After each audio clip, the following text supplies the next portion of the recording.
ਬਿਲਕੁਲ ਕੱਟੇ ਗਏ ਨੇ। ਉਹਦੇ ਵਿੱਚ ਕੋਈ ਵੀ ਐਸਾ ਸੀਨ ਹੈ ਨਹੀਂ ਜਿਹ 'ਚ ਪੰਜਾਬੀਆਂ ਨੂੰ, ਸਿੱਖਾਂ ਨੂੰ ਜਾਂ ਸਿੱਖਾਂ ਦੇ ਬਾਰੇ ਕੋਈ ਐਸੀ ਗੱਲ ਦਿਖਾਈ ਜਾਵੇ। ਉਹ ਮੈਂ ਤੁਹਾਨੂੰ ਬਿਲਕੁਲ ਕਲੀਅਰ ਕਰਨਾ ਚਾਹੁੰਦਾ। All right, so Ravneet Bittu there saying that perhaps almost giving a clean chit to emergency.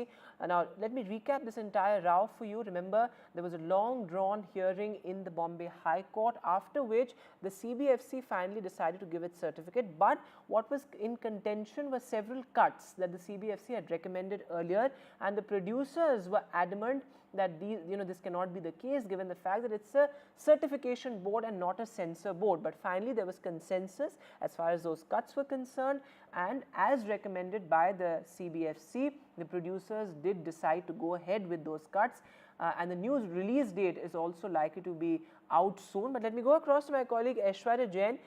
So Aishwarya, though of course now we'll have a new release date for emergency soon, it's important that Ravneet Bittu has now gone ahead and given a clean chit to the film, given the fact that there was so much protest and outrage as far as Sikh organizations are concerned. That's right. The Union Minister Ravneet Singh Bittu had emergency member, the Bharatiya was altogether silent on the movie till now, but it is the first reaction that has come in from Union Minister, who has backed Kangana Ranaut for a film Emergency and stated that there is no particular scene that had clearly downgraded the image or had something which can hamper the emotions of the Sikhs. But it was actor Kangana Ranaut who announced the film earlier, Emergency, which was finally cleared yesterday by CBFC for a screening, and post that now and posted that certainly they are glad to announce that we have received the censor certificate for movie Emergency. Now it is Union Minister Ravneet Singh Bittu who has backed Kangana's Emergency movie for the very first time. All right, Aishwarya, very much joining us with the latest there. As Aishwarya is reporting, Ravneet Singh Bittu backing Kangana Ranaut's Emergency.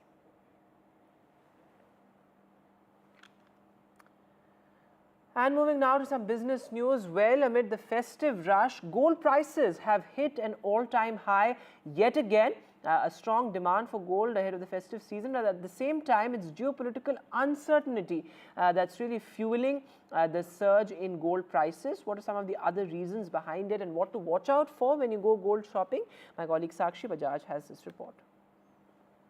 That's right, gold prices hitting a record high both in India and globally at large. And of course, the key reasons really, experts believe the key reasons, especially in India, of course come, because of the strong demand just ahead of the festive season. Also, of course, demand ahead of the wedding season at large. Remember, gold is considered a really traditional form of, gifting in the wedding season, and so therefore experts believe this surge could only spike further going ahead. So of course gold costlier at large, and of course when we talk about gold and the precious metal, we can't negate the fact that rising geopolitical uncertainty really is one of the key factors as well. Remember, uncertainty is the reason that boosts the safe haven appeal of the precious metal, and the key reason for the surge globally in gold prices, of course, is that expectations of more US Fed rate cuts and therefore lower interest rates also contributing to these gains at large, and uncertainty over the US presidential election outcome is also one of the key factors. But of course, for consumers,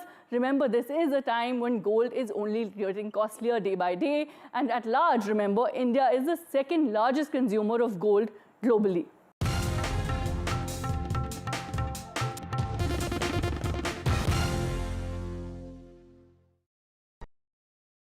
I've been reporting on all issues big and small from Andhra Pradesh, Telangana, rest of South India, bringing you all the action, all that you need to know, all that you want to know. The energy of Maximum City is infectious. I bring in that energy in our news coverage from financial capital Mumbai. India's IT capital is always bustling. It's literally a city that never sleeps. And I keep you ahead on all the Bengaluru buzz. Covering from the southernmost part of India over the last 23 years, I bring in-depth and 360-degree coverage from the Dravidian heartland. The land of Mishti is also known for its bitter politics. I have seen much water flow under the Howrah Bridge, covering Bengal in all its vivid colors. Stay informed and entertained with the new and updated NDTV News app.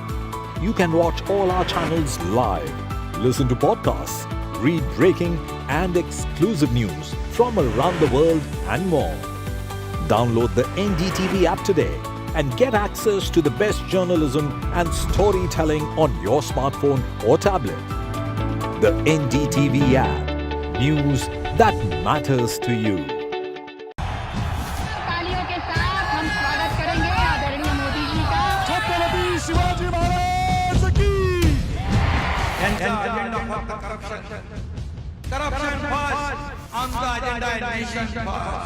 घोषणा आणि जनतेचे पैसे लुटणं, cut commission आणि करप्शनला आमच्याकडे थारा नाही, त्यांचा परिवारवाद आमचा महाराष्ट्रामध्ये 1,75,000 जागा रिक्त आहेत. मग का भरत नाही? राज्याची जनतेच्या घमाच्या पैशाची तिजोरी लुटण्यासाठी हे सरकार आहे. पूर्वीच्या सरकारच्या काळामध्ये निधी देताना त्यांना असं वाटायचं की त्यांच्याच खिशातले पैसे चालले. शेतकऱ्यांना मोफत वीज देण्याचं काम आपल्या सरकारने सुरू केलं. In a world of shifting power dynamics, India stands tall as a global force.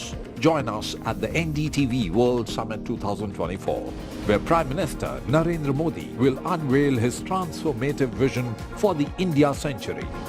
Be a part of a summit of thought leaders and visionaries, shaping the world's future. NDTV World Summit, October 21st and 22nd on the NDTV network. New day, new show, a new experience. Start your day with the news, not views. We bring you stories that matter and impact your life. News that informs and keeps you ahead. From Maximum City, Mumbai, to the seat of power, Delhi, NDTV brings you the best breakfast show. breakfast news on NDTV, 8 a.m. every day.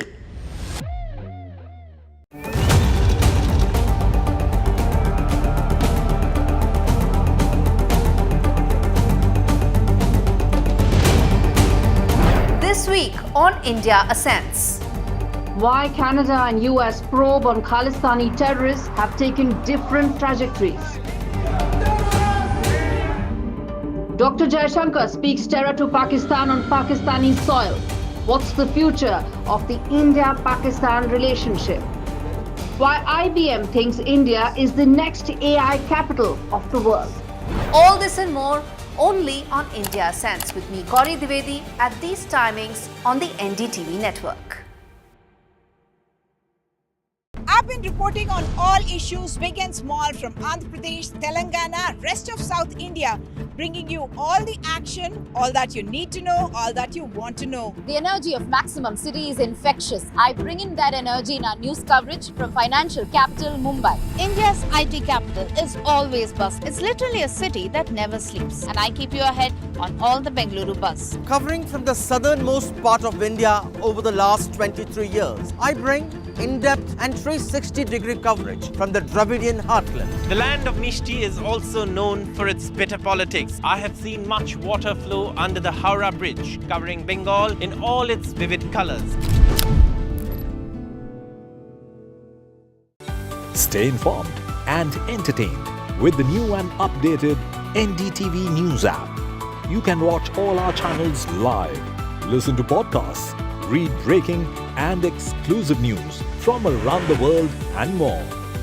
Download the NDTV app today and get access to the best journalism and storytelling on your smartphone or tablet. The NDTV app. News that matters to you. तालियों के साथ हम स्वागत करेंगे आदरणीय मोदी जी का। छत्रपति शिवाजी महाराज की।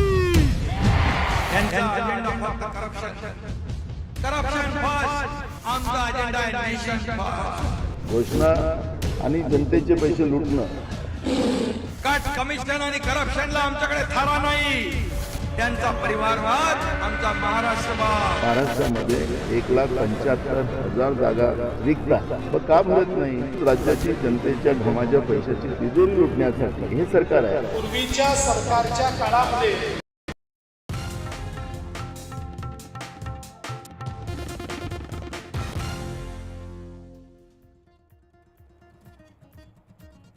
Hello and welcome. You're watching NDTV 24/7. I'm Osama Shah. Yet another death threat to actor Salman Khan, allegedly by the Lawrence Bishnoi gang. We'll get you all the details, but first, let's take a look at the headlines.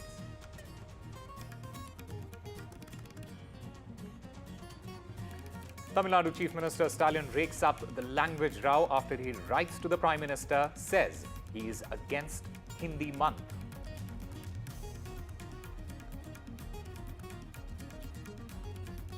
Haryana and Punjab Chief Ministers back the farmers during the peak pollution season. Punjab Chief Minister says that Modi government should pay compensation, while the Haryana Chief Minister say that he won't tell farmers anything they do not burn stubble.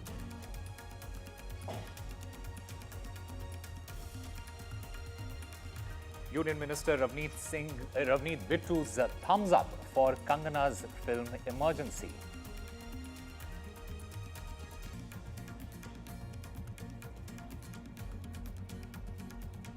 A sexual harassment case complaint has been filed against AIIMS CSO. AIIMS director, he sets up a probe committee.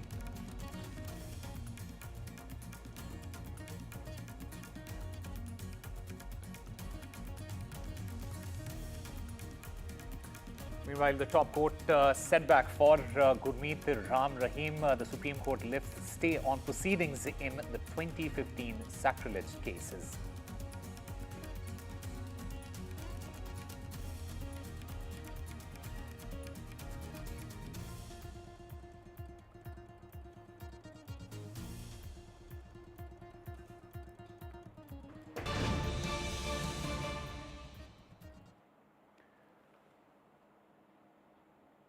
Well, the breaking news that we are tracking at the top of this hour is the Shiv Sena Uddhav Balasaheb Thackeray versus the Congress. This rift is over seat sharing. Uddhav Balasaheb Thackeray and Congress seat sharing rift. Sources say that Uddhav Balasaheb Thackeray has opened a front against Congress State President Nana Patole, and this according to the sources. Now, Shiv Sena Uddhav Balasaheb Thackeray will not discuss anything with Nana Patole in the seat sharing meeting. The sources say that there is going to be no talks on seat sharing in Congress Uddhav Balasaheb Thackeray Shiv Sena meeting.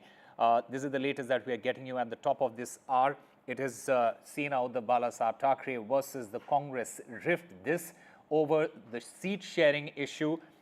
Shiv Sena Uddhav Balasaheb Thackeray has opened a front against Congress State President Nana Patole, and according to our sources, Uddhav Balasaheb Thackeray will not discuss seats with Congress's State President Nana Patole, and they have said that they are not going to discuss anything with Nana Patole in the seat sharing meeting.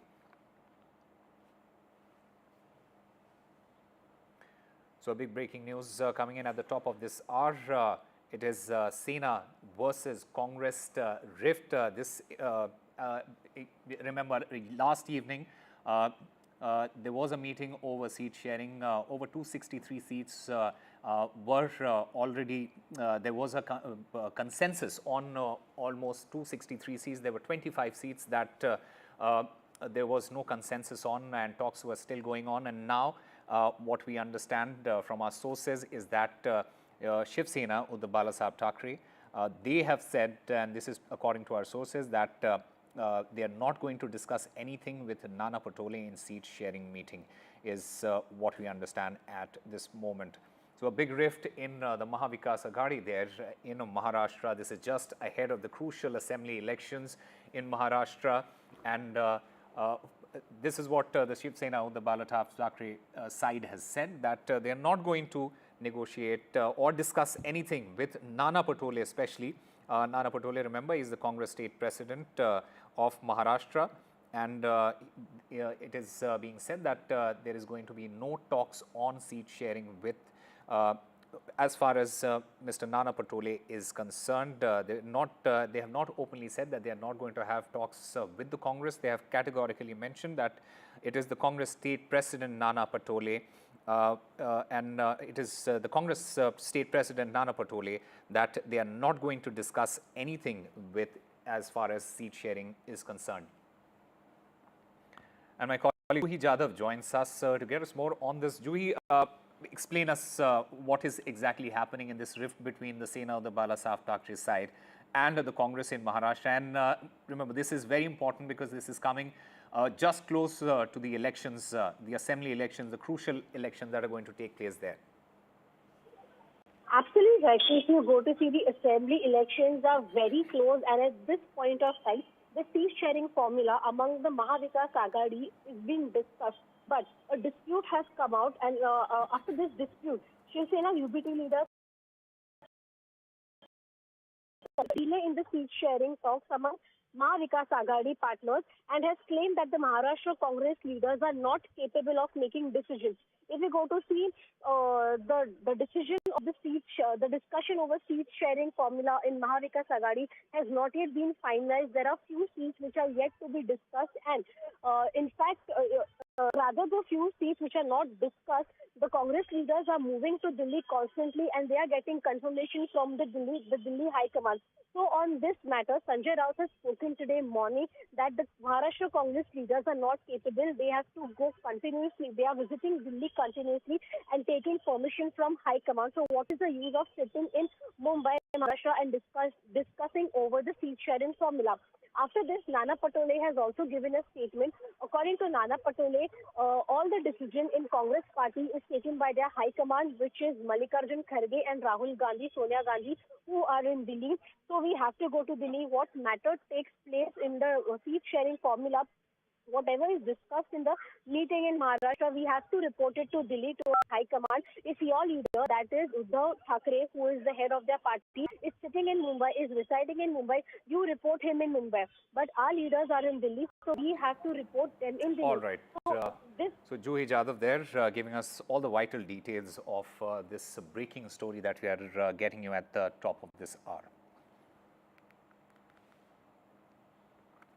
All right, another big story that we are tracking at the top of this hour is the Tamil Nadu Chief Minister, M.K. Stalin. He has raked up the language row once again. The Tamil Nadu Chief Minister, he has written to the Prime Minister Modi, and he has said that he's against Hindi month. In the meanwhile, DMK Youth Wing, they have protested against the governor there. Stalin also mentioned that there is a bid to belittle local languages, is what we understand at this moment. Stalin, in fact, also mentioned that the constitution doesn't give national language status to any language. Meanwhile, as we mentioned, the DMK Youth Wing is holding protests against the Tamil Nadu Governor R.N. Ravi there. And my colleague Sam Daniel joins us to get us more on this. Sam, what is this entire controversy? Break it down for us. Well, Osama, this controversy is about the celebration of Doordarshan's 50 years in Chennai. Along with that, they're also celebrating the culmination of the month-long Hindi celebration. And this is what Chief Minister M.K. Stalin is objecting to. He explains to the Prime Minister that no single language in India has been accorded the national language status by the Constitution. And to celebrate Hindi month in a non-Hindi speaking state is like an attempt to belittle the local languages. Instead, he suggests that the central government ought to celebrate local languages in all states with equal warmth. And he also suggests that the center could also celebrate the richness of classical languages in several states. For instance, Tamil is a classical language, Telugu is a classical language. He says that kind of an approach should be there. And that will also bring about, he says, enhanced cordial relationship among all. Meanwhile, the DMK, the ruling DMK's youth wing is also protesting outside that venue, opposing this celebration of culmination of the month-long Hindi celebrations. In this meeting, Tamil Nadu Governor R.N. Ravi is scheduled to attend. And in a kind of an embarrassment to the BJP at the center, its ally in Tamil Nadu, the PMK, Patali Makkal Katchi Chief Ramadas also has objected to this kind of a celebration. He calls this as yet another form of Hindi imposition, and he wants this particular element of culmination of month-long Hindi celebration to be cancelled here. In fact, Tamil Nadu is known for its anti-Hindi agitation in the 30s and 60s, which had led the DMK to capture power then. Many had lost their lives, and at that time, the central government had given an assurance that Hindi will not be imposed as long as states are ready for that. till then, English would continue to be the link language between states and the center. And that's what M.K. Stalin, in his letter to the Prime Minister, has subtly said, that English and Hindi are only official languages to the extent of legislation, judiciary, and for the purpose of communication between the states and the center. Osama. Sam, there is also a question about, the language and federalism. It's how does the DMK think that center, as they say, they are pushing for Hindi as Hindi, it affects the federal structure of India. How do they think it is happening, and what are their suggestions as far as DMK is concerned for promoting linguistic diversity there?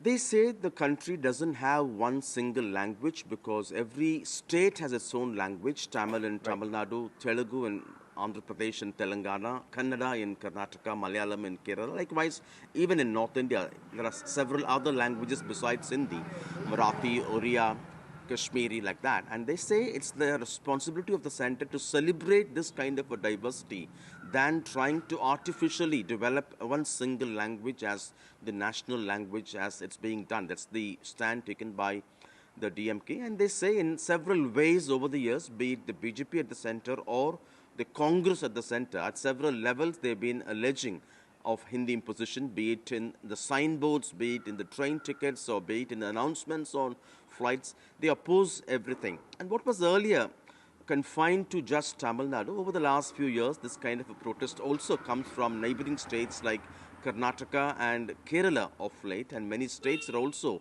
understanding that promoting Hindi alone is nothing but trying to put down other languages in a very tacit way, and that does not augur well for a mature democracy, does not augur well for the cause of federalism, when the country ought to celebrate its rich, diverse number of languages across the country. All right, Sam Daniel, thank you very much for getting us all the latest in this developing story. In the meanwhile, I'm currently joined by C.R. Kesavan, the national spokesperson of the BJP. Sir, firstly, what is your reaction to what Mr. M.K. Stalin has said? And just try and break it down for us. What specific concerns, the specific concerns that the DMK says they have regarding what they call is imposition of Hindi in the state. And how do you think it is valid according to Mr. M.K. Stalin? And what is your reaction and your party's reaction to this? Yeah, good afternoon. First thing is what the Chief Minister has said is against the spirit of cooperative federalism as was envisioned by our founding fathers and mothers who gave us the great constitution. The founding fathers and mothers were very clear that language is not a partisan tool for political ends, which is what this statement reflects. But see what the Prime Minister is, and for the Prime Minister, linguistic diversity is a civilizational strength, and he's always said that language is just not a means of communication. The Prime Minister has gone, left no stone unturned to not only preserve our linguistic heritage, but he's also ensured that our linguistic diversity, turns into a strength. For example, if you see, the Prime Minister has introduced an AI-generated tool called Bhashini, where everybody in their own mother tongue can speak to somebody in their own mother tongue and avail digital services. What more, can be said than celebrating linguistic diversity? As far as, Tamil Nadu and Hindi is concerned, I just want to say one thing, Osama. The Dakshin Bharat Hindi Prachar Sabha was started in 1918 to promote, linguistic diversity and strengthen the nation by Mahatma Gandhi. In 1918, the headquarters is still in Tamil Nadu, Chennai. And, the Mahatma Gandhi remained president of this until his death in 1948. So such is the rich history, of Hindi and, being promoted so that it strengthens the country. As far as the DMK is concerned, since the 1950s, they've used language as a political tool, and now it's become outdated. You would recall very recently how the DMK uses the language to provoke. The MPs said that North Indians who come to South India sell pani puri. There was an MP who said that people who know Hindi, you come to Chennai, Tamil Nadu, clean toilets. And another DMK MP, I think he said speaking states are Mutra states. So the parochial mindset, of this, of the DMK, and that is the Dravidian model when it comes to a parochial mindset in terms of linguistic diversity, and we know that. So this statement is not surprising, but one thing I think as a Chief Minister of Tamil Nadu, which is also diverse and has people of all religions, ethnicities, castes and languages. They should be more responsible, and in the spirit of cooperative federalism, they should not weaken it. They should strengthen it and stop using language as a political tool. And one thing, language, like the Prime Minister Modi ji says, it's not a tool for communication. A language, the array of languages we have, which no other country in the world has, they are custodians of a heritage, culture and parampara. And they give us, collective wisdom over centuries and, millennia. So every language in India should be celebrated, and this politics of division using language as a political tool should stop. And I don't think it's going to help the DMK or nor, will be appreciated by the people. Right. Mr. Kesavan, the DMK also talks about the constitutional framework here. And they say that they ask you, how does the BJP then reconcile with what they call Hindi imposition agenda, with the Constitution's recognition of the 22 languages, national languages, and the equal status of Hindi and English as official languages then? Listen, first thing, please remember, the Prime Minister comes from Gujarat. His mother tongue is not Hindi, it's Gujarati. But see how he's promoted Hindi and Tamil. See the Prime Minister. He has created centers of excellence across the world for Tirukkural, and he celebrated Tirukkural and ensured that it is translated into many languages. Look at the way Prime Minister Modi ji embraces other languages as a strength. That is what the DMK fails to understand, and the problem is. Hello, you interrupted me. Hello. Yes, Mr. Kesavan, please continue. Yes. Yeah. So I'm saying that the allegations of the DMK are baseless, and when the DMK was in power with the Congress during the UPA, why didn't they raise all these issues? So it's very clear that they have selective amnesia and have studied science when they are in power and now use it for political ends. And recently you would know how the Prime Minister has declared such wonderful languages as classical languages. Celebrating. See, that is the spirit of federalism, which the DMK, is not appreciating. And I think what the approach they have taken will weaken cooperative federalism, and they should try to learn from Prime Minister Modi ji, who appreciates and secures linguistic diversity and strengthens the nation. All right, Mr. Kesavan, thank you very much for putting forward your views. I'm also currently joined by Selim Dharanidharan, the national spokesperson of the DMK. Sir, you just heard Mr. Kesavan right now. He says that you're using the language in order to, do your politics, and this is selective amnesia. I firstly react to that, and I also want to understand from you what specific, concerns do you have, the DMK has regarding what you call the imposition of Hindi there? See, first and foremost, I think BJP, I think they think they can, rhetorically they can speak anything they want, and then in action they will do what they want. So the clear mismatch between rhetoric and then action. Example, Prime Minister may have started speaking in Tamil, right, during his inaugural speech in the UN or in the Parliament. But what has done for Tamil? The Kendriya schools in Tamil Nadu does not have Tamil teachers. The amount of money that's allocated for Tamil language is 30 times lesser than the money allocated for Sanskrit. The class funding for classical Tamil Institute has been drastically reduced. The Group A exams, right, are held only in Hindi and English, in spite of repeated requests by a chief minister that it should be held in regional language also. So these are the problems. Rhetoric has to match with actions. And DMK does not do politics, identity politics. We know who does identity politics. It's the BJP that uses religion and has been doing identity politics.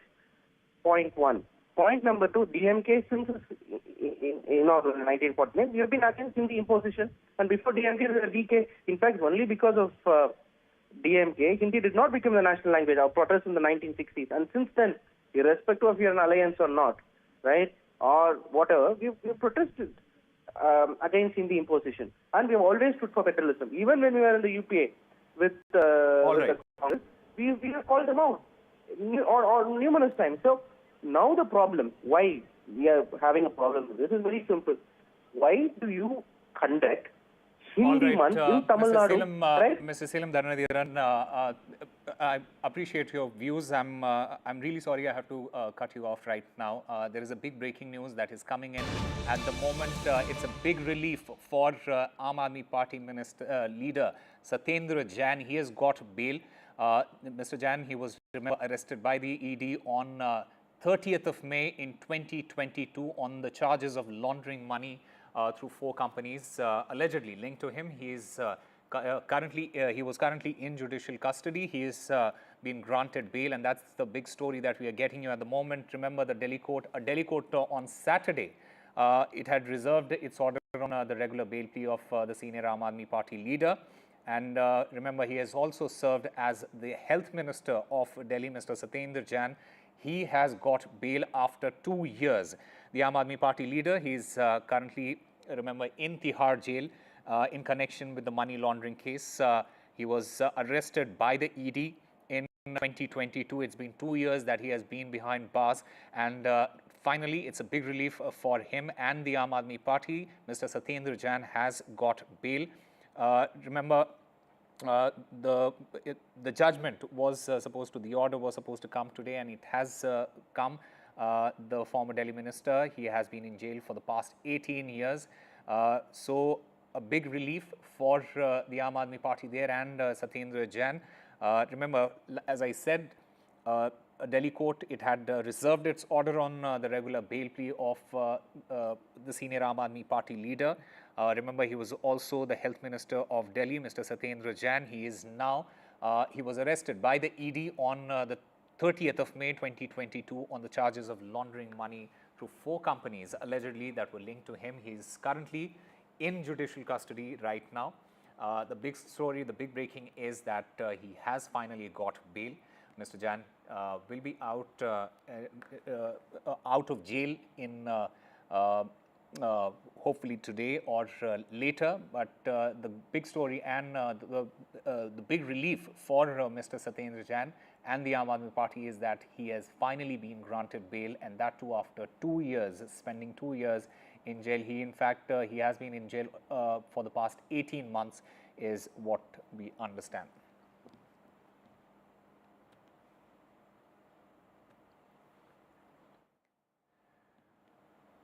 All right, my colleague Ishika joins us on the phone line to get us more on this. Ishika, what are the latest details that you can give us?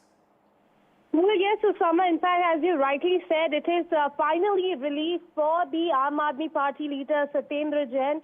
He has been given bail in the money laundering case by the Rouse Avenue Court. And in fact, certainly, this comes as a relief for the Aam Aadmi Party as well. And in fact, in the hearing that it was going on, the Satyendra Jain counsel, in fact, had said in the court that, the investigation of the agencies against, against Satyendra Jain of ED is in fact incomplete, is what they have said. And finally, a relief for Satyendra Jain. In fact, this relief comes after almost, 2 years. So certainly something that the party is, in fact, was also looking forward to, because, we have seen how the Aam Aadmi Party continues to campaign that all of its leaders who were put, behind bars in the money laundering cases have in fact now been released. So certainly it will also give a boost to their campaign and to their line where they say that the BJP is in fact misusing the agencies. Over to you. Ishika, just make our viewers understand, has there been any conditions linked to his bail? What are the specific conditions, that has been, on which he has been granted bail? Well, in fact, Osama, as you rightly said, that there are certainly, conditions that have been imposed while giving this bail to Satyendra Jain. Certainly, one of those conditions is that he cannot talk about this case, and followed by the other conditions as well. We'll get to know more when the order copy of of this bail is in fact finally out. But certainly there are conditions that have been imposed by the court while giving the bail to Satyendra Jain. Over to you. Ishika, now that he has got bail in the money laundering case, when is he expected to come out of jail now? Well, in fact, certainly as you rightly mentioned, that it remains to be seen that after this, will he actually be coming out of the jail or not? That remains to be a question. But, we are certainly waiting for the order copy from the court to come out that certainly will be providing more clarity over this subject. Over to you. Right. Ishika, I also want to understand a little bit on the impact on the Delhi politics that him coming out of jail might have. We have already seen the former Chief Minister, Arvind Kejriwal, as well as Sanjay Singh and others who have come out on bail. Do you think there is going to be any sort of impact on Delhi politics, and how will his bail, the bail granted to this Aam Aadmi Party leader, Mr. Satyendra Jain, affect the current political landscape now? Well, certainly, Osama, it will have a big impact on Delhi politics, especially keeping in mind that Delhi polls are in fact to be held in February itself. So certainly, the kind of campaigning of Aam Aadmi Party so far that we have seen, even if we talk about the Lok Sabha polls, it was in fact focused on their leaders finally getting bail in the money laundering case. So this certainly adds a boost to their campaign, because Aam Aadmi Party, while fighting, in fact, BJP, they have in fact done a lot of campaigns, door-to-door campaigns, the MLA meet campaigns, all focused on, in fact, sending this message across to the voters that how, in fact, the BJP, the central leadership, is, in fact, misusing agencies, to certainly send the elected leaders behind the bars. So certainly it will have a big impact, and it will certainly be boosting the campaign strategy of the Aam Aadmi Party just ahead of the Delhi polls. Over to you. All right, Ishika Verma, thank you very much for getting us all the latest. So the Aam Aadmi Party leader and senior minister, former senior minister of the Delhi government, Mr. Satyendra Jain, he has got bail. The court has granted bail to Satyendra Jain. Remember, he was in jail for the past 18 months. He had been in jail since 2022. Mr. Satyendra Jain, he was arrested by the Enforcement Directorate on the 30th of May in 2022 on charges of laundering money through 4 companies that are allegedly linked to him. Currently, he is in judicial custody. He is yet to come out of jail, and we are yet to receive that copy, as my colleague Ishika mentioned there. And the details of the bail conditions, that is also going to come out in just a short while from now. But the big news is, and it's a big relief for the Aam Aadmi Party leader Satyendra Jain, as well as the Aam Aadmi Party itself. Satyendra Jain has got bail, and he has been granted bail in the money laundering case for which he was arrested by the Enforcement Directorate in 2022.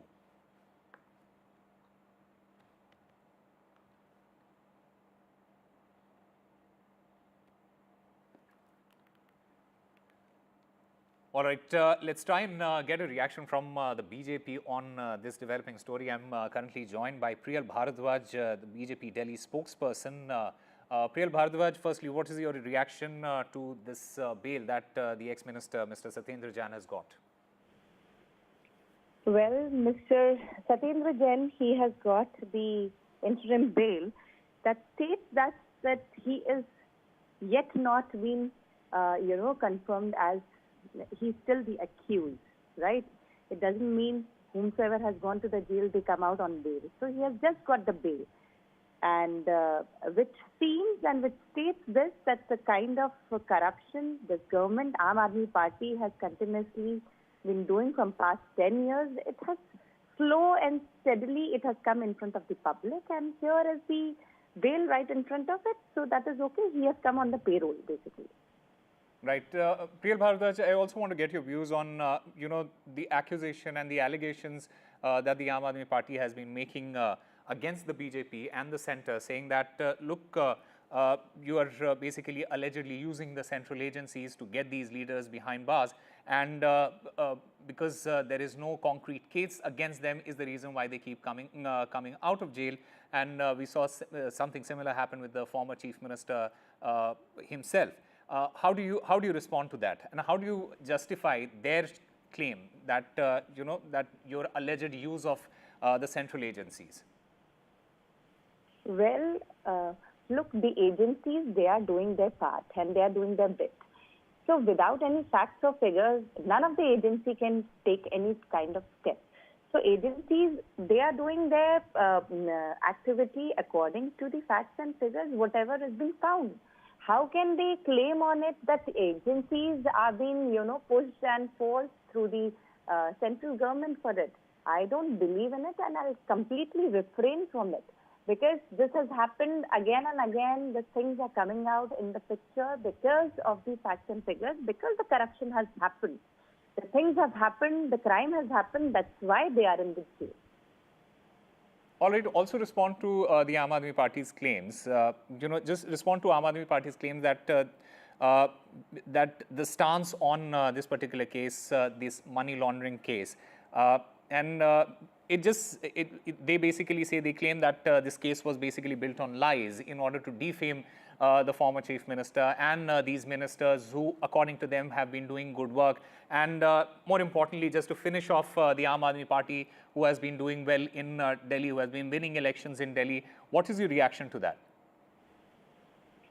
See, Aam Aadmi Party in past 10 years of down the line, we can see the condition of Delhi, which is right in front of the public, and public is facing all the issues. What kind of governments, what kind of the development, it is right in front of each and everybody. Be it be roads, be it be drainages, be it be kachra, be it be sanitation, be it be mohalla clinic, schools, X, Y, Z.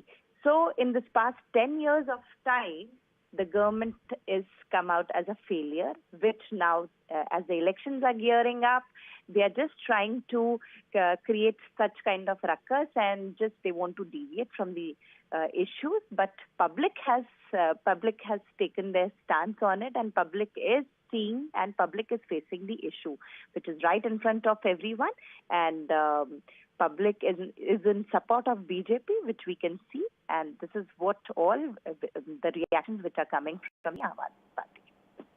Right, Priyal Bhardwaj, one final question to you regarding this investigation. And I know this subject is sub judice, and we cannot talk about the actual, the case. But does the BJP still maintain that this ED investigation into this particular case is legitimate, despite the ex-minister getting bail now? Well, I will just comment on this because it is the part of the agency who is doing their work, right? Until and unless there are full proofs and facts, which ED is doing that due diligence, the agency is doing their bit, and the things are coming out. So because of that, things are happening. And if the person has got the payroll, he has come out on the bail, like how Mr. Kejriwal is out, but it doesn't mean that he is not the victim to it. He has done whatever in the past history, the money laundering has happened, which has gone to the PMLA. So according to the PMLA Act, the agency is doing and checking out with the details. So because of things, what is coming right in front of us, and we are just seeing. So let the agency do their work. It is BJP is absolutely just doing the political part to it, but there is no connect between the agency and the agency has to do their own All work, right. Right. All right. Priyal Bhardwaj, the BJP spokesperson speaking to NDTV. Thank you very much for your views. Satyendra Jain, the ex-health minister of Delhi, he has got bail in the money laundering case. Remember, he was arrested in May 2022. He was arrested by the ED in a money laundering case. The charge was that he laundered money via Kolkata-based shell companies. And the charges also said that the firms that were owned by Mr. Jain, it got criminal proceeds worth rupees 4.8 crore.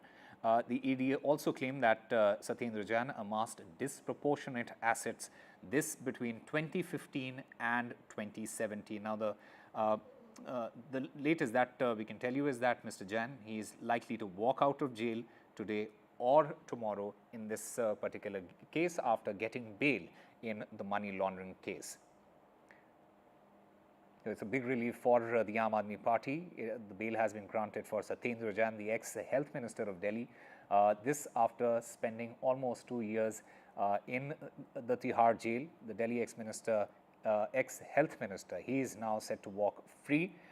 And this bail is in connection with the money laundering case. Mr. Jain was arrested in May 2022.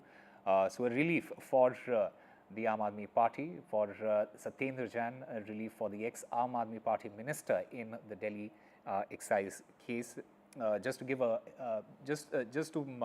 make our viewers understand what this case is about. This case had been filed against Satyendra Jain, and he was arrested in May 2022. Mr. Satyendra Jain, who was arrested by the Enforcement Directorate in this money laundering case. The charges said that he laundered money via Kolkata-based shell companies. The charges also mentioned that the firms that Mr. Satyendra Jain owned, it got criminal proceeds worth rupees 4.8 crore. The ED has also claimed that Satyendra Jain, he amassed disproportionate assets between 2015 and 2017. Time for a very short break. More news and updates on the other side.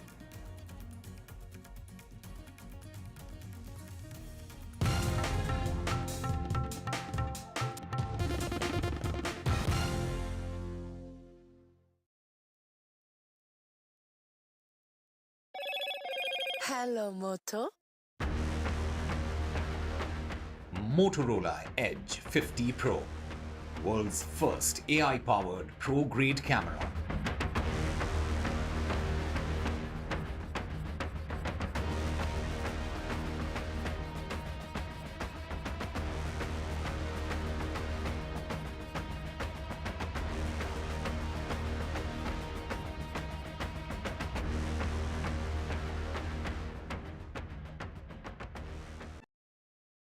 In a world of shifting power dynamics, India stands tall as a global force. Join us at the NDTV World Summit 2024, where Prime Minister Narendra Modi will unveil his transformative vision for the India century.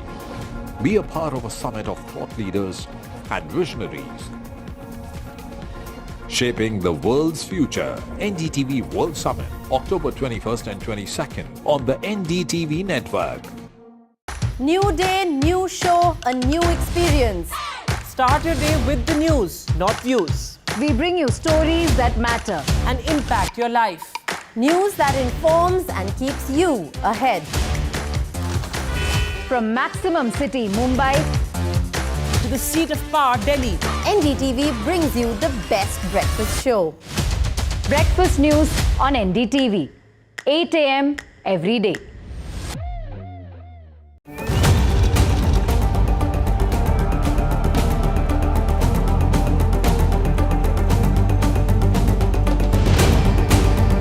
This week on India Ascents. Why Canada and US probe on Khalistani terrorists have taken different trajectories. Dr. Jaishankar speaks terror to Pakistan on Pakistani soil.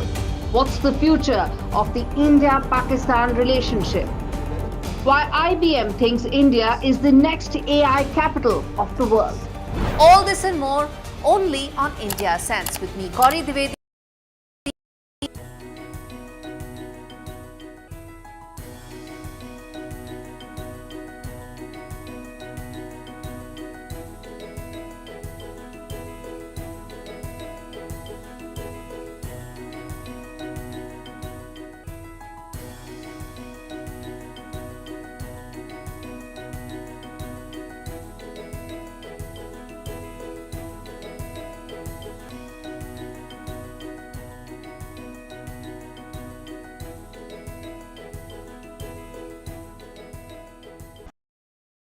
I've been reporting on all issues big and small from Andhra Pradesh, Telangana, rest of South India, bringing you all the action, all that you need to know, all that you want to know. The energy of Maximum City is infectious. I bring in that energy in our news coverage from financial capital Mumbai. India's IT capital is always buzz. It's literally a city that never sleeps. And I keep you ahead on all the Bengaluru buzz. Covering from the southernmost part of India over the last 23 years, I bring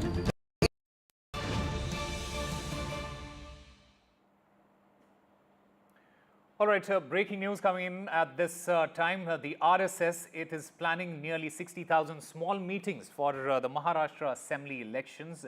This on the line of their Haryana campaign. Now, a small group of 20 people, they will be part of these meetings, and a person familiar to them will also manage these particular meetings there in Maharashtra. In fact, I've got my colleague Maria Shakil joining us to get us more on this.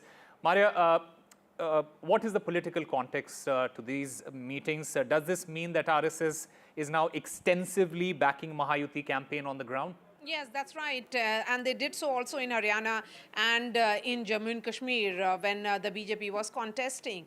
And we have seen the political dividends it gave the BJP in these two elections. So now what we are being told is that the Rashtriya Swayamsevak Sangh, which is a cultural social outfit and which has huge massive presence across Maharashtra, will be holding 60,000 plus meetings.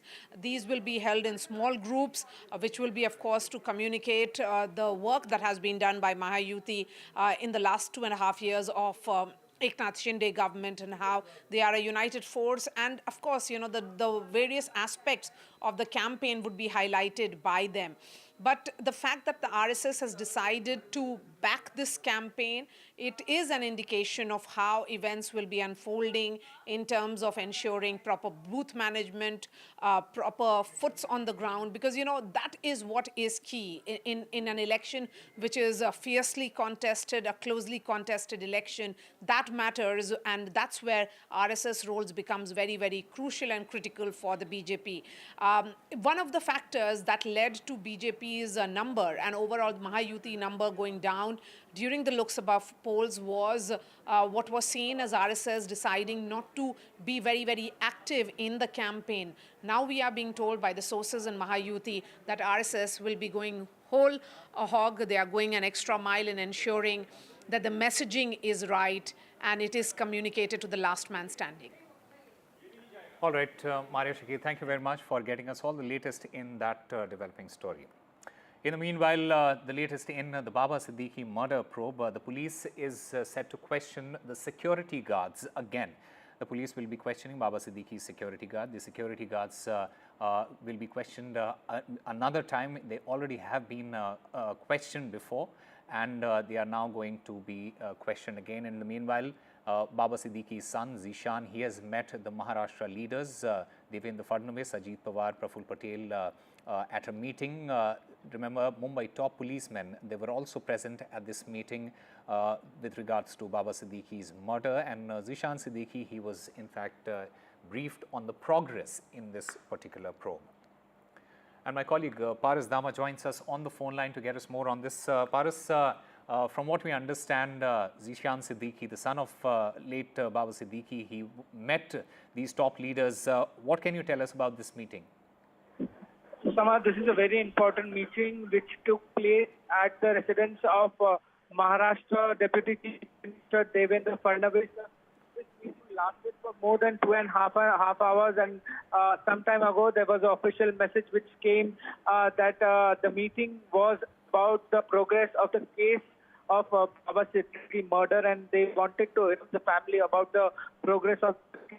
So in this entire matter, there are many things which have came into light, and important update which has came into light is that there were some 4 more people who have been arrested by Mumbai Crime Branch in this entire matter. But the meeting which was held at the residence of Devendra Fadnavis, the Deputy Chief Minister of Maharashtra, the top of Mumbai, Vivek Pansarkar, the CP of Mumbai was also there, Law and Order, the Joint Commissioner Law and Order was also there. Deputy Chief Minister Ajit Pawar also took part in this meeting with Praful Patel. So it was a very, very important meeting which lasted for 2.5 hours. And after the meeting was over, Zishan Siddiqui also went to Ajit Pawar residence over there. He was there for more than 25 minutes, and now again he went to the residence of Deputy Chief Minister Devendra Fadnavis. So it's very, very going.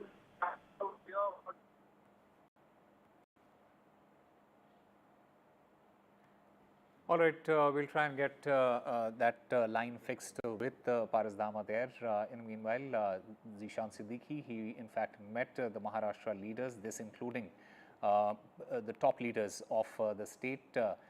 including Devendra Fadnavis, Ajit Pawar, the Deputy Chief Ministers there, as well as Praful Patel who were present at this meeting. In fact, top policemen, they were also present at this meeting, and Zishan Siddiqui, he was in fact briefed on the progress in this particular probe. Time now for a very short break. More news and updates on the other side.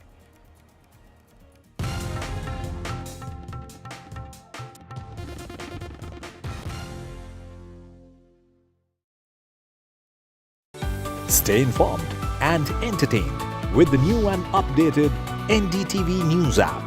You can watch all our channels live, listen to podcasts, read breaking and exclusive news from around the world and more. Download the NDTV app today and get access to the best journalism and storytelling on your smartphone or tablet. The NDTV app. News that matters to you. तालियों के साथ हम स्वागत करेंगे आदरणीय मोदी जी का। छत्रपति शिवाजी महाराज की। Corruption first, आमचा अजेंडा आहे नेशन फर्स्ट. घोषणा आणि जनतेचे पैसे लुटणं. कट कमिशन आणि करप्शनला आमच्याकडे थारा नाही. त्यांचा परिवारवाद आमचा महाराष्ट्रवाद. महाराष्ट्रामध्ये 1,75,000 जागा रिक्त आहेत. मग का मिळत नाही? राज्याची जनतेच्या घमाच्या पैशाची तिजोरी लुटण्यासाठी हे सरकार आहे. पूर्वीच्या सरकारच्या काळामध्ये निधी देताना त्यांना असं वाटायचं की त्यांच्याच खिशातले पैसे चालले. शेतकऱ्यांना मोफत वीज देण्याचं काम आपल्या सरकारने सुरू केलं. In a world of shifting power dynamics, India stands tall as a global force. Join us at the NDTV World Summit 2024, where Prime Minister Narendra Modi will unveil his transformative vision for the India century. Be a part of a summit of thought leaders and visionaries, shaping the world's future. NDTV World Summit, October 21st and 22nd on the NDTV network. New day, new show, a new experience. Start your day with the news, not views. We bring you stories that matter and impact your life. News that informs and keeps you ahead. From Maximum City, Mumbai, to the seat of power, Delhi, NDTV brings you the best breakfast show. Breakfast news on NDTV, 8 a.m. every day.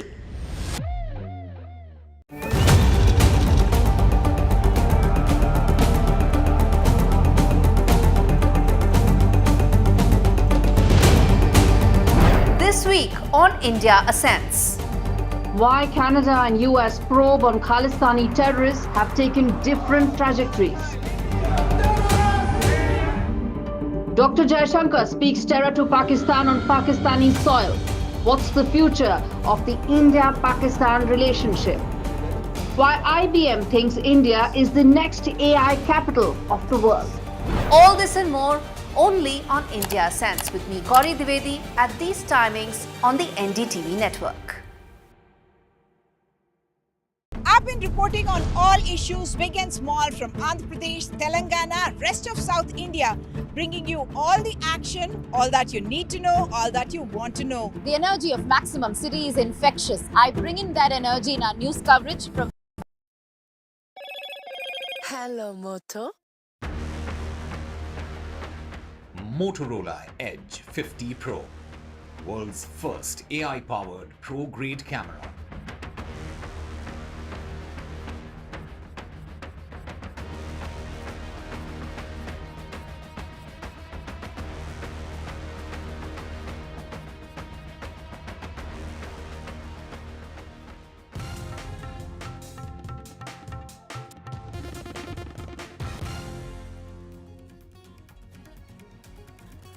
Welcome back. Another breaking news that we are getting you at this point. Union Minister Ravneet Singh Bittu, he has given a clean chit to the movie Emergency. He says that the film does not portray Sikhs in a bad light. The Union Minister also has backed Kangana's film Emergency.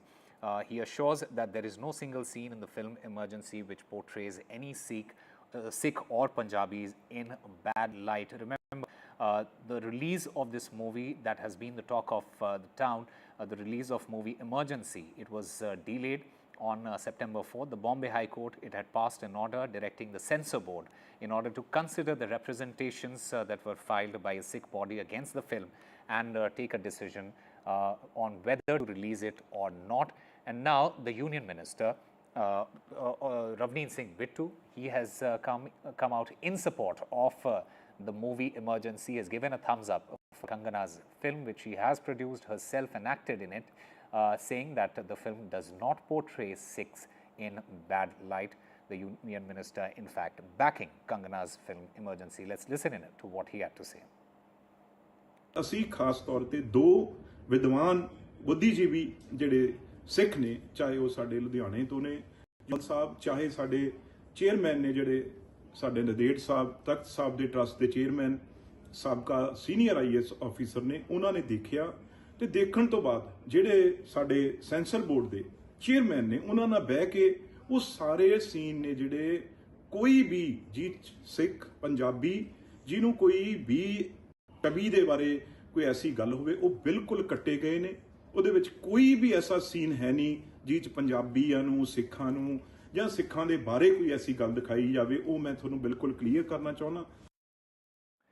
And even though the city got relief from the heat wave in early October, pollution's level, it has soared in Delhi. Over the past few days, the AQI, the Air Quality Index, it has fluctuated between 250 to 300, placing many areas in the very poor category. An orange warning has been issued across much of the city due to the deteriorating air quality. प्रदूषण का स्तर अगर overall देखें तो poor category में पहुंच चुका है, लेकिन दिल्ली का AQI पुअर कैटेगरी में होने के बावजूद दिल्ली के अंदर 13 ऐसे स्थान हैं जहां पर AQI का स्तर धीरे धीरे 300 के पार पहुंच चुका है। दिल्ली में जो सरकार पिछले 10 साल से है अरविंद केजरीवाल जी की, और अब 1 महीना होने जा रहा है आतिशी जी की, इनकी नीयत है ही नहीं कि पोल्यूशन को दूर किया जाए, दिल्ली के लोगों को जीवन दिया जाए। आज फिर से पोल्यूशन जानलेवा हो रहा है। नदी के पोल्यूशन से लेके हवा के पोल्यूशन तक दिल्ली का जीना दूभर है, सांसें फूल रही हैं। अभी तो शुरुआत ही है, अभी देखिए आगे क्या क्या होगा। And my colleague Shreya Ghosh joins us to get us more on this. Shreya, there has been a political war of words again between Aam Aadmi Party and the BJP, but ultimately it is the people of Delhi who suffer year after year. Absolutely. Today, in fact, Delhi woke up to a choking smog with the city's air quality plunging into the poor category, and the PM 2.5 levels are over 10 times higher than the safe limit, and the AQI has hit 293 with warnings that it could worsen further. And today, during the emergency meeting held by Environment Minister Gopal Rai, he said that as many as 80 anti-smog guns will be deployed in these 13 pollution hotspots across the city. These areas include Anand Vihar, Mundka, Patparganj, Dwarka, and several other areas, and 80 anti-smog guns will be deployed there to mitigate the dust pollution. And the minister also said that coordination committees will be formed for each hotspot, and where through which the air pollution levels will be monitored on a day-to-day basis. Now, this followed the launch of a special campaign to monitor air quality, which via the Green War Room, which Minister Gopal Rai has called the Green War Room, through which Environment Minister, along with other key departments such as the MCD, PWD, Pollution Control Board, the Delhi Traffic and Delhi Police will sort of take coordinated action to curb this growing pollution crisis in the national capital. All right, Shreya Ghosh, thank you very much for getting us all the latest in that story. Time now for a very short break. More news and updates on the other side.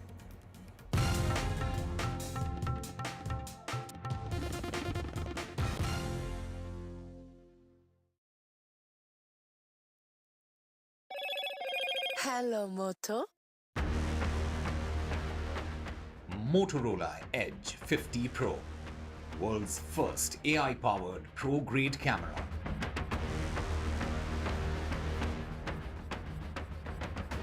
Tamil Nadu Chief Minister M.K. Stalin rakes up the language row once again. He says Hindi language-oriented events in non-Hindi speaking states should be avoided. He adds that if the centre wants to continue to celebrate Hindi events in such states, then events related to local languages should also be honoured with equal warmth.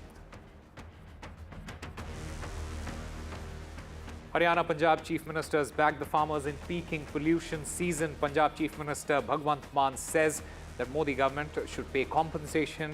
Meanwhile, Haryana Chief Minister Naib Singh Saini, he adds that he won't tell farmers anything they don't burn stubble.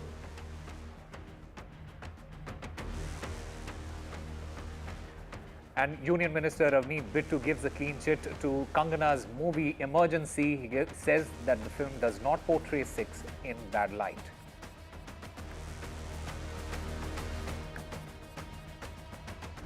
Sexual harassment complaint against the AIMS CSO. AIMS director sets up the probe committee.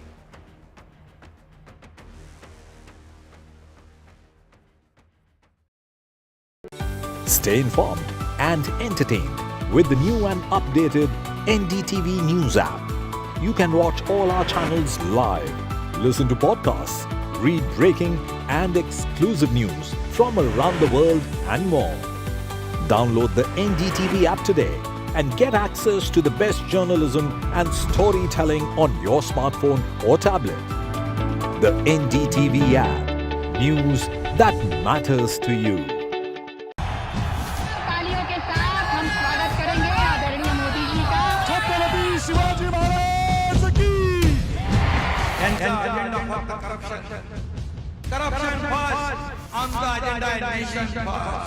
घोषणा आणि जनतेचे पैसे लुटणं.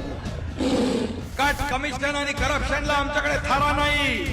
त्यांचा परिवारवाद आमचा महाराष्ट्रवाद. महाराष्ट्रामध्ये 1,75,000 जागा रिक्त आहेत. पण का मिळत नाही? राज्याची जनतेच्या घमाच्या पैशाची तिजोरी लुटण्यासाठी हे सरकार आहे. पूर्वीच्या सरकारच्या काळामध्ये निधी देताना त्यांना असं वाटायचं की त्यांच्याच खिशातले पैसे चालले. शेतकऱ्यांना मोफत वीज देण्याचं काम आपल्या सरकारने सुरू केलं. In a world of shifting power dynamics, India stands tall as a global force. Join us at the NDTV World Summit 2024, where Prime Minister Narendra Modi will unveil his transformative vision for the India century. Be a part of a summit of thought leaders and visionaries, shaping the world's future. NDTV World Summit, October 21st and 22nd on the NDTV network. New day, new show, a new experience. Start your day with the news, not views. We bring you stories that matter and impact your life. News that informs and keeps you ahead. From Maximum City, Mumbai, to the seat of power, Delhi, NDTV brings you the best breakfast show. Breakfast news on NDTV, 8 a.m. every day.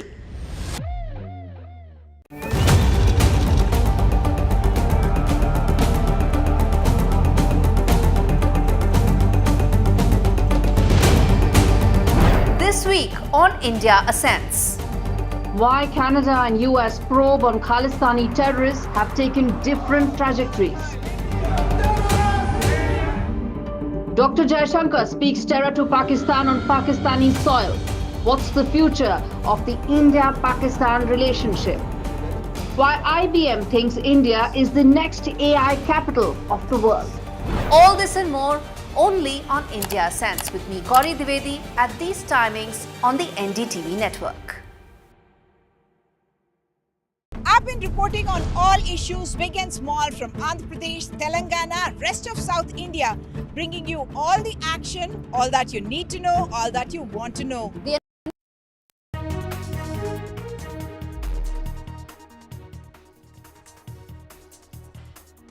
for Aam Aadmi Party, former Health Minister Satyendra Jain walks out of jail after 2 years. The Enforcement Directorate, remember, had arrested him in the money laundering case. 5 more arrests in Baba Siddiqui murder case. This takes the total number of arrests in the case to 9. Baba's son, MLA Zishan Siddiqui, meets Home Minister of Maharashtra Devendra Fadnavis. Rashtriya Swayamsevak Sangh to hold 60,000 meetings across Maharashtra backing Mahayuti. A day after Kangana Ranaut announced that a film emergency is going to be released after the CBFC certificate, Union Minister Ravneet Bittu in fact backs emergency, saying that the film doesn't really hurt the sentiments of any community.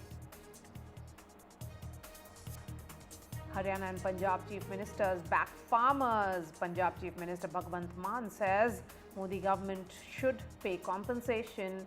Haryana Chief Minister Naib Singh Saini says won't tell farmers anything, and they won't say either that they should not burn stubble. Tamil Nadu Chief Minister M.K. Stalin rakes up the language row, says Hindi language events in non-Hindi speaking states should be avoided. He adds that if the centre wants to continue to celebrate Hindi events in such states, then events related to local languages should also be honoured with equal warmth. Sexual harassment complaint against AIMS CSO, AIMS director sets up a probe committee.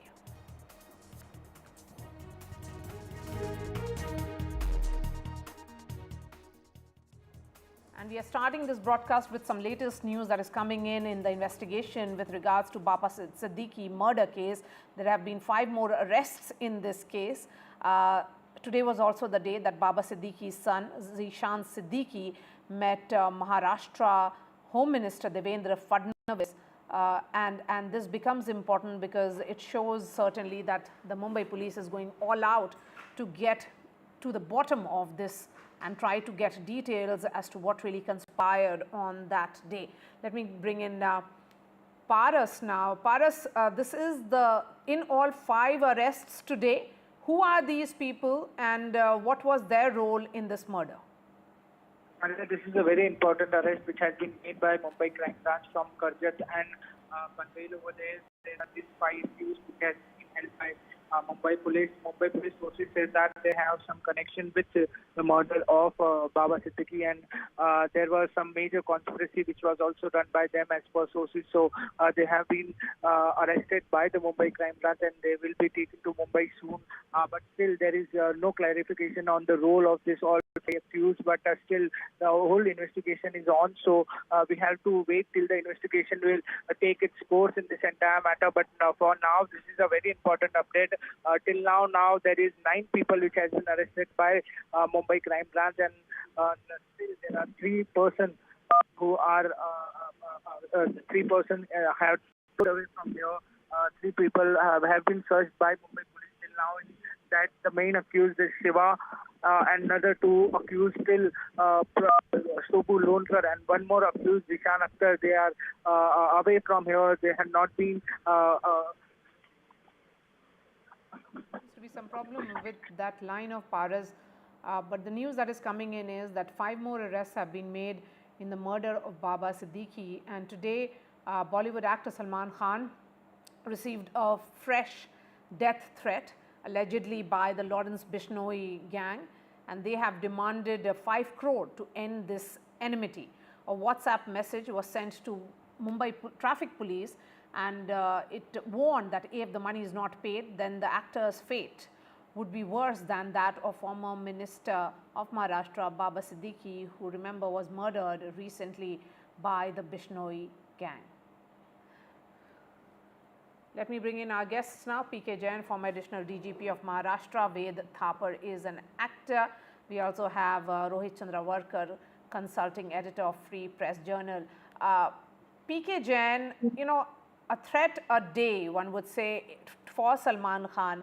Now they are proposing that the enmity can end if a 5 crore money is paid. This is extortion, yes. But you know how believable it is that a gang which has been holding this grudge against the actor for several years would just settle for 5 crores. Okay, namaskar, Maria. Thank you so much. See, I think it's one of those hoax calls. The guy is trying to encash on the current atmosphere in the city. The person, I mean, Lawrence Bishnoi gang is not a novice. They are not novices. They know whom to send the threat call to and threat messages to.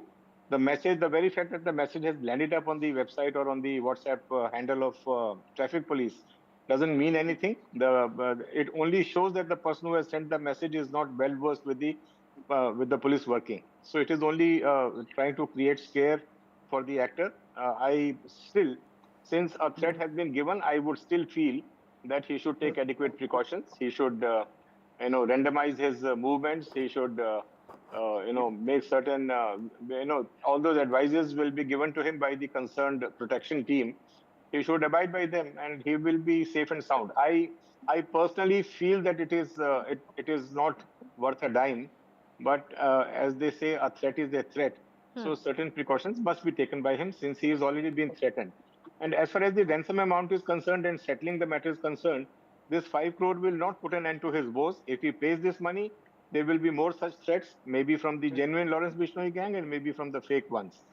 And third thing has been that, Lawrence Bishnoi right from the beginning has been saying that he should ask for forgiveness on this count. And there was no threat of money, there was no threat of extortion at that time. So had it been coming to that, probably an apology would have served the purpose.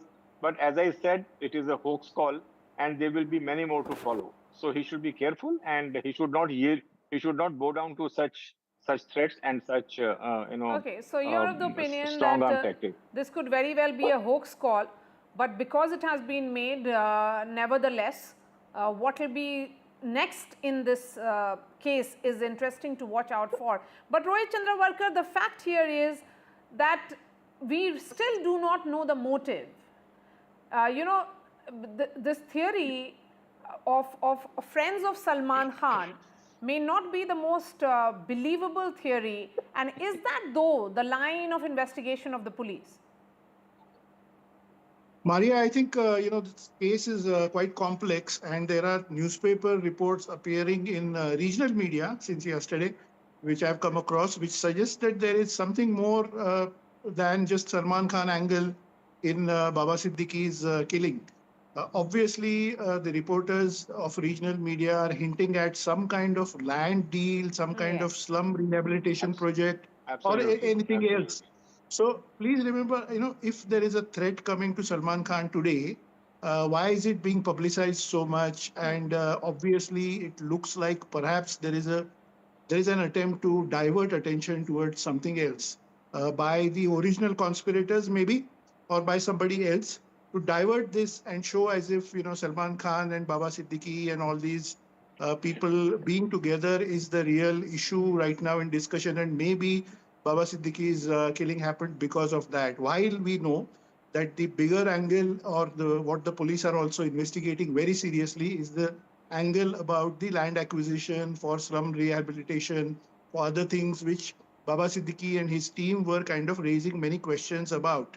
Mumbai's real estate has been the root of, several criminal activities and several extortion attempts and all of that in the past.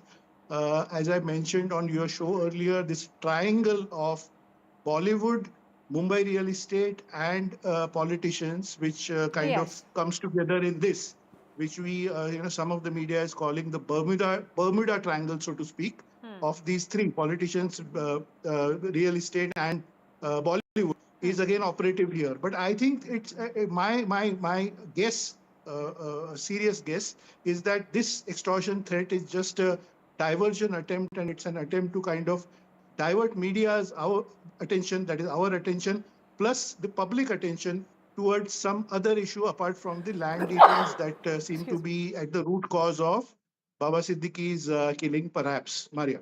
Okay, Ved Thapar, is there concern particularly in the film industry now? I mean, Salman Khan and there was firing at Galaxy apartment only recently. There have been similar threats which have been received by his family repeatedly. And now, after the killing of Baba Siddiqui, what is really the film industry thinking? The film industry is very sincerely concerned about this subject for this Salman Khan's case. And Salman Khan is not only a hero on the screen, but he is a real hero of his real life also, as he is helping millions of people every year and the prayers are with him. But above all, the Mumbai police is the way Mumbai police is taking care of him. That is really commendable. And we, the film industry, we are standing for him. And always we will be. Okay. Okay. Yes, please go ahead. Yeah. So the thing is this, that as I told you that he's a real life hero, it does not mean that he will go out to protect himself, as police is there always. But the two gentlemen spoke about these things. That's very right. And film industry, we are meeting, we are discussing, not with him, not with Salman, okay, but together. Rohit, just tell me, because this is happening at a time when the model code of conduct is in place in Maharashtra. I was speaking to some leaders in Mahayuti that do they see this impacting particularly Mumbai? Is this going to lead to some kind of panic in Mumbai particularly? Because Mumbai is not new to gang wars, but there's no gang. There is one gang which is announcing its entry as one of the former cops was saying on my show last time, and now you are seeing this almost like a wild goose chase which is happening on the part of the police. They do not know, we do not know. The police has been completely tight-lipped about the nature of investigation.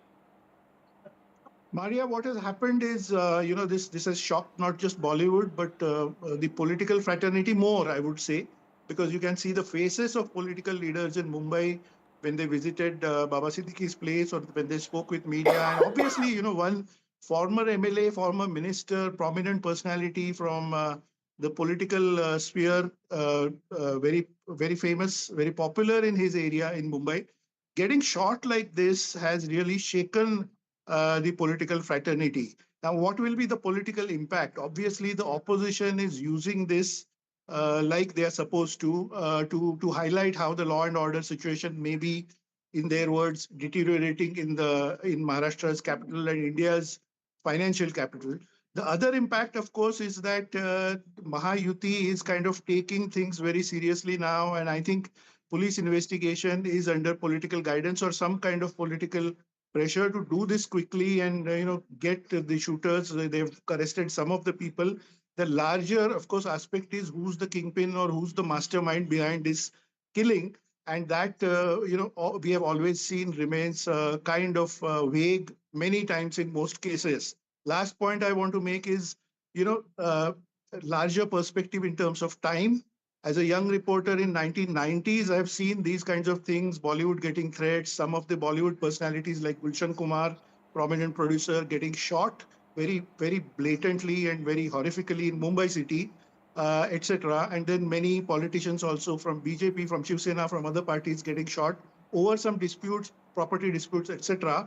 But last 10, 15 years, Maria, barring the killing of journalist J-Day, last 15 years, let's say, there's been a quiet period. It's been like Mumbai police has taken complete control and kind of eliminated all the gangsters in encounters. And we've seen a calm period in the last, let's say, 15 years.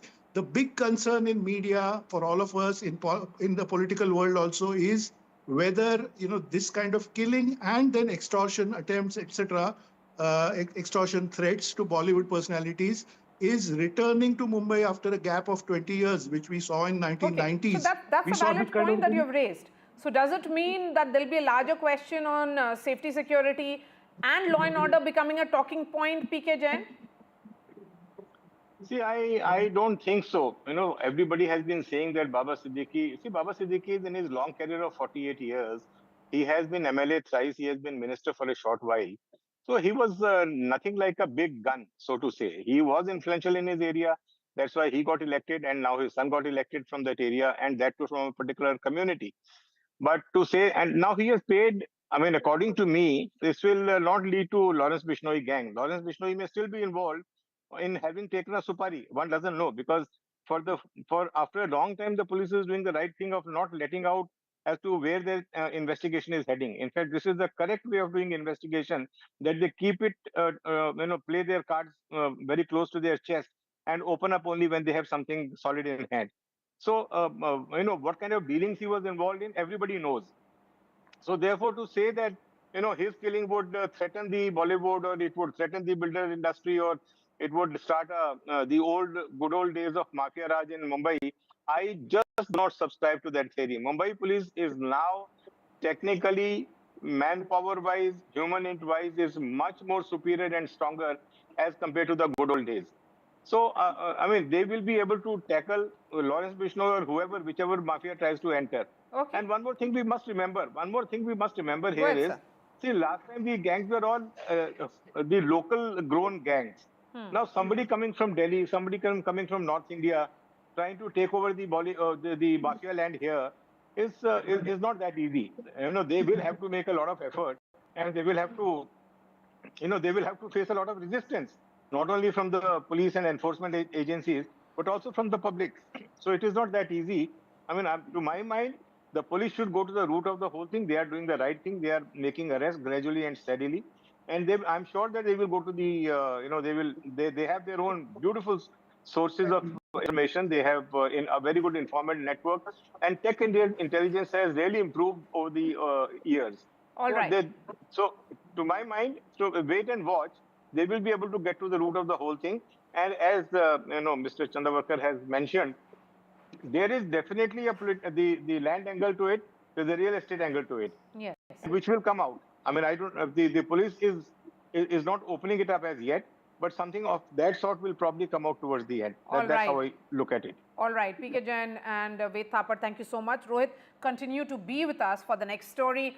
The countdown to the Maharashtra polls have begun, and political parties are in huddle for seat-sharing talks. While the Mahayuti seat-sharing talk is almost sealed, in fact, there will be an optics of sorts which will be playing out in Delhi, where all the three Mahayuti faces, which is Devendra Fadnavis, Eknath Shinde and Ajit Pawar, will be meeting Home Minister in Delhi. It is the Mahavikas Aghadi which is trying to really iron out its differences. Sources tell NDTV that UBT will not discuss seats with Nana Patole, who is the Congress face in Maharashtra. Meanwhile, RSS is planning nearly 60,000 small meetings in Maharashtra. Remember, the cultural organization and the BJP's, the edifice, I would say, RSS had backed the party completely during the Haryana campaign as well. Rohit continues to be with us. Rohit, the fact here is that one of the reasons for the BJP's poor performance, particularly in Maharashtra and in some other states, was that RSS was not active during campaigning. The organization has its foot soldiers on ground, and they have been very critical in ensuring the booth level management for the BJP. Yes. So the big concern for BJP leadership in Maharashtra, and I've spoken with some of them, is that in the last elections, Maria, in the Lok Sabha elections, their analysis shows that they fell short in most constituencies just by 1% votes. In many constituencies, they lost the seat by 2,000 votes, 5,000 votes, 6,000 votes.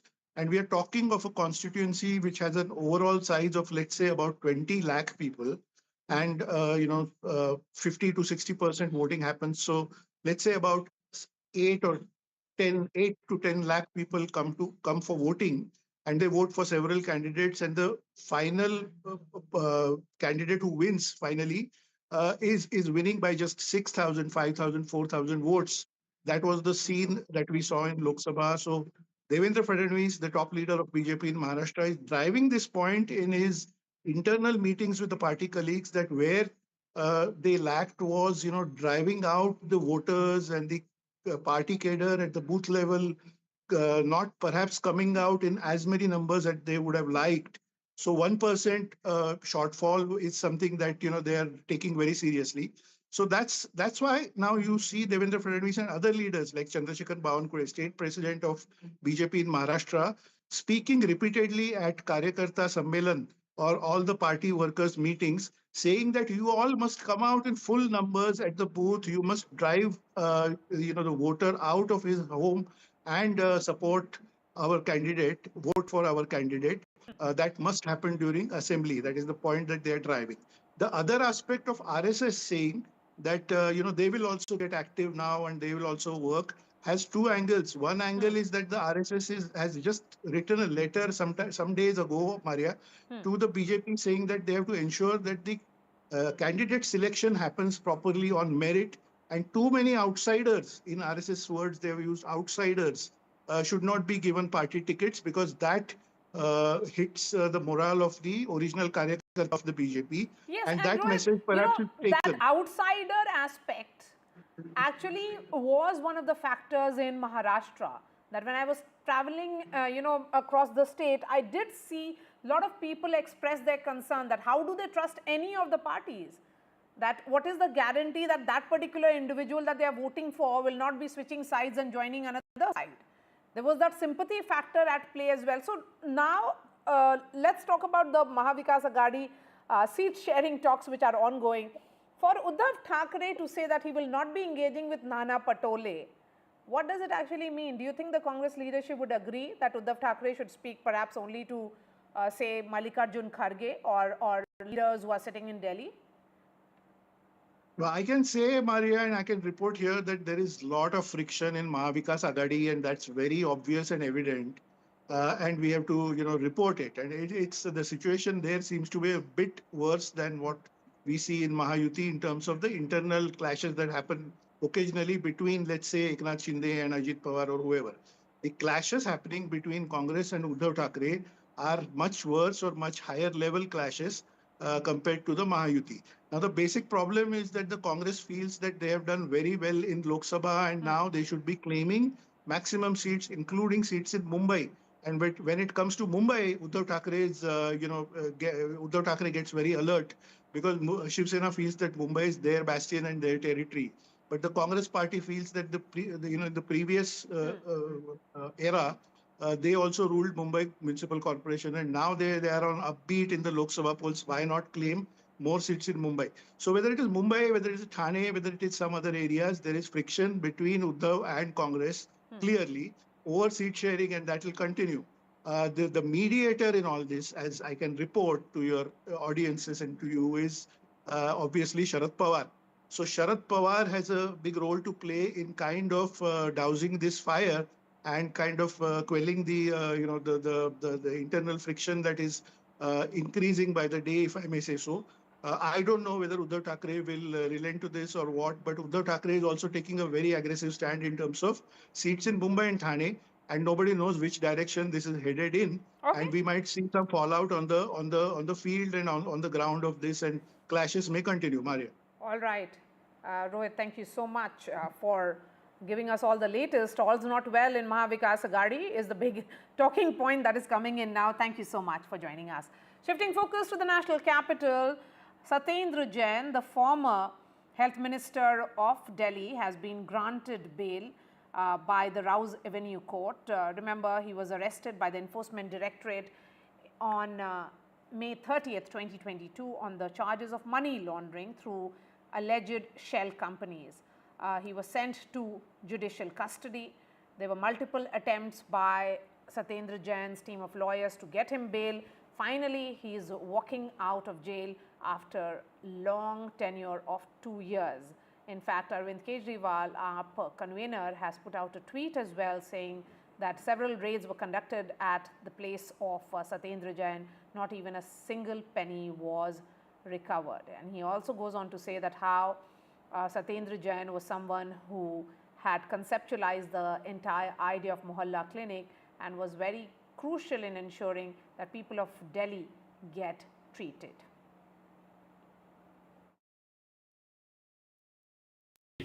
Delhi के लोगों के लिए काफ़ी खुशखबरी आज अदालत के द्वारा मिली है। मैं अदालत का तहे दिल से धन्यवाद करना चाहता हूँ। भारतीय जनता पार्टी की सरकार जिस तरह से दिल्ली में अरविंद केजरीवाल की सरकार के सभी कामों को ठप करने के लिए एड़ी चोटी लगाया, सभी नेताओं को फर्जी केसों में जेल पहुंचाया, आज सभी नेता जेल से बाहर आ चुके हैं। दिल्ली के लोगों के काम को तेज़ी से आगे बढ़ाने की कोशिश कर रहे हैं। सत्येंद्र जैन जी के जमानत मिलने से हमारी ताकत, हमारा हौसला और बढ़ा है। सत्येंद्र जैन जी बहुत मेहनत के साथ दिल्ली के लोगों की सेवा कर रहे थे, लेकिन भारतीय जनता पार्टी ने कुचक्र करके, षड्यंत्र करके, क्योंकि उनको डर लग रहा था कि अगर अरविंद केजरीवाल जी की सरकार इसी तरह से दिल्ली के लोगों की स्वास्थ्य सेवाओं को ठीक करती रही तो दिल्ली नहीं पूरे देश में लोग बीजेपी से भी क्वेश्चन पूछने लगेंगे कि भाई अगर सत्येंद्र जैन और अरविंद केजरीवाल जी दिल्ली के अस्पतालों को ठीक कर सकते हैं तो आप गुजरात के, उत्तर प्रदेश के अस्पतालों को ठीक क्यों नहीं कर रहे। इसलिए सत्येंद्र जैन जी को गिरफ्तार किया गया। कुछ नहीं मिला उनके खिलाफ, तो 4-4 बार उनके घर पे ईडी की रेड की, भारतीय जनता पार्टी ने ईडी की रेड कराई उनके घर पे, लेकिन उसके बावजूद उनके घर से एक पैसा नहीं मिला, एक कागज नहीं मिला। Ishika is tracking the story and she is joining us live. So what were the observations of the court, Ishika, while granting the bail?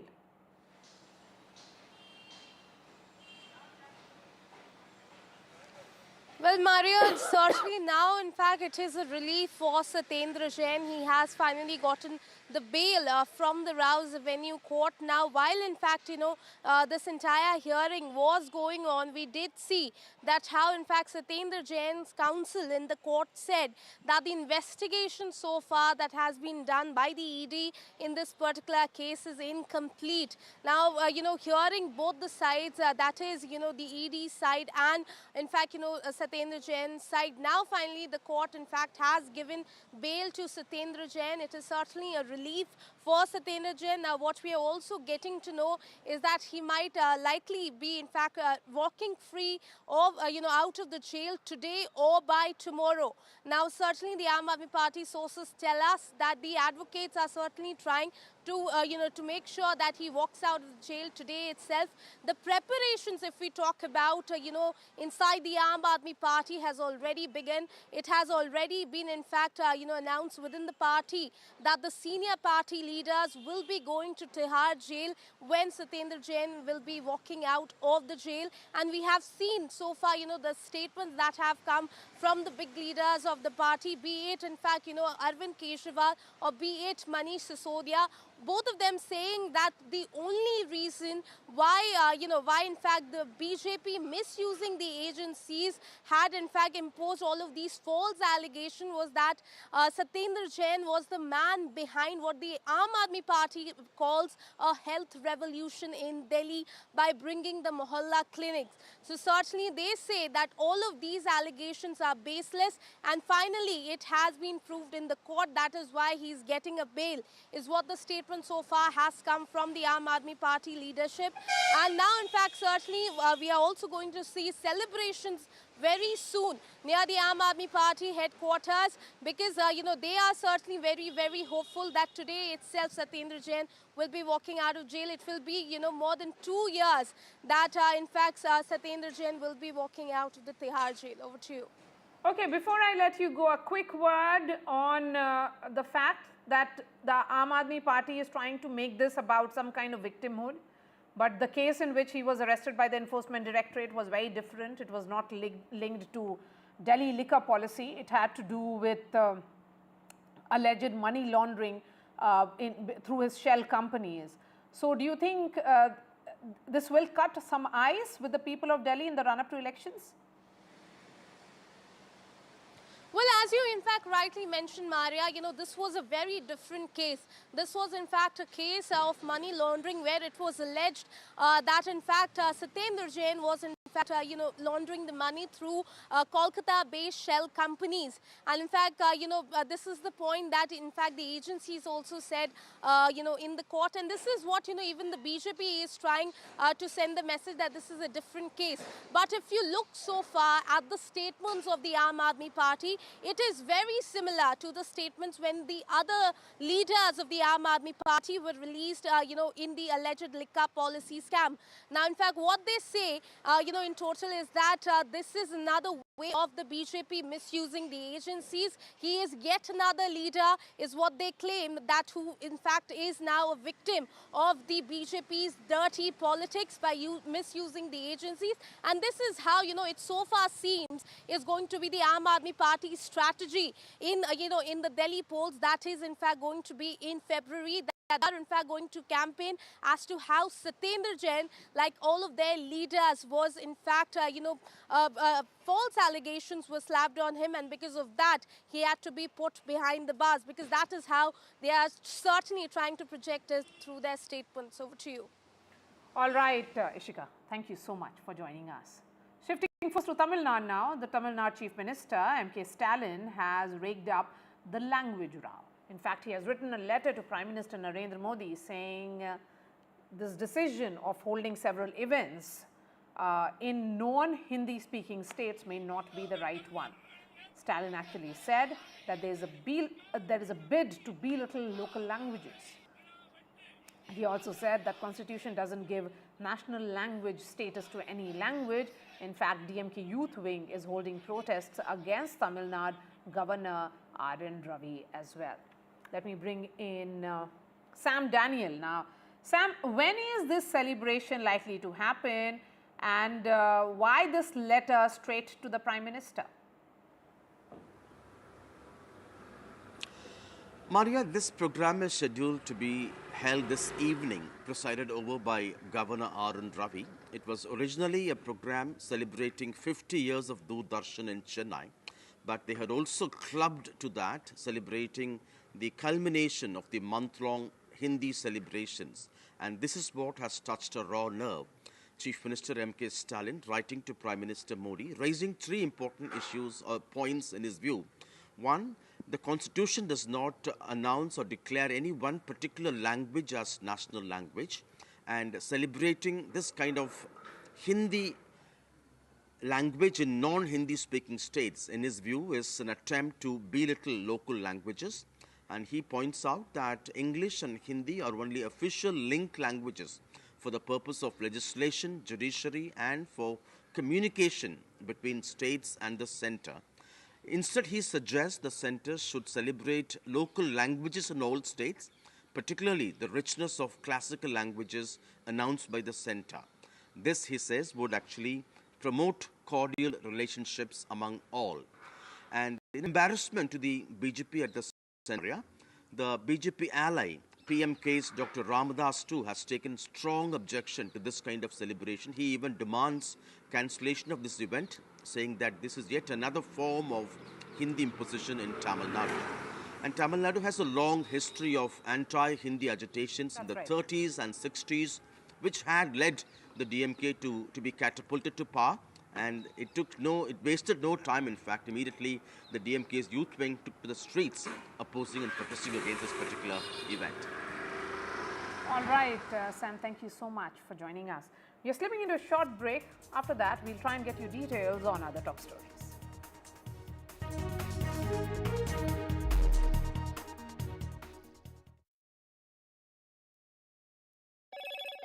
Hello, Moto. Motorola Edge 50 Pro, world's first AI-powered pro-grade camera.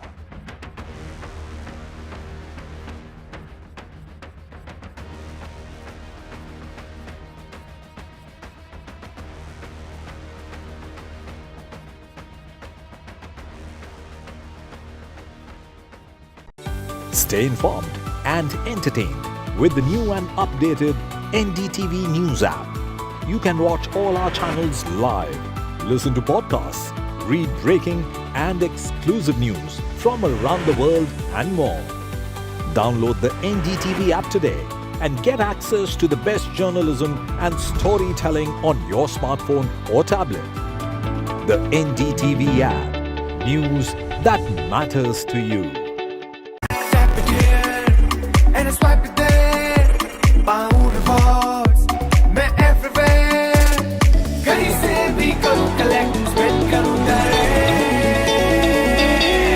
Download any single ID partner app, link your card and earn reward with top brand. Get it free with single ID. तालियों के साथ हम स्वागत करेंगे आदरणीय मोदी जी का। छत्रपति शिवाजी महाराज की। त्यांचा अजेंडा फक्त करप्शन फर्स्ट, आमचा अजेंडा आहे नेशन फर्स्ट. घोषणा आणि जनतेचे पैसे लुटणं. कट कमिशन आणि करप्शनला आमच्याकडे थारा नाही. त्यांचा परिवारवाद आमचा महाराष्ट्रवाद. महाराष्ट्रामध्ये 1,75,000 जागा रिक्त आहेत. पण का मिळत नाही? राज्याची जनतेच्या घमाच्या पैशाची तिजोरी लुटण्यासाठी हे सरकार आहे. पूर्वीच्या सरकारच्या काळामध्ये निधी देताना त्यांना असं वाटायचं की त्यांच्याच खिशातले पैसे चालले. शेतकऱ्यांना मोफत वीज देण्याचं काम आपल्या सरकारने सुरू केलं. In a world of shifting power dynamics, India stands tall as a global force. Join us at the NDTV World Summit 2024, where Prime Minister Narendra Modi will unveil his transformative vision for the India century. Be a part of a summit of thought leaders and visionaries, shaping the world's future. NDTV World Summit, October 21st and 22nd on the NDTV network. New day, new show, a new experience. Start your day with the news, not views. We bring you stories that matter and impact your life. News that informs and keeps you ahead. From Maximum City, Mumbai, to the seat of power, Delhi, NDTV brings you the best breakfast show. breakfast news on NDTV, 8 a.m. every day.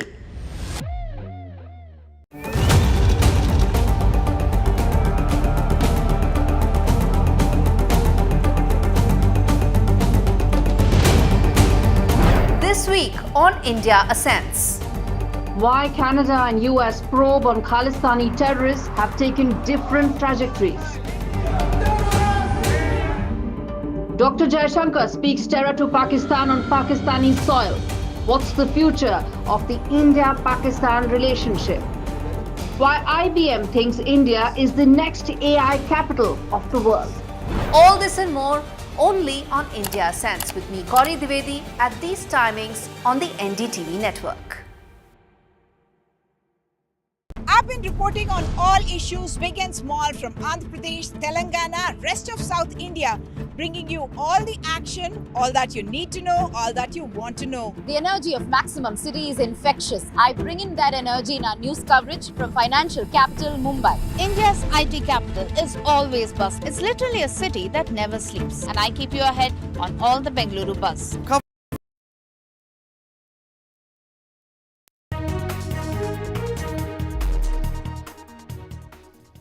And getting you the latest in Muda scam. In fact, Enforcement Directorate carried out raids across offices in Mysuru. DKS, who is the, DK Shiv Kumar, the Deputy Chief Minister of Karnataka, has come out in the defense of Chief Minister Siddaramaiah. He has gone on to say that ED officials are only gathering information. They do not have any document to really implicate the Chief Minister's role in it. Remember, Siddaramaiah's wife had given up the land that was given to her through Muda. ED officials are holding a meeting also with the Muda Commissioner, Raghunandan, the city planner and special land acquisition officers. Let's first listen in to what DK Shiv Kumar said. ED ಅವರು information ತಗೊಳ್ಬೋದು. ನೀವು ride ಅಂತ ಯಾಕೆ ಕರಿತೀರಿ? ದಾಖಲೆ ಕೇಳ್ತಾ ಇರ್ಬೋದು, ದಾಖಲೆ ಕೊಡೋದು. ಏನು ಅನ್ಯಾಯ ಏನಿದೆ ಅಲ್ಲಿ? ದಾಖಲೆ ತೆಗೆದುಕೊಳ್ತಾರೆ, ಪರಿಶೀಲನೆ ಮಾಡ್ತಾರೆ. ಅದು ಬಿಟ್ಟು ಏನು ಮಾಡೋಕ್ಕಾಗ್ತದೆ? ಏನು ಹೊಸದಾಗಿರೋ ದಾಖಲೆನ ತಿದ್ದಕ್ಕಾಗ್ತದ? ಏನಿಲ್ಲ. ಎಲ್ಲ ವಿಚಾರಗಳು ಈಗಾಗಲೇ ಪಬ್ಲಿಕ್ ಡೊಮೇನಲ್ಲಿ ಇದೆ. ಕೂಡಲೇ ಅವರ ಡ್ಯೂಟಿ ಅವ್ರು ಮಾಡಲಿ. ಇದರಿಂದ ನಾವು ಕಾನೂನು ಪರವಾಗಿ ಏನು ಹೋರಾಟ ಮಾಡಬೇಕು ನಾವು ಹೋರಾಟ ಮಾಡ್ತೀವಿ, ವಾಸ್ತವಾಂಶ ತಿಳಿಸ್ತೀವಿ, ನಾವೇನು ಮುಚ್ಚುವಂಥದ್ದಿಲ್ಲ. ಅಲ್ಲ ಸರ್, ಇಡಿ ದಾಳಿ ನೀವು ಕೂಡ ಸಾಕಷ್ಟು ಬಾರಿ ಹೇಳ್ತಿದ್ರ, ಅದು ರಾಜಕೀಯ ಪ್ರೇರಿತ ಅನ್ನುವಂಥ political vendetta raids, political vendetta investigation ಅಂತ. ನಾನು ಮ್ಯಾಟ್ರು ಕೋರ್ಟಲ್ಲಿದೆ, ಅವರು ಮೂಡ್ ಆಫೀಸ್ ಹೋಗಿದ್ದಾರೆ. ನನಗೆ ಬಂದ ಮಾಹಿತಿ ಪ್ರಕಾರ ಅವ್ರ ದಾಖಲೆಗಳು ಕೇಳಿತ್ತು. ಇವ್ರು ದಾಖಲೆಗಳು ಕೊಟ್ಟಿದ್ರೋ ಏನೋ ನನಗೆ ಗೊತ್ತಿಲ್ಲ. ಬಹುಶಃ ಲೇಟ್ ಆಗಿರ್ಬೋದು ಅಂತ ಕಾಣ್ತದೆ, ಅದಕ್ಕೆ ಅವ್ರು ಹೋಗಿದ್ದಾರೆ. Pratibha is joining us live from Bengaluru. Pratibha, you know, the entire Congress stands united behind Mr. Siddaramaiah, but given the nature of allegation and also the investigation, the form that it is taking, is there a concern within the Congress that it could actually mean that the Chief Minister's position could become untenable? In fact, if one looks at the demeanor of Chief Minister Siddaramaiah from then to now, there is definitely a certain apprehension that is definitely reflected on his face. There is definitely not the old Siddaramaiah that you see in his gait as he walks, is something that most political observers have been talking about. But however, Siddaramaiah has been enjoying the support of his MLAs as well as ministers who have been rallying behind him. Despite the many press conferences that he has had, he has displayed a show of unity. He has also expressed how he enjoys the support of the High Command. Now, that is as far as Congress is concerned. But internally, there has been a lot of speculation in terms of many chief ministerial aspirants being present there and all of them waiting for the right opportune moment to take over that chief minister's throne. In the meantime, the BJP has been upping its ante because all of them are of the opinion that once Chief Minister Siddaramaiah resigns, then the entire powerhouse called the Congress in Karnataka would definitely crumble, and that is exactly what the opposition is looking at. As far as the two investigations go, you have the Lokayukta probe on one hand, you have the ED heat on Siddaramaiah on the other. However, the ball is in the court. Chief Minister Siddaramaiah is banking on some kind of a legal reprieve that he could perhaps get as far as getting out of this case is concerned. All eyes are on how he would be fighting this investigation going forward. Okay, Pratibha, talking about the raids that were conducted today and the resignation of the MUDA chief, which has happened few days back, how are all these developments being viewed by the Congress? But the Congress has been suggesting that this is a protocol that needs to take shape as far as the investigation from both the Lokayukta as well as the ED is concerned. And they are hoping that this investigation would definitely kind of vindicate Chief Minister Siddaramaiah. And they have been sitting with legal experts in terms of how they could find the loopholes as well as the justification and the excuses that can be provided to ensure that Siddaramaiah would continue for as long as possible. In the meantime, the BJP has been upping its ante with respect to both the investigating agencies, and they have also been calling for a CBI probe because the BJP is now under the impression that both the Lokayukta as well as the ED, as far as the Lokayukta at least is concerned, it could come under the state influence, and they have been demanding two things right from the start of these allegations. One is Chief Minister Siddaramaiah's resignation, and two is to ensure that the probe would now be conducted by the CBI. However, with respect to the CBI, they have been kept at bay with respect to the Congress government, which has taken a decision to ensure that there needs to be prior permission that needs to be taken by the CBI to come into the state of Karnataka to investigate any matter. But with respect to the ED, it is definitely going to be one of the toughest tasks to overcome as far as Chief Minister Siddaramaiah's role in the MUDA scam is concerned. All eyes are on how this investigation is going to proceed. Back to you. All right. Thank you so much for joining us. Shifting focus to another headline of ours, and this is with regards to the sexual harassment complaint which has been filed against AIMS CSO. AIMS director has now set up a probe committee, and the complaint has been made by a female security guard against her supervisor, who is the Central Chief Security Officer of All India Institute of Medical Sciences. We have accessed a copy of that complain, and this appears to be very, very serious in nature. What next in this? In fact, the deadline which has been set by the AIIMS director is that the probe report must be submitted in a week's time. Shreya is tracking the story and she joins us live. Shreya, give us more details.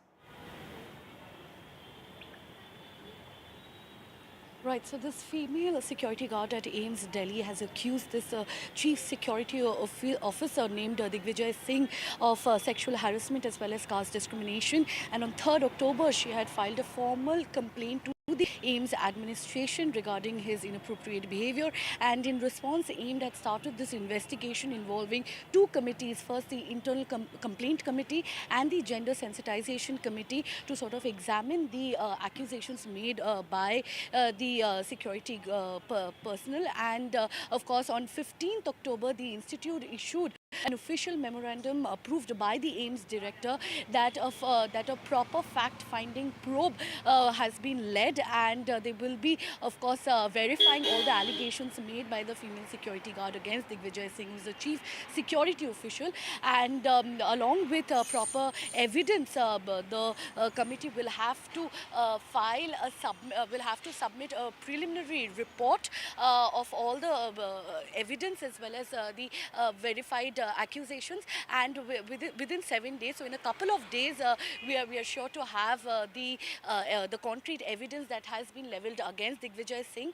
And for now, we know that this is a serious allegation that has been made against a very high-level official at AIIMS, All India Institute of Medical Sciences, which is one of the most prestigious medical institutes not only in India but across the world. That the chief security officer has been accused also of hurling some casteist remarks against her. Although AIIMS has initiated investigation against the officer, the authorities are yet to comment on the matter. The larger question really is that this was just about a duty roster, and the turn it has taken in this regards is actually the chief security officer has much to explain.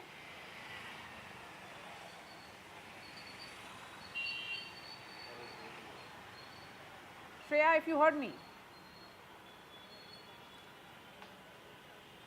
All right, Shreya, there seems to be some problem with that line of Shreya Ghosh, who was giving us all the details. In fact, there were two committees which have been set up, and both committees have been instructed to submit preliminary reports along with supporting evidences within 7 days.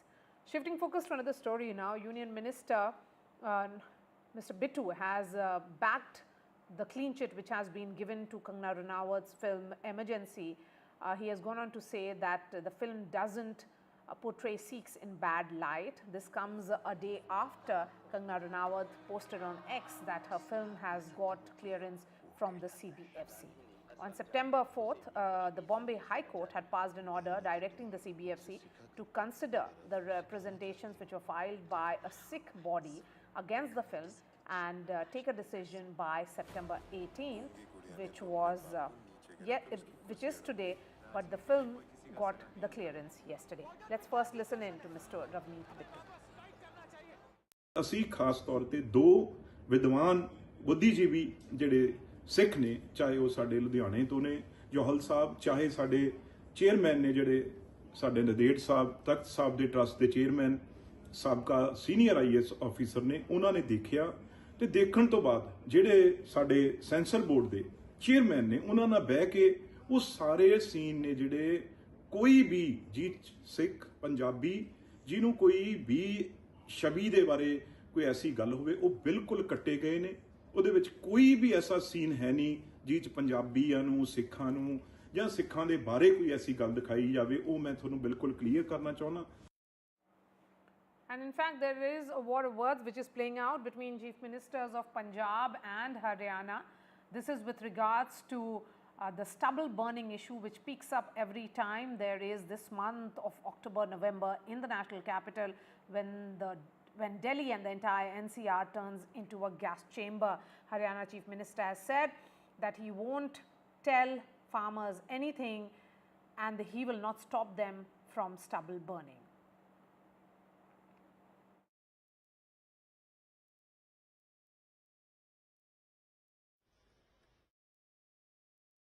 नहीं, माननीय हमारे chief secretary साहब, अगर माननीय supreme court ने बुलाया है तो वो जाएंगे और वो जवाब भी देंगे। हमारे हरियाणा के किसान बहुत ही जागरूक हैं। मैं तो बहुत हमारे किसानों को प्रणाम करता हूं। मैं इसलिए करता हूं कि जो भी बात हम बोलते हैं उसको वो सहज अक्षर लागू करते हैं। कोई भी हमारा किसान पराली नहीं जलाएगा। हम माननीय सुप्रीम कोर्ट को इस बात से हमारे चीफ सेक्रेटरी साहब अवगत कराएंगे और एफर्ट्स में हम कोई कमी नहीं करेंगे। माननीय सुप्रीम कोर्ट के भी जो आते रहते हैं हमें गाइडलाइंस, हम फॉलो करते हैं। पहले तो जब हम आग हमारे यहाँ पराली को लगती है, उस किसान के खुद के और उस पूरे गांव के फेफड़ों में से निकलती है ना। वो कोई कार्बन मोनोडाइऑक्साइड से तो सांस नहीं लेते तो ऑक्सीजन से ही है ना। लेकिन उसके लिए बैठना पड़ेगा। ऐसे मीटिंगें करके आ जाते हैं। अब मेरी मीटिंगें हुई हैं बहुत सेंटर के साथ, जी प्रेरित करो। ने कहा जी कंपनसेशन दे दो, कुछ इंडिया गवर्नमेंट दे दे, कुछ पंजाब गवर्नमेंट दे देगी। उनको बोलेंगे कि ये आपका कंपनसेशन है, आग नहीं लगानी है। Gurpreet Chinna is joining me live on this story. So, Gurpreet, you know, it's nothing new. This is similar war of words which plays out between the centre and the Delhi government, between Delhi government and the Haryana government. The only issue is that this time around, the government in Delhi and also in Punjab is the same government. The question is that if the farmers do not have an alternative, then what should they do?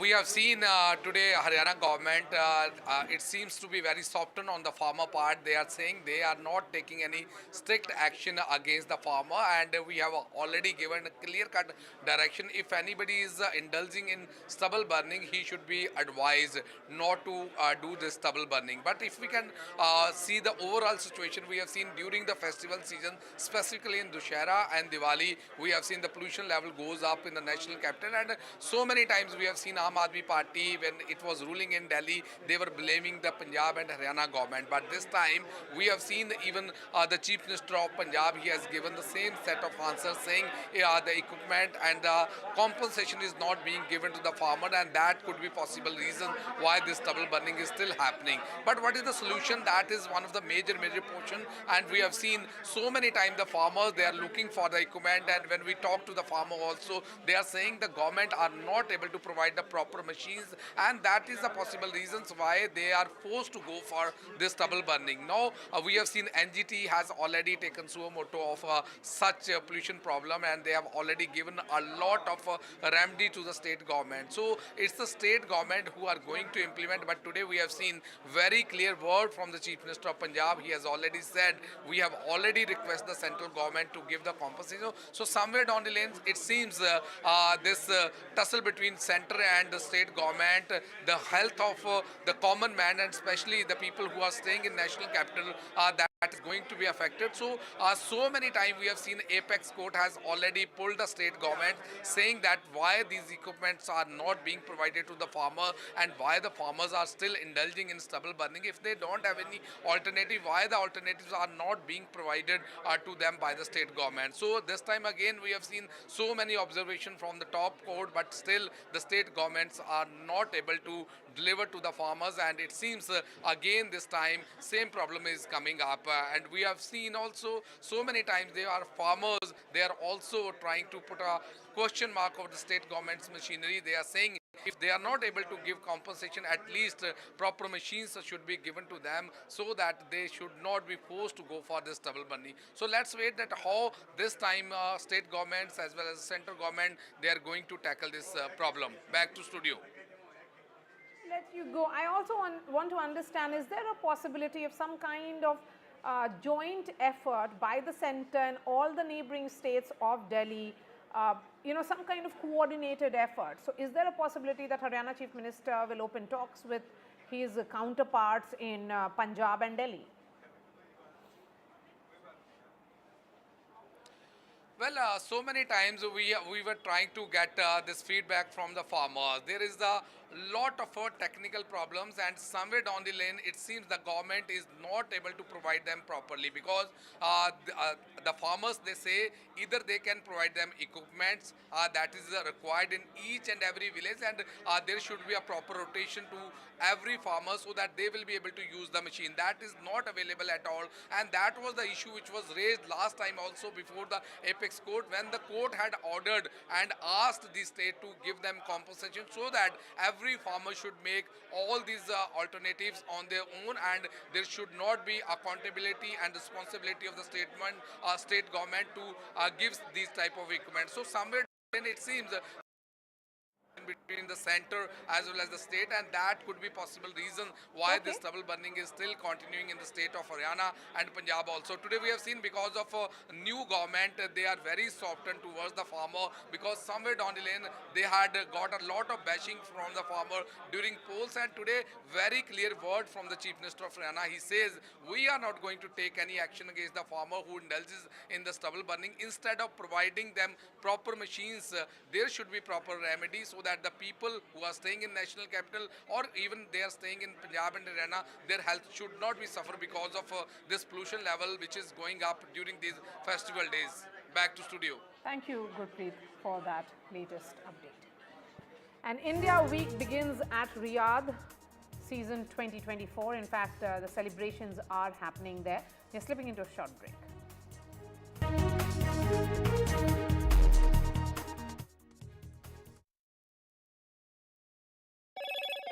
Hello, Moto. Motorola Edge 50 Pro, world's first AI-powered pro-grade camera.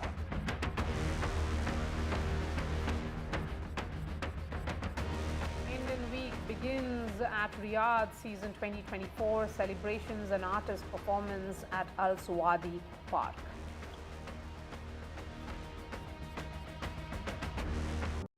Stay informed and entertained with the new and updated NDTV News app. You can watch all our channels live, listen to podcasts, read breaking and exclusive news from around the world and more.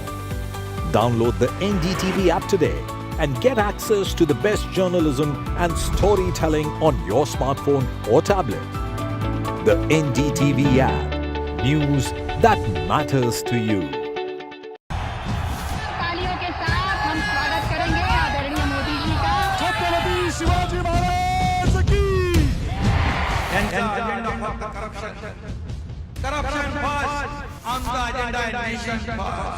घोषणा आणि जनतेचे पैसे लुटणं, cut commission आणि करप्शनला आमच्याकडे थारा नाही, त्यांचा परिवारवाद आमचा महाराष्ट्रवाद. महाराष्ट्रामध्ये 1,75,000 जागा रिक्त आहेत, पण का मिळत नाही? राज्याची जनतेच्या घमाच्या पैशाची तिजोरी लुटण्यासाठी हे सरकार आहे. पूर्वीच्या सरकारच्या काळामध्ये निधी देताना त्यांना असं वाटायचं की त्यांच्याच खिशातले पैसे चालले. शेतकऱ्यांना मोफत वीज देण्याचं काम आपल्या सरकारने सुरू केलं. In a world of shifting power dynamics, India stands tall as a global force. Join us at the NDTV World Summit 2024, where Prime Minister Narendra Modi will unveil his transformative vision for the India century. Be a part of a summit of thought leaders and visionaries, shaping the world's future. NDTV World Summit, October 21st and 22nd on the NDTV network. New day, new show, a new experience. Start your day with the news, not views. We bring you stories that matter and impact your life. News that informs and keeps you ahead. From Maximum City, Mumbai, to the seat of power, Delhi, NDTV brings you the best breakfast show. Breakfast news on NDTV, 8 a.m. every day.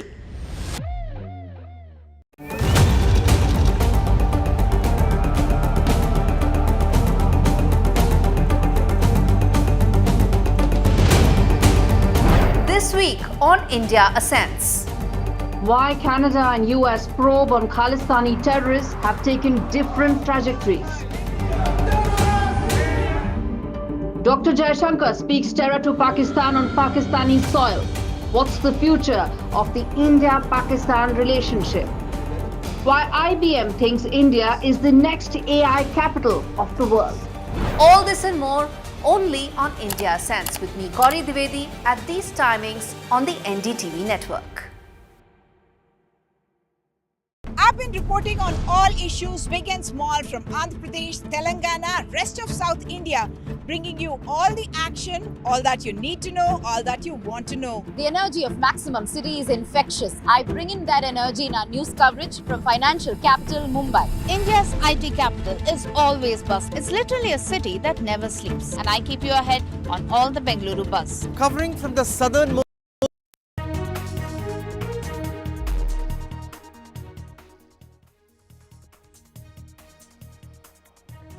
Hello and welcome. You're watching NDTV 24/7. I'm Osama Shah. Satyendra Jain, the ex-health minister of Delhi and a top leader of the Aam Aadmi Party, he has been granted bail after nearly 2 years. We'll get you all of the details of that story, but first, let's take a look at the headlines.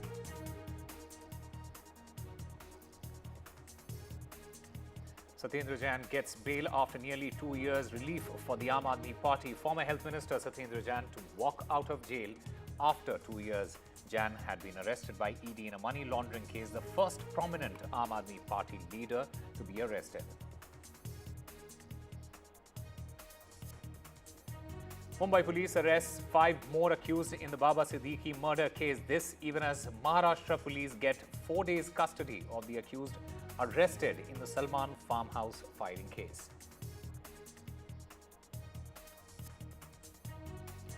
With just weeks to go for the elections in Maharashtra, cracks within the opposition. Sources indicate that Uddhav Sena is not happy with Maharashtra Congress chief Nana Patole and do not want any further discussions on seat sharing pact with him.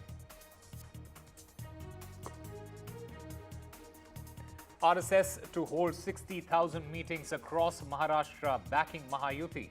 RSS to pitch in to hold 60,000 meetings, and these meetings are to be held in groups of 20s.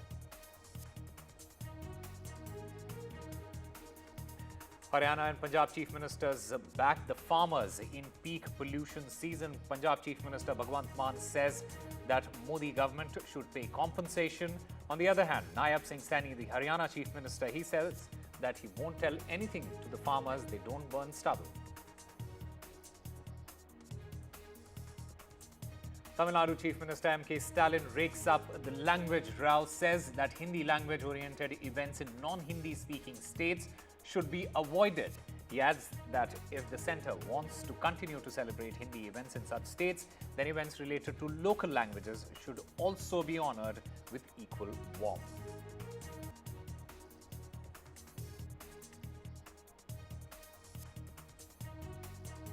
And in cricket, Team India mounts a fight back in the Bengaluru Test. India now trail by 125 runs. Sarfaraz Khan and Virat Kohli lead India's fight back.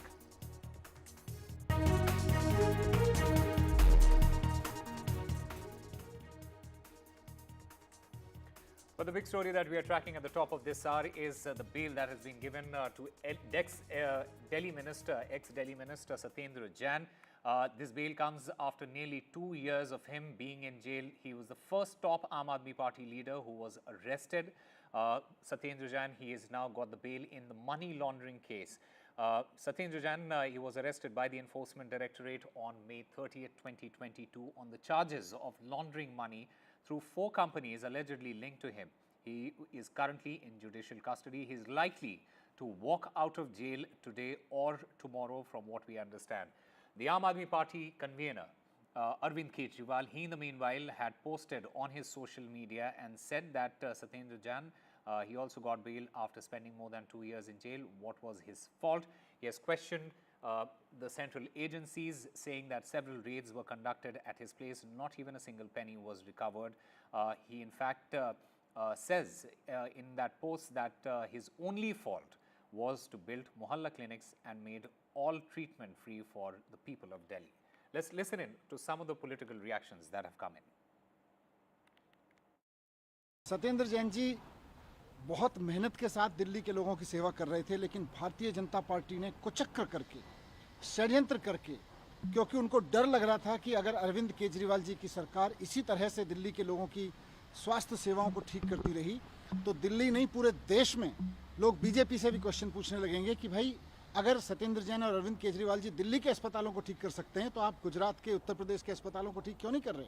इसलिए सत्येंद्र जैन जी को गिरफ्तार किया गया। कुछ नहीं मिला उनके खिलाफ, तो 4-4 बार उनके घर पे ईडी की रेड की, भारतीय जनता पार्टी ने ईडी की रेड कराई उनके घर पे, लेकिन उसके बावजूद उनके घर से एक पैसा नहीं मिला, एक कागज नहीं मिला।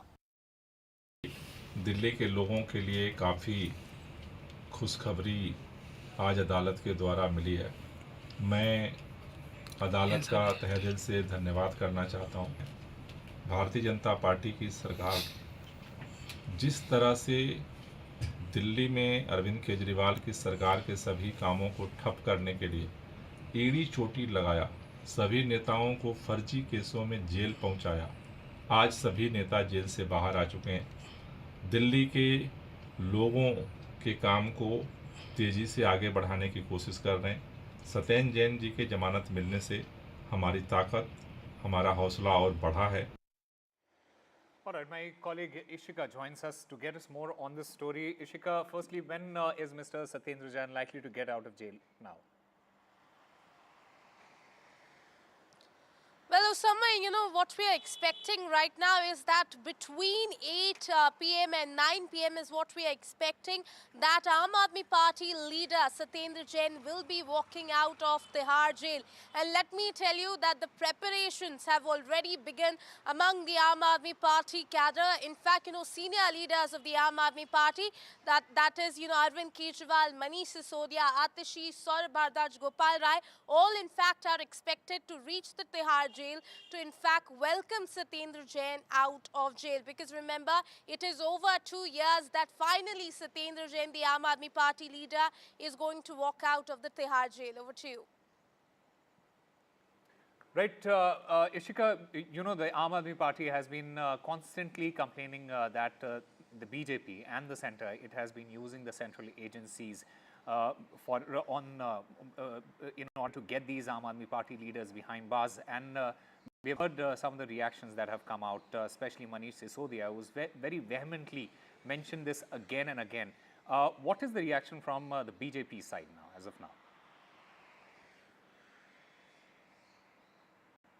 Well, Osama, you know, as you very rightly pointed out, so far the statements that we have seen, you know, that have come from the Aam Aadmi Party big leaders, all of them, you know, in fact saying that this is Satyendra Jain, even though it is a different case, they continue to say this, that, you know, this is just another way of the BJP, the central leadership of the BJP misusing the agencies to frame charges, baseless charges rather, you know, against the Aam Aadmi Party leader, and Satyendra Jain is just one of them. And also in fact claiming that the only crime that Satyendra Jain committed was that he brought the, you know, the so-called health revolution in the national capital by introducing the concept of Mohalla clinics. Now, on the other hand, if we talk about the BJP, in fact, they go on to say that this, in fact, you know, the messaging that has gone in the public is very clear that, you know, there are still corruption charges. They have just got the bail, does not mean they in fact are guilt-free in these cases, even be it the liquor policy case or be it, you know, this different case of in fact Satyendra Jain of money laundering, and in fact via, you know, the Calcutta-based shell companies. So BJP goes on to say that it, you know, it just shows that the corruption still persists, you know, among all of these Aam Aadmi Party leaders, and certainly the people, in fact, you know, what they claim, the people of Delhi will in fact decide its verdict in February when the polls will be held. Over to you. All right, Ishika Verma there. Thank you very much for getting us all the latest in that story. Moving on to our other big story that we are tracking, Bollywood actor Salman Khan, he has been issued a death threat allegedly by the Lawrence Bishnoi gang, who have demanded 5 crore rupees in order to, what they say, end the enmity. Now, a WhatsApp message that was sent to Mumbai Traffic Police, it warned that if the money is not paid, then the actor's fate would be worse than that of former Maharashtra Minister Baba Siddiqui, who was murdered recently, allegedly, again, by the Bishnoi gang members. The message, it read, "Don't take this lightly. If Salman Khan wants to stay alive and end the enmity with Lawrence Bishnoi, he must pay 5 crore rupees. If the money is not given, his condition will be worse than Baba Siddiqui's," is what the threat message read. And my colleague Paras Dama joins us to get us more on this story. Paras, firstly, how seriously is the police taking this threat, and what has been their response to this?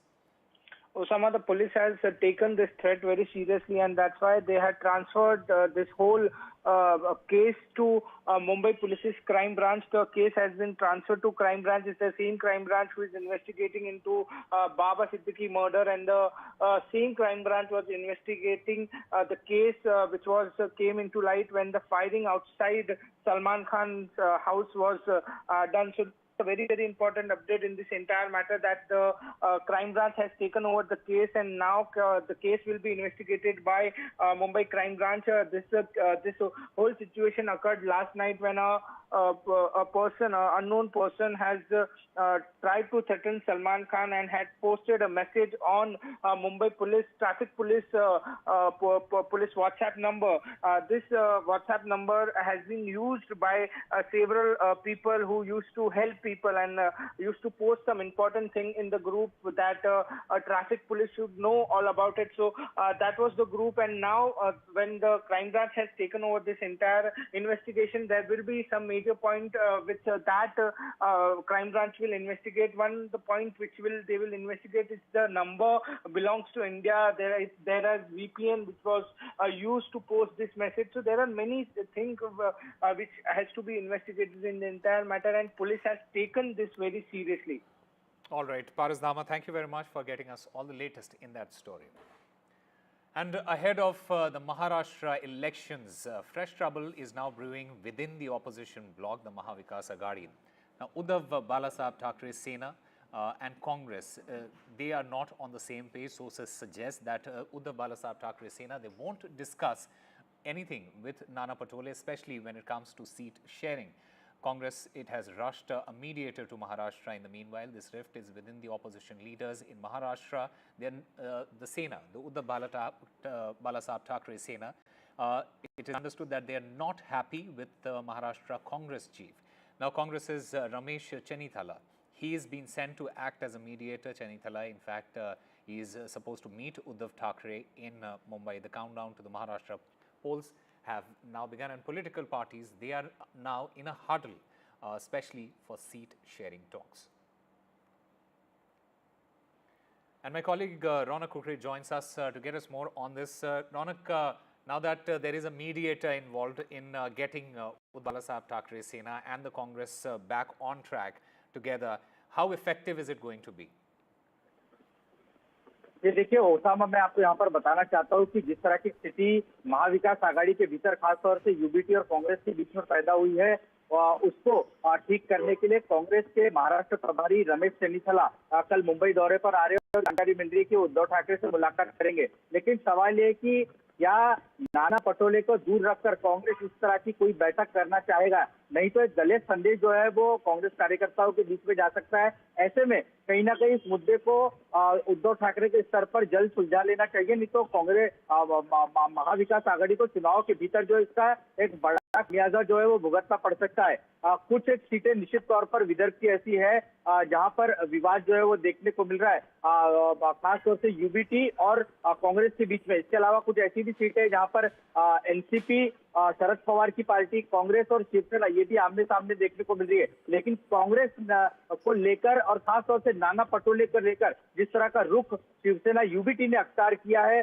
उससे महाविकास आघाड़ी में खटास पैदा कर दी है, और इस खटास को अगर जल्दी दूर नहीं किया तो इसका असर जो है वो चुनाव पर भी देखने को मिल सकता है। मैं आपको बता दूं कि नाना पटोले विदर्भ इलाके में एक बड़ा चेहरा माना जाता है और मुख्य तौर पर ओबीसी समाज से आते हैं। तो ऐसे में ऐसे वक्त में नाना पटोले को नीचा दिखाना भी उद्धव ठाकरे या उनकी पार्टी को कहीं ना कहीं भारी पड़ सकता है। लिहाजा इसको जल्द से जल्द सुलझाना बहुत ही अहम हो जाएगा। जी, Ronak Kukre there. Thank you very much for getting us all the latest in that story.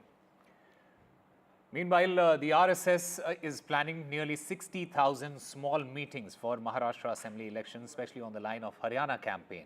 A small group of 20 people, they will be part of these meetings, and a person familiar to them, they will be managing these meetings.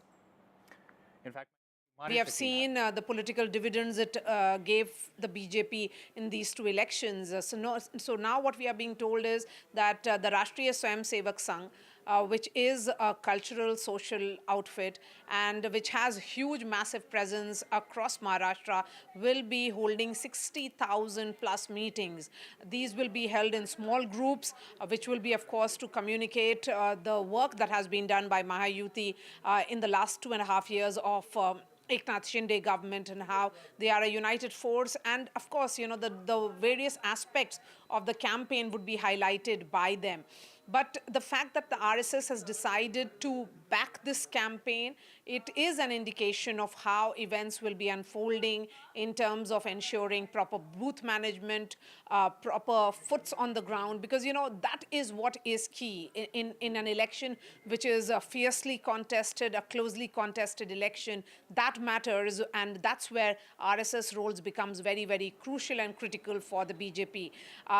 One of the factors that led to BJP's number and overall Mahayuti number going down during the Lok Sabha polls was what was seen as RSS deciding not to be very, very active in the campaign. Now we are being told by the sources in Mahayuti that RSS will be going whole hog. They are going an extra mile in ensuring that the messaging is right and it is communicated to the last man standing. Now, in the peak pollution season, the chief ministers of Punjab as well as Haryana, they have backed the farmers. The Punjab Chief Minister Bhagwant Mann, he has said that Modi, Prime Minister Modi, government should pay compensation to the farmers, while the Haryana Chief Minister Naib Singh Saini, he has said that he won't tell farmers anything. They don't burn stubble in the state. Let's listen in to some of the reactions that have come in.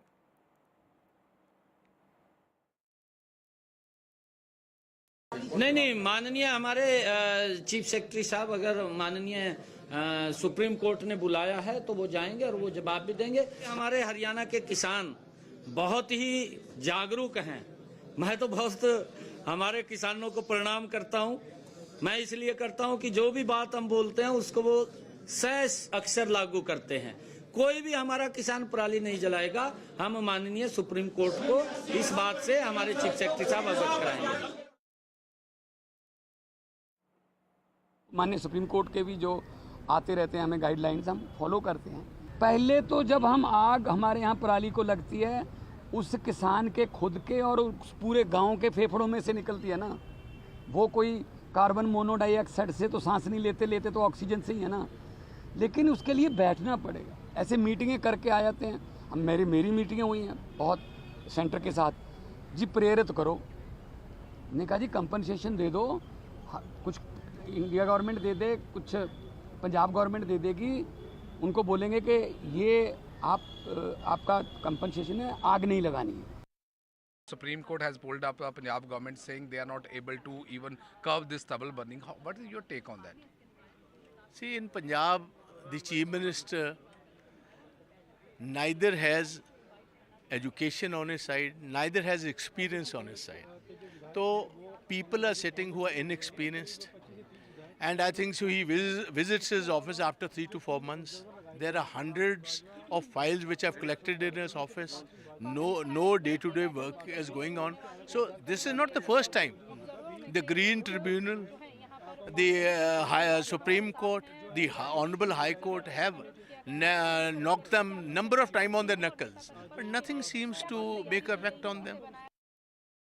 They are not taking any strict action against the farmer, and we have already given a clear-cut direction. If anybody is indulging in stubble burning, he should be advised not to do this stubble burning. But if we can see the overall situation, we have seen during the festival season, specifically in Dussehra and Diwali, we have seen the pollution level goes up in the national capital, and so many times we have seen Aam Aadmi Party, when it was ruling in Delhi, they were blaming the Punjab and Haryana government. But this time, we have have seen even the Chief Minister of Punjab, he has given the same set of answers saying the equipment and the compensation is not being given to the farmer, and that could be possible reason why this stubble burning is still happening. But what is the solution? That is one of the major portion, and we've seen so many times the farmers, they are looking for the equipment, and when we talk to the farmer also, they are saying the government are not able to provide the proper machines, and that is the possible reasons why they are forced to go for this stubble burning. An ED team led by 12 officials, they entered the MUDA office. ED officials, they held a meeting with the MUDA Commissioner Raghunandan, the city planner and special land acquisition officers. After this meeting with MUDA officials, there is a possibility of seizing documents. The ED team, it will investigate all the officials involved in the 50-50 alleged corruption ratio within MUDA. So ED raids have been conducted at the MUDA office in Mysuru. In the meanwhile, DK Shivkumar, he has defended Chief Minister Siddaramaiah yet again, saying that ED officials are only gathering information at this point, and that the ED officials, they asked for a few documents. Remember, in the MUDA case, the Chief Minister Siddaramaiah, he faces graft charges. ED ಅವರು information ತಗೊಳ್ಬೋದು. ನೀವು ride ಅಂತ ಯಾಕೆ ಕರಿತೀರಿ? ದಾಖಲೆ ಕೇಳ್ತಾ ಇರ್ಬೋದು, ದಾಖಲೆ ಕೊಡ್ಬೋದು. ಏನು ಅನ್ಯಾಯ ಏನಿದೆ ಅಲ್ಲಿ? ದಾಖಲೆ ತೆಗೆದುಕೊಳ್ತಾರೆ, ಪರಿಶೀಲನೆ ಮಾಡ್ತಾರೆ. ಅಷ್ಟು ಬಿಟ್ಟು ಏನು ಮಾಡೋಕ್ಕಾಗ್ತದೆ? ಏನು ಹೊಸದಾಗಿರೋ ದಾಖಲೆ ತಿದ್ದಕ್ಕಾಗ್ತದ? ಏನಿಲ್ಲ. ಎಲ್ಲ ವಿಚಾರಗಳು ಈಗಾಗಲೇ ಪಬ್ಲಿಕ್ ಡೊಮೇನಲ್ಲಿ ಇದೆ. ಅದು ಬಿಟ್ಟರೆ ಅವರ ಡ್ಯೂಟಿ ಅವ್ರು ಮಾಡಲಿ. ನಾವು ಕಾನೂನು ಪರವಾಗಿ ಏನು ಹೋರಾಟ ಮಾಡಬೇಕು ನಾವು ಹೋರಾಟ ಮಾಡ್ತೀವಿ, ವಾಸ್ತವಾಂಶ ತಿಳಿಸ್ತೀವಿ, ನಾವೇನು ಮುಚ್ಚುವಂಥದ್ದಿಲ್ಲ. ಅಲ್ಲ ಸರ್, ಇಡಿ ದಾಳಿ ನೀವು ಕೂಡ ಸಾಕಷ್ಟು ಬಾರಿ ಹೇಳ್ತಿದ್ರೆ ಅದು ರಾಜಕೀಯ ಪ್ರೇರಿತ ಅನ್ನುವಂಥ political vendetta raids, political vendetta investigation ಅಂತ. ನಾನು ಮ್ಯಾಟ್ರು ಕೋರ್ಟಲ್ಲಿದೆ, ಅವರು ಮೂಡ ಆಫೀಸ್ ಹೋಗಿದ್ದಾರೆ. ನನಗೆ ಬಂದ ಮಾಹಿತಿ ಪ್ರಕಾರ ಅವ್ರ ದಾಖಲೆಗಳು ಕೇಳಿತ್ತು. ಇವ್ರು ದಾಖಲೆಗಳು ಕೊಟ್ಟಿದ್ರೋ ಏನೋ ನನಗೆ ಗೊತ್ತಿಲ್ಲ.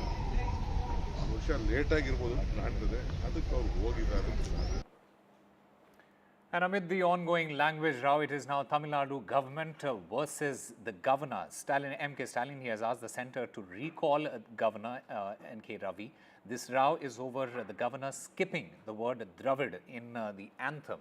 The Tamil Nadu Chief Minister said that the governor insulted national unity and that R.N. Ravi is unfit to be the governor. Remember, Tamil anthem was sung skipping the word Dravida at the meet celebrating Hindi.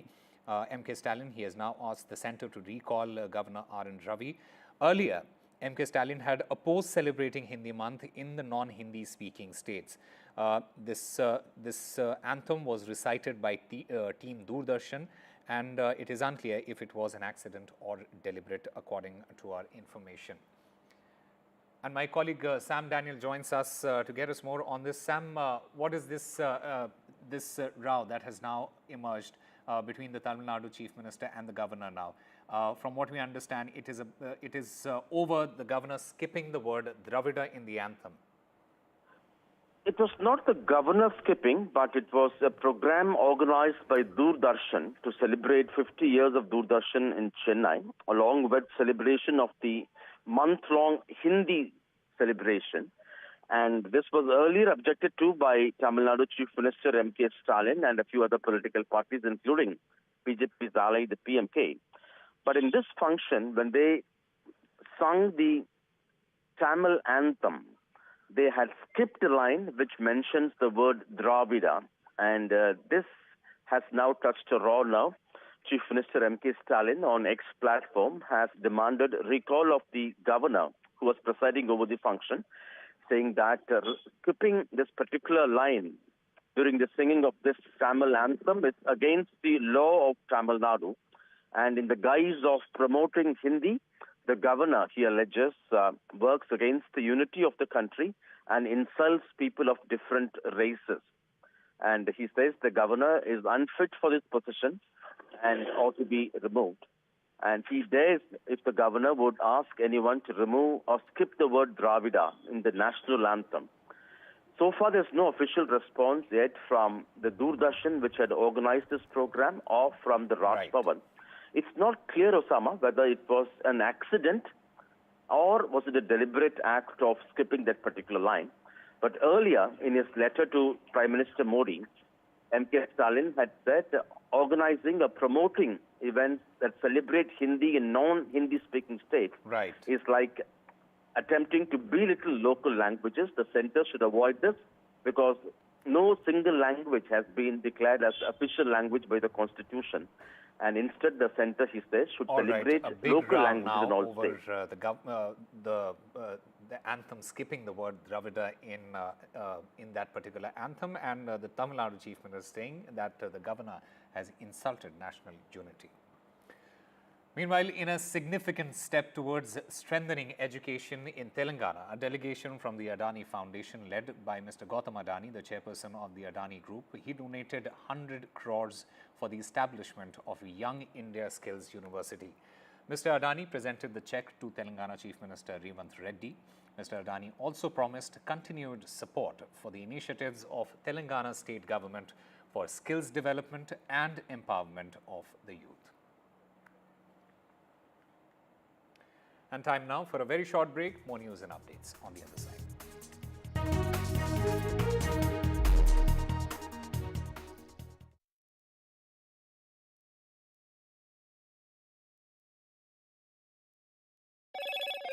Hello, Moto.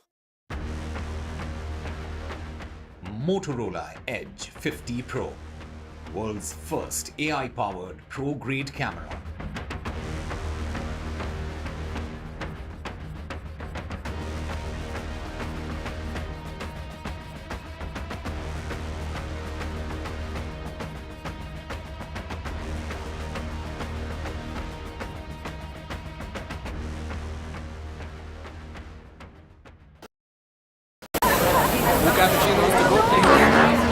I don't care for no songs and proses.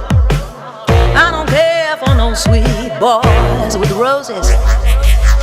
I'm too busy, baby, making plans on how to get me one of them manly men. All I want is a touch of love.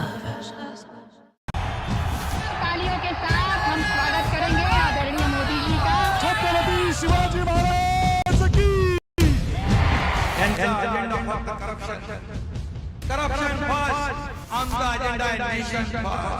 घोषणा आणि जनतेचे पैसे लुटणं. Cut commission आणि करप्शनला आमच्याकडे थारा नाही. त्यांचा परिवारवाद आमचा महाराष्ट्रवाद. महाराष्ट्रामध्ये 1,75,000 जागा रिक्त आहेत. पण का भरत नाही? राज्याची जनतेच्या घमाच्या पैशाची तिजोरी लुटण्यासाठी हे सरकार आहे. पूर्वीच्या सरकारच्या काळामध्ये निधी देताना त्यांना असं वाटायचं की त्यांच्याच खिशातले पैसे चालले. शेतकऱ्यांना मोफत वीज देण्याचं काम आपल्या सरकारने सुरू केलं. In a world of shifting power dynamics, India stands tall as a global force. Join us at the NDTV World Summit 2024, where Prime Minister Narendra Modi will unveil his transformative vision for the India century. Be a part of a summit of thought leaders and visionaries, shaping the world's future. NDTV World Summit, October 21st and 22nd on the NDTV network. New day, new show, a new experience. Start your day with the news, not views. We bring you stories that matter and impact your life. News that informs and keeps you ahead. From Maximum City, Mumbai, to the seat of power, Delhi, NDTV brings you the best breakfast show.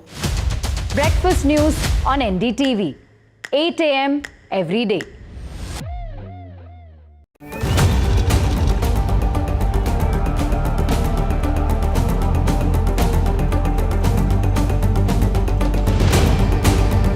This week on India Ascents. Why Canada and US probe on Khalistani terrorists have taken different trajectories. Dr. Jaishankar speaks terror to Pakistan on Pakistani soil. What's the future of the India-Pakistan relationship? Why IBM thinks India is the next AI capital of the world. All this and more only on India Sense with me, Gauri Dwivedi, at these timings on the NDTV network. I've been reporting on all issues, big and small, from Andhra Pradesh, Telangana, rest of South India, bringing you all the action, all that you need to know, all that you want to know. The energy of Maximum City is infectious. I bring in that energy in our news coverage from financial capital Mumbai. India's IT capital is always buzz. It's literally a city that never sleeps. And I keep you ahead on all the Bengaluru buzz. Covering from the southernmost part of India over the last 23 years, I bring in-depth and 360-degree coverage from the Dravidian heartland. The land of Mishti is also known for its bitter politics. I have seen much water flow under the Howrah Bridge, covering Bengal in all its vivid colors.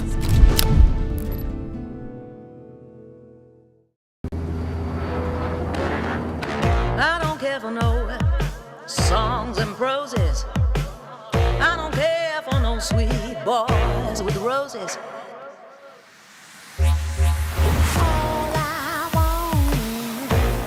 A touch of love. In a world of shifting power dynamics, India stands tall as a global force. Join us at the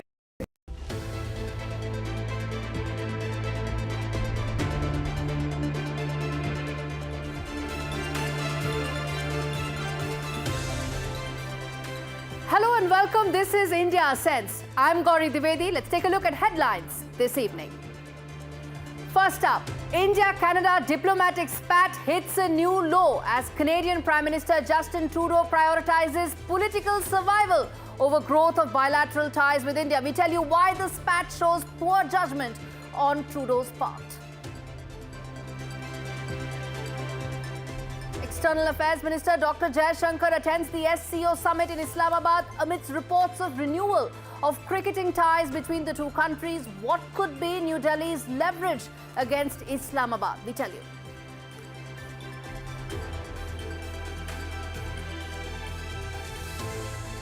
Israeli forces kill Hamas chief and mastermind of the 7th October deadliest attack in the history of Israel, Yahya Sinwar. Will a decimated Hamas and weakened Hezbollah signal an end to the Middle East war? China constructs wall in the remote villages on its border with Nepal, indicating Beijing's intent to continue salami slicing on its land borders with Bhutan and Nepal. Will this impact India's security implications? As India gets on the tech highway, can AI be the big game changer for the Indian economy? What will it take for India to be the next AI superpower?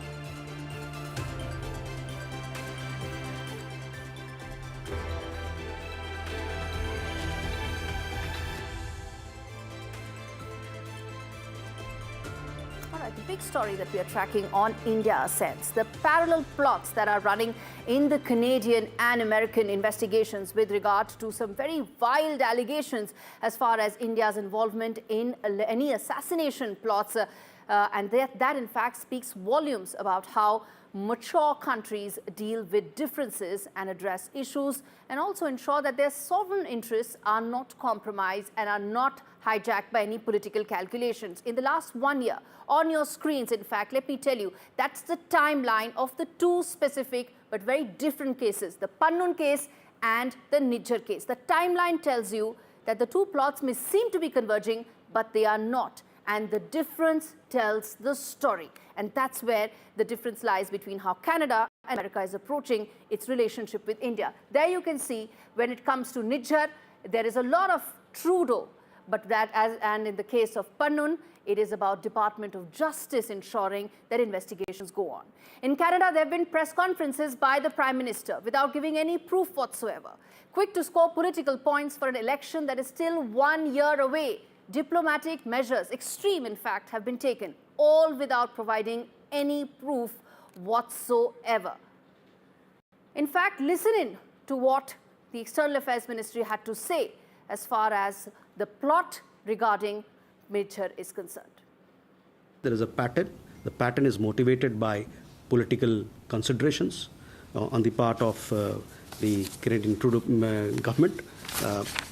And there is also, as we have said, is a clear pattern to smear India for reasons best known to them.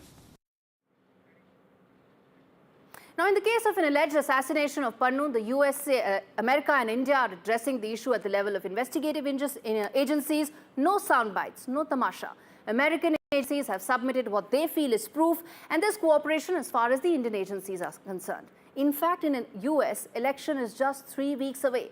But that hasn't cast a shadow over the case or the relationship. Neither Kamala Harris nor Donald Trump have made this an issue even, because governments come and go, sovereign relationships survive regime changes, and that's how they grow, prosper, and become mutually beneficial. In fact, the US and India have signed a drone deal amidst all these probes. That's 34,000 crores and counting. That's because that's how governments work. Canadian handling of the case shows the diplomatic fallout is Trudeau's doing, because he may soon be out of power. And the election may be almost a year away, but Trudeau may not survive it. But his government's actions will also decide how the sovereign relationship will continue from here on. But I feel that the rocky patch may not last long, and there are 3 reasons for that. 1, Trudeau's own people within the Liberal Party want him to go.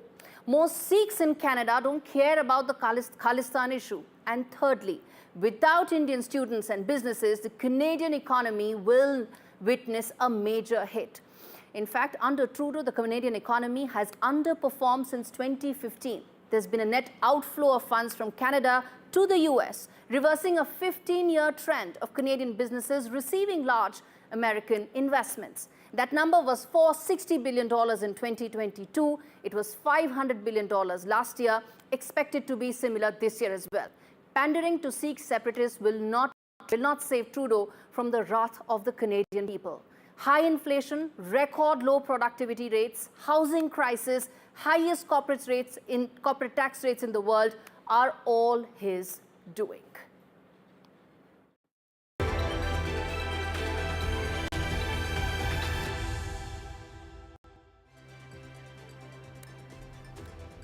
All right, shifting focus now to the first wide-angle story on the show. Dr. Jaishankar, External Affairs Minister, attended the SCO Summit in Islamabad as tensions persist. Take a look at this report that tells the leverage New Delhi has in this relationship, if at all a thaw were to ever happen.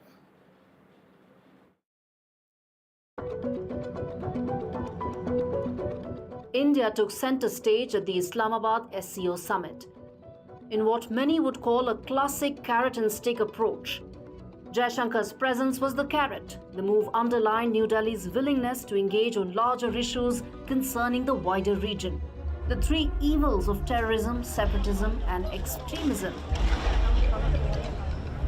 Comment referred to Islamabad, and the cooperation must be based on mutual respect and not unilateral agenda snipe targeted Beijing's CPEC project. New Delhi will not let Islamabad and Beijing control the narrative or impact its strategic interests. The Indus Water Treaty, a pact forged in 1960, is New Delhi's stick and the biggest risk to Pakistan's fragile socio-economic fabric. The treaty decides how Indus River waters are shared by New Delhi and Islamabad. Till now, Indus, Jhelum and Chenab rivers have been available for unrestricted use by Pakistan. Over 80% of the country's food production depends on irrigation from these rivers. They are Pakistan's lifeline, which still faces an acute water shortage, resulting in a loss of up to 1.5% of its GDP. New Delhi's demands for review and modification of this treaty could have catastrophic damage on Pakistan. While India extends a metaphorical carrot like the SCO to safeguard its wider interests, the Indus Water Treaty could be its big leverage. Islamabad was served with a notice weeks ahead of the SCO Summit. The question is, how will India use this leverage for a thaw in the frozen bilateral relationship with Pakistan? In fact, India will not resume diplomacy with Pakistan, not till it gets its house in order and stops state policy of sponsoring terror to India.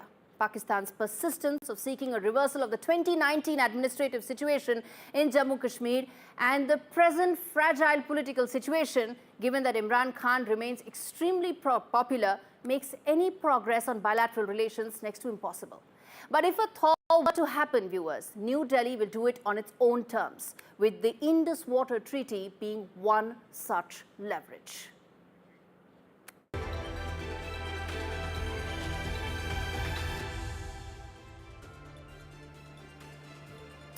On to the second wide-angle story on the show. The Middle East war has entered a new phase. Israeli forces have killed the Hamas chief, Yahya Sinwar, the mastermind of the deadliest attack on Israel since its inception. It's raised many questions. Does this mean that the war will now end? Does this mean that the remaining hostages would return home? Does a ceasefire look more possible now than ever before? Well, answer to that is very simple. Yahya Sinwar was one among the 1,027 prisoners that were released by Israel in 2011 in exchange for one single Israeli soldier. Right now, Hamas has 101 hostages. How many terrorists will Hamas seek for releasing to ensure that these hostages go back home? That's anybody's guess. So, which means that Netanyahu will have to make some very painful concessions and a ceasefire on terms that are not palatable to him, or if to him at least, not to the far-right constituents in his government. And that too after back-to-back military victories. Much of what Israel will do now will be to restore the deterrence that's necessary for its long-term survival and permanently weaken Iran and its proxy network. I think the war will go on. At least till America goes to polls, given the fact that Biden's calls don't carry the same weight. There may even be a possibility that Israel may use this present momentum to attack Iran for the missile attack. The Middle East will remain a war zone for the time being. There is no day after right now. All right, on that note, we slip into a very short break. We come back on the other side with lots more. Stay with us.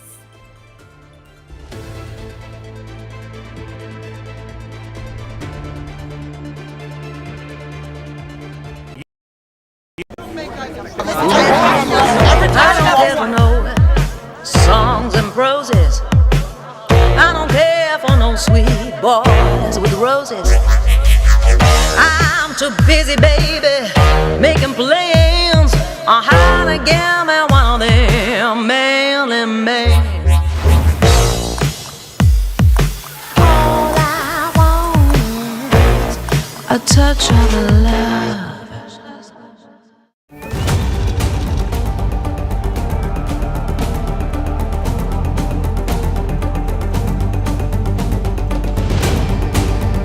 This week on India Ascends. Why Canada and US probe on Khalistani terrorists have taken different trajectories. Dr. Jaishankar speaks terror to Pakistan on Pakistani soil. What's the future of the India-Pakistan relationship? Why IBM thinks India is the next AI capital of the world. All this and more only on India Ascends with me, Gauri Dwivedi, at these timings on the NDTV network. I've been reporting on all issues big and small from Andhra Pradesh, Telangana, rest of South India, bringing you all the action, all that you need to know, all that you want to know. The energy of Maximum City is infectious. I bring in that energy in our news coverage from financial capital Mumbai. India's IT capital is always buzz. It's literally a city that never sleeps. And I keep you ahead on all the Bengaluru buzz. Covering from the southernmost part of India over the last 23 years, I bring in-depth and 360-degree coverage from the Dravidian heartland. The land of Mishti is also known for its bitter politics. I have seen much water flow under the Howrah Bridge, covering Bengal in all its vivid colors. Stay informed and entertained with the new and updated NDTV News app. You can watch all our channels live, listen to podcasts, read breaking and exclusive news from around the world and more. Download the NDTV app today and get access to the best journalism and storytelling on your smartphone or tablet. The NDTV app. News that matters to you.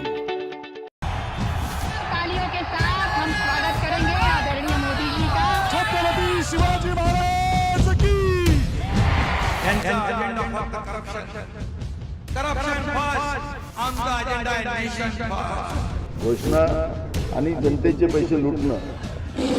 Cut commission आणि करप्शनला आमच्याकडे थारा नाही. त्यांचा परिवारवाद आमचा महाराष्ट्रवाद. महाराष्ट्रामध्ये 1,75,000 जागा रिक्त आहेत. मग का भरत नाही? राज्याची जनतेच्या घमाच्या पैशाची तिजोरी लुटण्यासाठी हे सरकार आहे. पूर्वीच्या सरकारच्या काळामध्ये निधी देताना त्यांना असं वाटायचं की त्यांच्याच खिशातले पैसे चालले. शेतकऱ्यांना मोफत वीज देण्याचं काम आपल्या सरकारने सुरू केलं. In a world of shifting power dynamics, India stands tall as a global force. Join us at the NDTV World Summit 2024, where Prime Minister Narendra Modi will unveil his transformative vision for the India century. Be a part of a summit of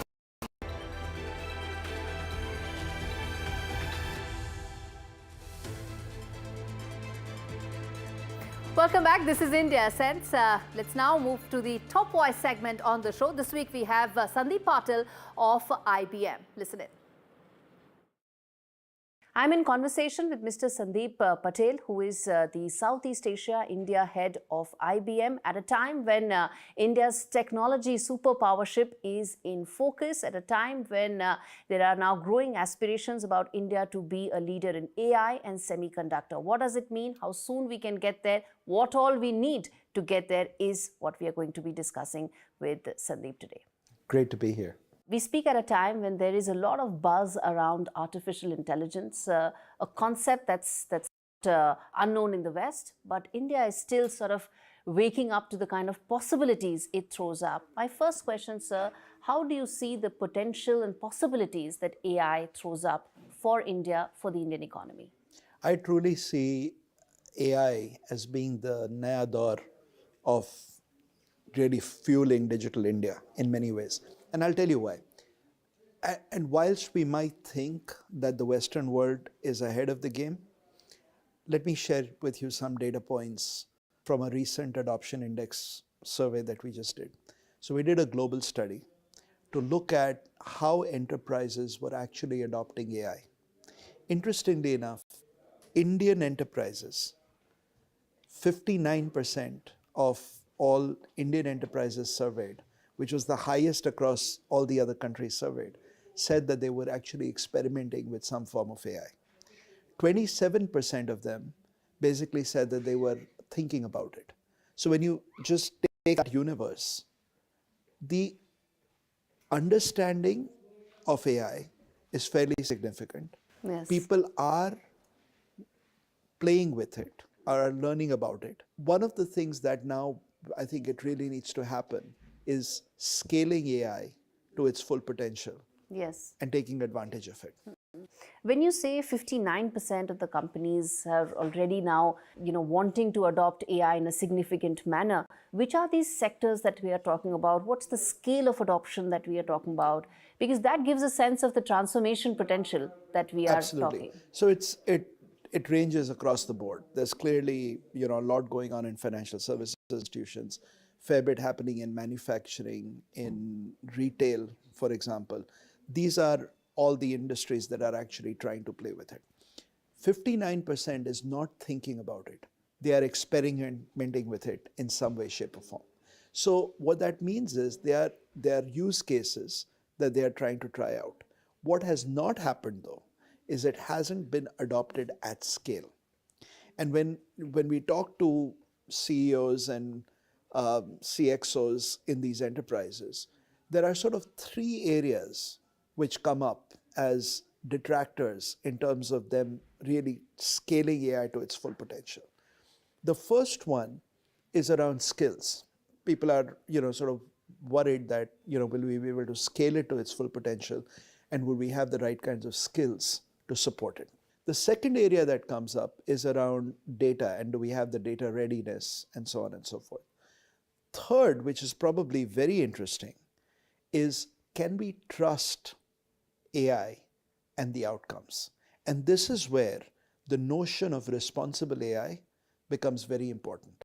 I think today there is a lot of AI outcomes that are that are delivered, but Which are people worrying. don't. Some of them are worrying Some of also. them are worrying, Yeah. and people don't know where they've come from, right? So that domain of trust and driving responsible AI, that is seen as one of the detractors to say, how do you work around that and make sure that what you are delivering as AI outcomes and what you are using as trusted AI, that is truly can be trusted. So several aspects of this. One, you said the security bit. Second, you mentioned the scale bit. And third being the responsible AI bit, which is essentially the bias that the data has. How do you sort of reduce it? No one can eliminate it. But in terms of AI's next journey in India, what do you think should be the next key milestones that corporates need to also now watch out for as they all become large-scale adopters? I think the whole notion of responsible AI is probably at the focus of it. Responsible AI is responsible business. And let me give you the elements of it. The way we think about responsible AI or trusted AI is threefold. One, you always have to think about AI not just as artificial intelligence, but it is augmented intelligence. It's something where you are augmenting human intelligence to make better decisions, to actually drive productivity, to do work faster, and so on and so forth. So that notion, I think, needs to be there. Second, the whole notion of data provenance is really important, which means where did data really come from? If you're using some points of data or certain data sets, do you really own them?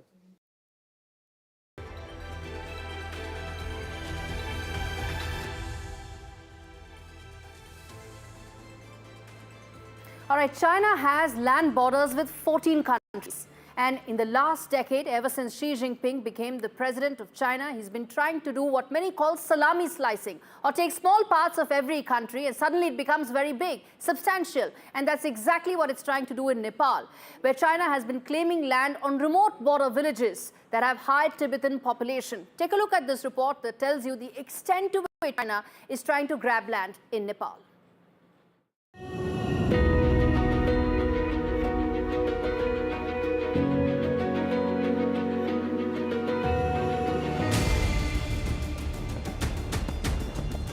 There's trouble brewing in the picturesque snow-clad Himalayan range. The dragon is redefining its territorial limits. A splitting division has sprung up at breakneck speed when Nepal's Great Himalaya Trail ends and Tibet begins. The Humla district is one of the most isolated places in the world. Not only peripherally located region, it's isolated, but its people also find themselves divided and under Chinese surveillance. Ethnic Tibetan Nepalis inhabit this region. Thousands of them escaped to Nepal in a bid to free from the dragon's repression. They are reportedly being pressured not to display images of His Holiness Dalai Lama. A 600-feet message on a hillside reading "Long live the Communist Party" has also been carved out. The Communist Nepalese government is silent due to increased Chinese investments in the country. As China continues to target Tibetans, the community has been held hostage to the dragon's expansionist tendencies since 1951, when China annexed Tibet. Since 1959, the 14th Dalai Lama has lived in India in exile, and thousands of exiled Tibetans have followed suit, found refuge in India. Beijing's unchecked expansion is also a major strategic threat to New Delhi, as it concerns the territory of Doklam in neighboring Bhutan. Doklam carries huge military advantage for India's security. The area, spread over less than 100 square kilometers, comprising a plateau and a valley, is at the tri-junction between India, Bhutan and China. As China continues its assertive policies, the stakes in this region have never been higher.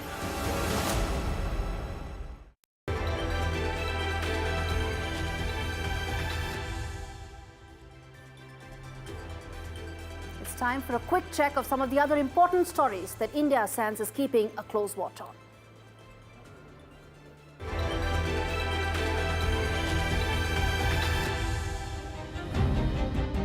As the world's fastest growing economy, India is set to become the world's third largest economy.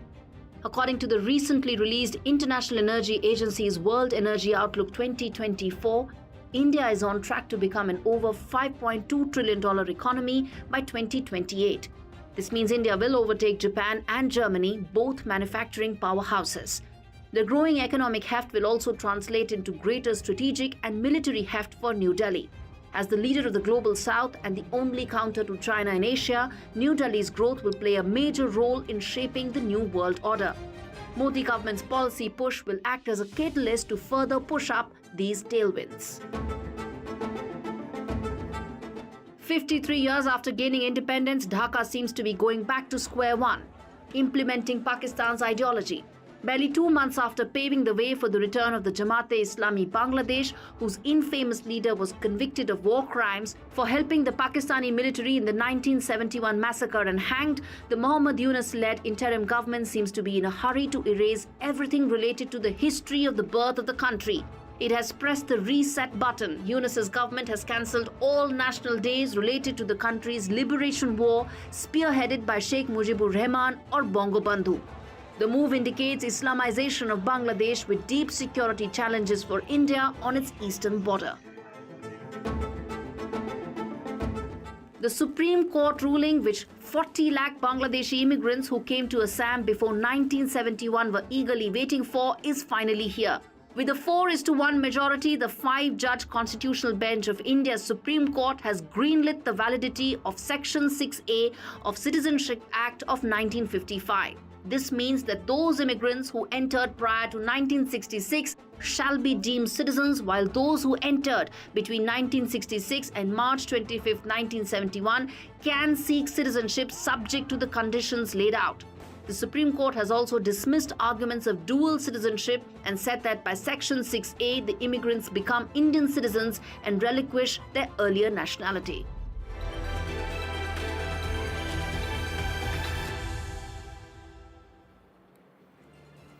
All right, with that, it's a wrap on this edition of India Sense. Thanks so much for watching.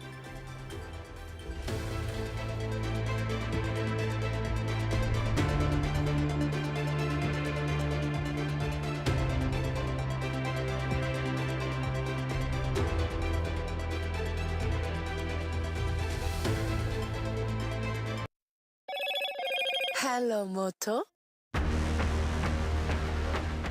Motorola Edge 50 Pro, world's first AI-powered pro-grade camera.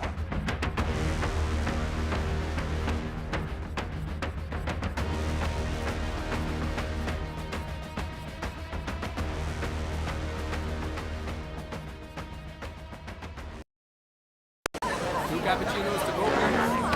I don't care for no songs and proses. I don't care for no sweet boys with roses.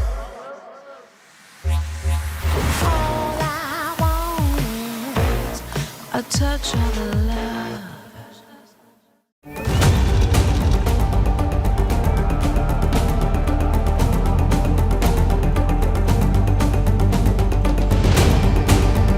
This week on India Ascends.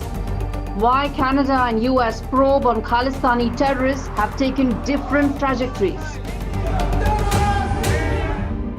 Dr. Jaishankar speaks terror to Pakistan on Pakistani soil. What's the future of the India-Pakistan relationship? Why IBM thinks India is the next AI capital of the world. All this and more only on India Sense with me, Gauri Dwivedi, at these timings on the NDTV network.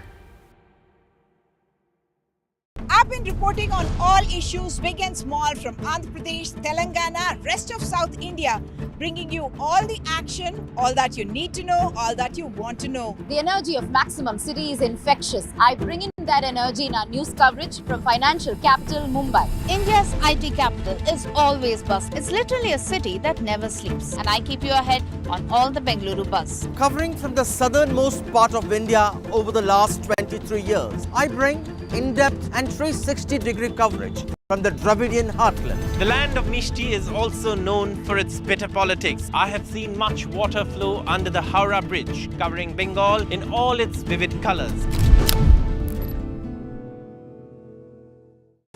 Stay informed and entertained with the new and updated NDTV News app. You can watch all our channels live, listen to podcasts, read breaking and exclusive news from around the world and more. Download the NDTV app today and get access to the best journalism and storytelling on your smartphone or tablet. The NDTV app. News that matters to you. तालियों के साथ हम स्वागत करेंगे आदरणीय मोदी जी का। छत्रपति शिवाजी महाराज की। Corruption first, on the agenda and nation first. घोषणा आणि जनतेचे पैसे लुटणं. कट कमिशन आणि करप्शनला आमच्याकडे थारा नाही. त्यांचा परिवारवाद आमचा महाराष्ट्रवाद. महाराष्ट्रामध्ये 1,75,000 जागा रिक्त आहेत. पण का भरत नाही? राज्याची जनतेच्या घमाच्या पैशाची तिजोरी लुटण्यासाठी हे सरकार आहे. पूर्वीच्या सरकारच्या काळामध्ये निधी देताना त्यांना असं वाटायचं की त्यांच्याच खिशातले पैसे चालले. शेतकऱ्यांना मोफत वीज देण्याचं काम आपल्या सरकारने सुरू केलं.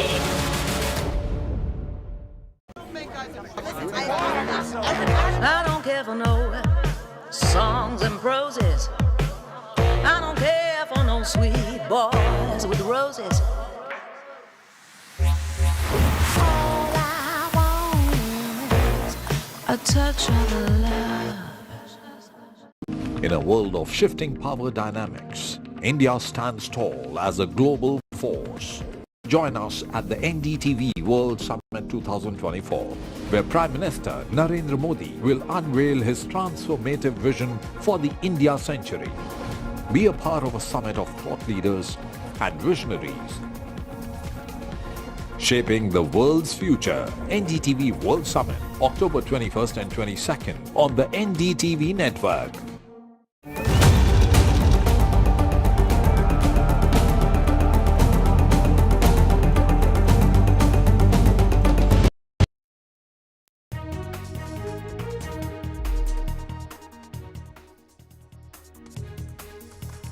Good evening, everybody. Third AAP leader and former minister gets bail. There's also a fresh threat to actor Salman Khan and also a new rift in the Mahavikas Aghadi. All this and more in this bulletin. But first, the headlines. Satinder Jain gets bail after nearly 2 years. Relief for Aam Aadmi Party. Former Health Minister Satinder Jain to walk out of jail after 2 years. Jain had been arrested by ED in a money laundering case. The first prominent Aam Aadmi Party who was arrested. Salman Khan security threat probe escalates. Mumbai police have arrested 5 more accused in the Baba Siddiqui murder case. This even as Maharashtra police get 4 days custody of the accused arrested in the Salman Khan farmhouse firing case. Ahead of the Maharashtra polls, UBT Sena versus Congress rift widens. Just weeks to go before elections in Maharashtra. Cracks within the Mahavikas Aghadi. Sources indicate Uddhav Sena is not happy with Maharashtra Congress chief Nana Patole and they do not want any further discussions on seat-sharing pacts with him. Rashtriya Swayamsevak Sangh to hold 60,000 meetings across Maharashtra backing Mahayuti. This is RSS trying to pitch in to ensure that the BJP wins. RSS could be holding more than 60,000 meetings in Maharashtra. Tamil Nadu Chief Minister M.K. Stalin breaks up language row now, says, and I quote, Hindi language-oriented events in non-Hindi speaking states should be avoided. He adds that if the centre wants to continue celebrating Hindi events in such states, then such events should also be translated to local languages and local languages should be honoured with equal warmth. Team India mounts a fight-back Bengaluru test. India trailed by 125 runs. Sarfaraz Khan, Kohli lead India's fight-back.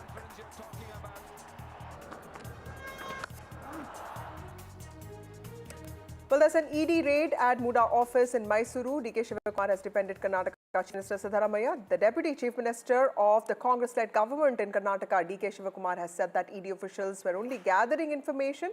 In fact, ED officials have asked only for a few documents. That's what D.K. Shivakumar has said. An ED team led by 12 officials entered Muda office today. This is Mysuru Urban Development Authority. ED officials are also holding a meeting with Muda Commissioner Raghunandan, the city planner and special land acquisition investigation officers after the meeting with MUDA officials. The possibility of seizing documents. ED team will also investigate all officials involved in a 50-50 alleged corruption ratio within MUDA. ED ಅವರು information ತಗೊಳ್ಬೋದು. ನೀವು ride ಅಂತ ಯಾಕೆ ಕರಿತೀರಿ? ದಾಖಲೆ ಕೇಳ್ತಾ ಇರ್ಬೋದು, ದಾಖಲೆ ಕೊಡ್ಬೋದು. ಏನು ಅನ್ಯಾಯ ಏನಿದೆ ಅಲ್ಲಿ? ದಾಖಲೆ ತೆಗೆದುಕೊಳ್ತಾರೆ, ಪರಿಶೀಲನೆ ಮಾಡ್ತಾರೆ. ಅದು ಬಿಟ್ಟು ಏನು ಮಾಡೋಕ್ಕಾಗ್ತದೆ? ಏನು ಹೊಸದಾಗಿರೋ ದಾಖಲೆನ ತಿದ್ದಕ್ಕಾಗ್ತದ? ಏನಿಲ್ಲ. ಎಲ್ಲ ವಿಚಾರಗಳು ಈಗಾಗಲೇ ಪಬ್ಲಿಕ್ ಡೊಮೇನಲ್ಲಿ ಇದೆ. ಅದು ಬಿಟ್ಟರೆ ಅವರ ಡ್ಯೂಟಿ ಅವ್ರು ಮಾಡಲಿ. ಪೊಲಿಟಿಕಲ್ ನಾವು ಕಾನೂನು ಪರವಾಗಿ ಏನು ಹೋರಾಟ ಮಾಡಬೇಕು ನಾವು ಹೋರಾಟ ಮಾಡ್ತೀವಿ, ವಾಸ್ತವಾಂಶ ತಿಳಿಸ್ತೀವಿ. ನಾವೇನು ಅಂತದ್ದಿಲ್ಲ. ಅಲ್ಲ ಸರ್, ಇಡಿ ದಾಳಿ ನೀವು ಕೂಡ ಸಾಕಷ್ಟು ಬಾರಿ ಹೇಳ್ತಿದ್ರ, ಅದು ರಾಜಕೀಯ ಪ್ರೇರಿತ ಅನ್ನುವಂಥ political vendetta raids, political vendetta investigation ಅಂತ. ನಾನು ಮ್ಯಾಟ್ರು ಕೋರ್ಟಲ್ಲಿದೆ, ಅವರು ಮೂಡ್ ಆಫೀಸ್ ಹೋಗಿದ್ದಾರೆ. ನನಗೆ ಬಂದ ಮಾಹಿತಿ ಪ್ರಕಾರ ಅವ್ರ ದಾಖಲೆಗಳು ಕೇಳಿತ್ತು. ಇವ್ರು ದಾಖಲೆಗಳು ಕೊಟ್ಟಿದ್ರೋ ಏನೋ ನನಗೆ ಗೊತ್ತಿಲ್ಲ. ಬಹುಶಃ ಲೇಟಾಗಿರ್ಬೋದು ಕಾಣ್ತದೆ, ಅದಕ್ಕೆ ಅವ್ರು ಹೋಗಿದ್ದಾರೆ. My colleague Pratibha Raman joins us with more details on this. Clearly, DK Shivakumar, Pratibha, they're trying to play down what really happened, but ED officials in MUDA office suggest that there is some sense of probe that has escalated, at least with regard to the Enforcement Directorate. Well, you're absolutely right. It is definitely the next significant step that has been taken by ED with respect to the ongoing investigation. Now, we need to look at it in two fronts. We have the Lokayukta investigation that is on, that is looking into the MUDA scam as such, and you have the ED that is looking into the money laundering that could be associated with the MUDA scam. Because the BJP has been suggesting that the entire scam with respect to the allotment of sites is worth 5,000 crore rupees. And that needs a thorough investigation is what the complainant, Sneha Krishna, has suggested. Remember, he is the same complainant who went to Lokayukta, and he's the same complainant who dragged Mr. Siddaramaiah to court as well. Now, Sneha Krishna has been interrogated by the ED, and the next step is the raid that is being conducted at the MUDA office, where they have been examining every document there with respect to the land records, and they will also be verifying each of those documents. And simultaneously, 4 officials from the ED did raid the residence of Mr. Devraj. Remember, Devraj is the original owner, or rather the seller here, from whom the brother-in-law of Siddaramaiah purchased that 3.16 acres of land, which was later gifted to Siddaramaiah's wife, the compensation of which has landed both Siddaramaiah as well as his wife in trouble today.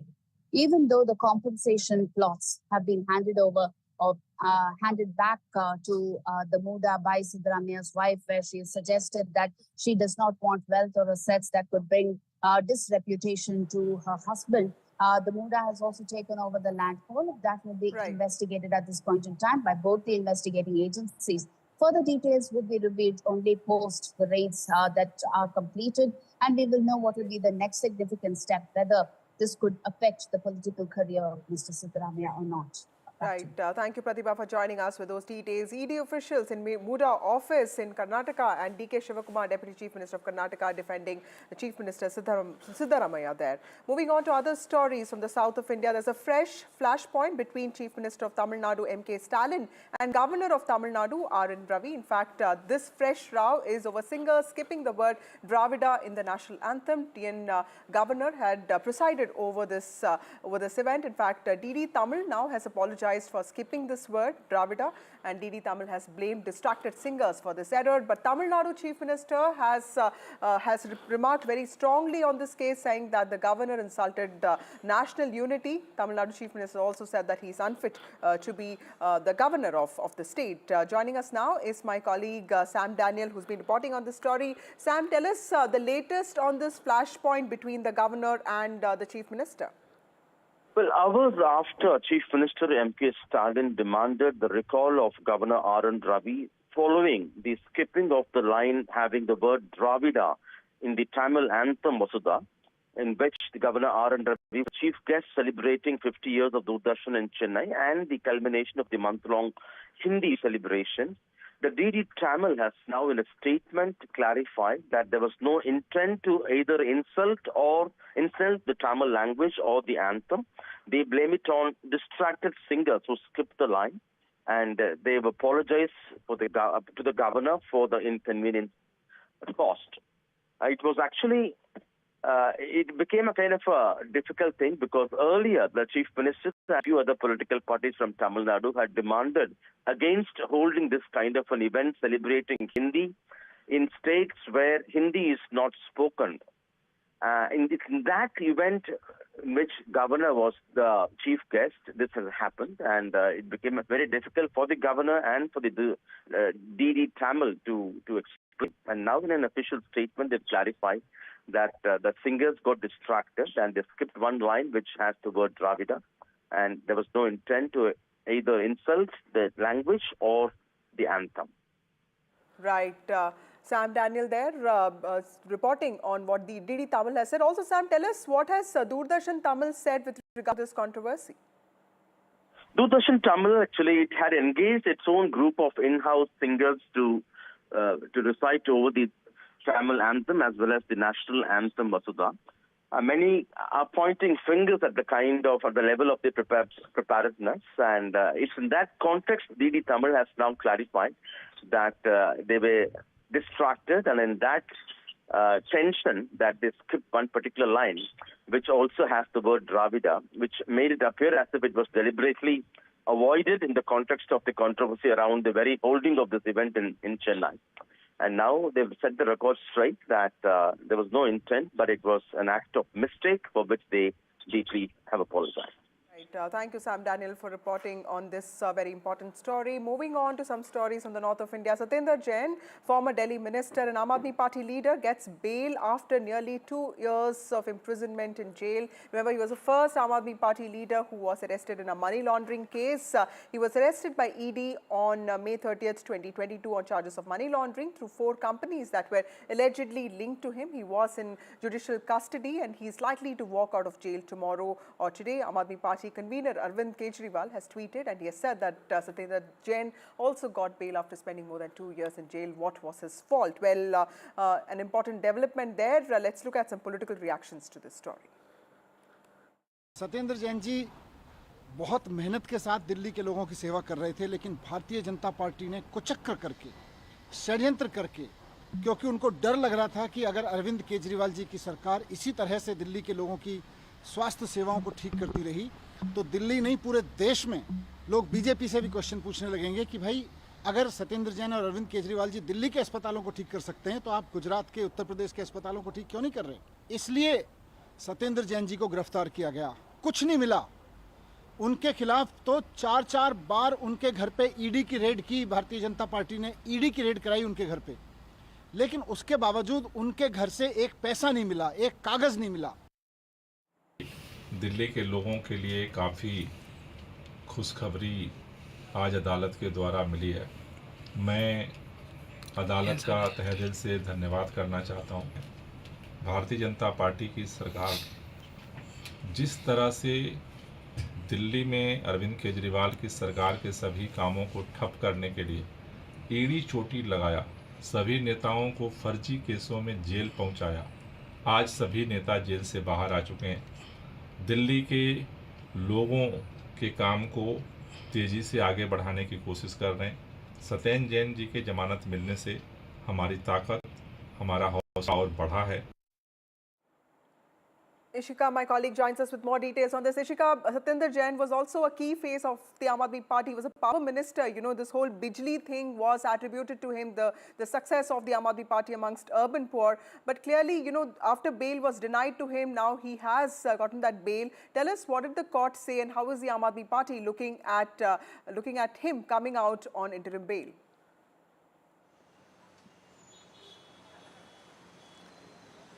Well, Vasudha, you know, Satyendra Jain finally getting bail in this money laundering case is just not a relief for him, but it is also a big relief for the Aam Aadmi Party as well. And that is what, in fact, we are seeing on the ground as well. The preparations have already begun. Let me tell you that, in fact, Chief Minister Atashi and with her, you know, senior leaders of the Aam Aadmi Party, Manish Sisodia and Sanjay Singh have in fact already left for Tihar jail, because what we expect is that Satyendra Jain will be walking out of Tihar jail anytime between 8 p.m. to 9 p.m. So all three of these big leaders have already left for Tihar jail to welcome him, for coming out of the jail almost after 2 years. Now, in fact, certainly if we talk about the strategy, this is certainly going to give a boost to the strategy of the Aam Aadmi Party, especially keeping in mind that, the Delhi polls are going to be held in February. And that is what it also seemed from the statements that came so far from the Aam Aadmi Party leaders that our viewers were just listening to, where they in fact say that, the only in fact crime that Satyendra Jain has done as per the AAP leaders is that he has given a health model to the people of Delhi by introducing the Mohalla clinics. And they again have in fact attacked the BJP by saying that BJP yet again misused its agency and then in fact fabricated this case against Aam Aadmi Party senior leader Satyendra Jain. And as you rightly said, Vasudha, we have seen that Satyendra Jain did hold a very important position, not just in the Delhi government, but also in the Aam Aadmi Party. So certainly it is going to give a big boost to the Aam Aadmi Party ahead of the election. And that is what, will also be seen in the celebration that will be held, within the Aam Aadmi Party cadre after Satyendra Jain walks out of Tihar jail. Over to you. Thank you, Ishika Verma, for joining us with those details. The first Aam Aadmi Party leader, former minister who was arrested on charges of money laundering, Satyendra Jain, is all set to walk out of jail. This is after spending 2 years of imprisonment in jail. He has been given interim bail by a court now. Moving on to some political stories, the countdown to Maharashtra polls has begun and political parties are huddling in for seat-sharing talks. While the Mahayuti seat-sharing formula is fixed, it seems that there could be a rift within the Mahavikas Aghadi, which is the opposition alliance. Sources have told NDTV that Shiv Sena led by Uddhav Pal Thackeray will not discuss seats with Congress leader Nana Patole. जिस तरह की स्थिति महाविकास आघाड़ी के भीतर खासतौर से UBT और कांग्रेस के बीच में पैदा हुई है, उसको ठीक करने के लिए कांग्रेस के महाराष्ट्र प्रभारी रमेश चन्नीथला कल मुंबई दौरे पर आ रहे हैं और जानकारी मिल रही है कि उद्धव ठाकरे से मुलाकात करेंगे। लेकिन सवाल ये कि क्या नाना पटोले को दूर रखकर कांग्रेस इस तरह की कोई बैठक करना चाहेगा? नहीं तो एक गलत संदेश जो है वो कांग्रेस कार्यकर्ताओं के बीच में जा सकता है। ऐसे में कहीं ना कहीं इस मुद्दे को उद्धव ठाकरे के स्तर पर जल्द सुलझा लेना चाहिए, नहीं तो कांग्रेस महाविकास आघाड़ी को चुनाव के भीतर जो इसका एक बड़ा खामियाजा जो है वो भुगतना पड़ सकता है। कुछ एक सीटें निश्चित तौर पर विदर्भ की ऐसी है जहां पर विवाद जो है वो देखने को मिल रहा है, खासतौर से यूबीटी और कांग्रेस के बीच में। इसके अलावा कुछ ऐसी भी सीटें हैं जहां पर एनसीपी, शरद पवार की पार्टी, कांग्रेस और शिवसेना ये भी आमने सामने देखने को मिल रही है। लेकिन कांग्रेस को लेकर और खासतौर से नाना पटोले को लेकर जिस तरह का रुख शिवसेना यूबीटी ने अख्तियार किया है, उससे महाविकास आघाड़ी में खटास पैदा कर दी है और इस खटास को अगर जल्दी दूर नहीं किया तो इसका असर जो है वो चुनाव पर भी देखने को मिल सकता है। मैं आपको बता दूं कि नाना पटोले विदर्भ इलाके में एक बड़ा चेहरा माना जाता है और मुख्य तौर पर ओबीसी समाज से आते हैं। तो ऐसे में ऐसे वक्त में नाना पटोले को नीचा दिखाना भी उद्धव ठाकरे या उनकी पार्टी को कहीं ना कहीं भारी पड़ सकता है। लिहाजा इसको जल्द से जल्द सुलझाना बहुत ही अहम हो जाएगा। जी। Well, in battleground Maharashtra, action has picked up. RSS will follow its Haryana blueprint. In Maharashtra, RSS plans to have more than 60,000 meetings. In fact, these huddles are being planned across the state. And this is in line with what the RSS did in Haryana. A small group of 20 people will be part of these meetings. That's what people familiar to these workings have told NDTV. My colleague Maria Shakil has more details on this. We have seen the political dividends it gave the BJP in these two elections. So now what we are being told is that the Rashtriya Swayamsevak Sangh, which is a cultural social outfit and which has huge massive presence across Maharashtra, will be holding 60,000 plus meetings. These will be held in small groups, which will be, of course, to communicate the work that has been done by Mahayuti in the last 2.5 years of Eknath Shinde government and how they are a united force. And of course, you know, the various aspects of the campaign would be highlighted by them.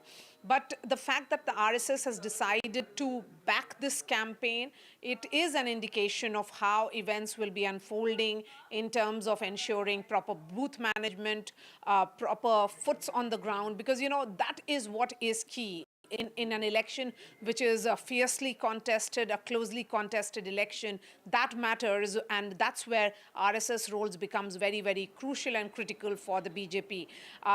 One of the factors that led to BJP's number and overall Mahayuti number going down during the Lok Sabha polls was what was seen as RSS deciding not to be very, very active in the campaign. Now we are being told by the sources in Mahayuti that RSS will be going whole hog. They are going an extra mile in ensuring that the messaging is right and it is communicated to the last man standing. Well, it's peak pollution season now and chief ministers are backing farmers. Punjab chief minister has said that the prime minister and the government and the centre should be paying for compensation of farmers, while Haryana chief minister has said that he won't tell anything to the farmers and that they don't even burn stubble. नहीं माननीय हमारे chief secretary साहब अगर माननीय supreme court ने बुलाया है तो वो जाएंगे और वो जवाब भी देंगे। हमारे हरियाणा के किसान बहुत ही जागरूक हैं। मैं तो बहुत हमारे किसानों को प्रणाम करता हूं। मैं इसलिए करता हूं कि जो भी बात हम बोलते हैं उसको वो सहज अक्षर लागू करते हैं। कोई भी हमारा किसान पराली नहीं जलाएगा। हम माननीय सुप्रीम कोर्ट को इस बात से हमारे चीफ सेक्रेटरी साहब अवगत कराएंगे और एफर्ट्स में हम कोई कमी नहीं करेंगे। माननीय सुप्रीम कोर्ट के भी जो आते रहते हैं गाइडलाइंस हम फॉलो करते हैं। पहले तो जब हम आग हमारे यहाँ पराली को लगती है उस किसान के खुद के और उस पूरे गांव के फेफड़ों में से निकलती है ना, वो कोई कार्बन मोनोडाइऑक्साइड से तो सांस नहीं लेते तो ऑक्सीजन से ही है ना। लेकिन उसके लिए बैठना पड़ेगा। ऐसे मीटिंगें करके आ जाते हैं। अब मेरी मीटिंगें हुई हैं बहुत सेंटर के साथ, जी प्रेरित करो।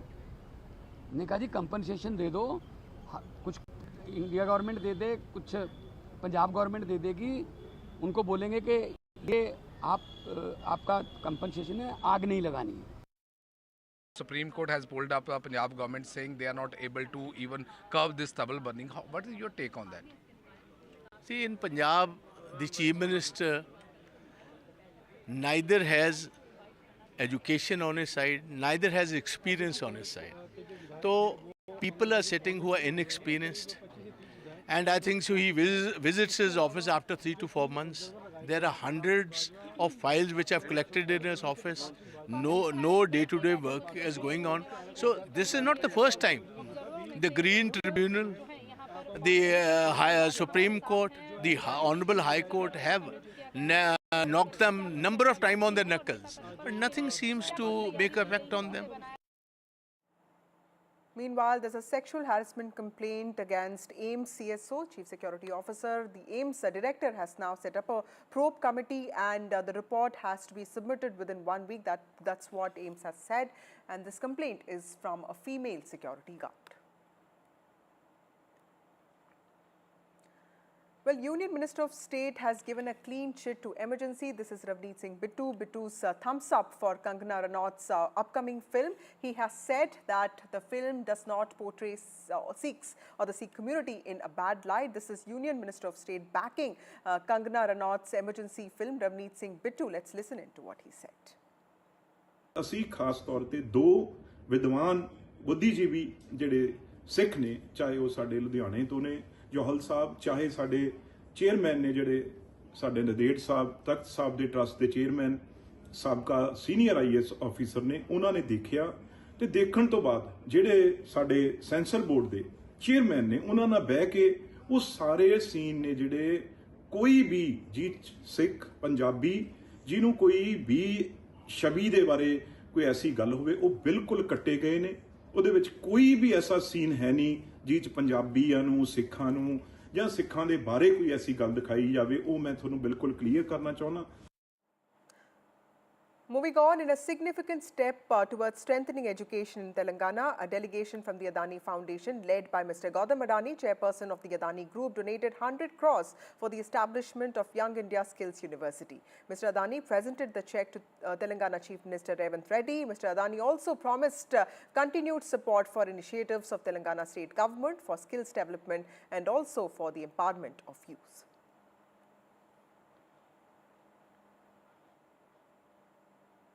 Well, a fight back from Team India after a miserable day with the ball as the Kiwis took the Indian bowlers to the cleaners. Virat Kohli and Sarfaraz Khan today came together to mount India's fight back as the men in blue ended day 3 trailing by 125 runs. India started the day on a positive note, making early inroads. Despite Russian Ravindra's masterful stroke play on one end, India got the crucial wickets on regular intervals on the other. India at one point had 7 Kiwi wickets in the bag at 233. But a Kiwi counter-attack meant that the stuffings were knocked out of the Indian bowlers. Tim Southee with his sixes going past Virendra Sehwag. New Zealand ended up taking a 350-plus runs lead, leaving a mountain for India to climb. Rohit Sharma and Yashasvi Jaiswal mixed caution with controlled aggression to give India some hope. But 2 quick wickets and New Zealand were back on top. Sarfaraz Khan then teamed up with Virat Kohli, putting up 136 runs together. Glenn Phillips got the prize wicket of Kohli right when India looked to close the day without losing any extra wickets. India finally ending day 3, trailing by 125 runs. Time for a short break. More news and updates on the other side.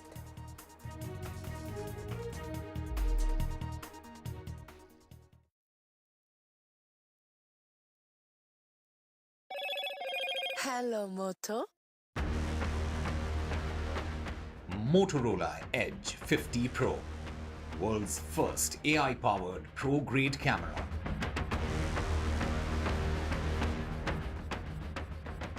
Relief for Aam Aadmi Party. Former Health Minister Satinder Jain to walk out of jail after 2 years of imprisonment. He was arrested by ED in a money laundering case.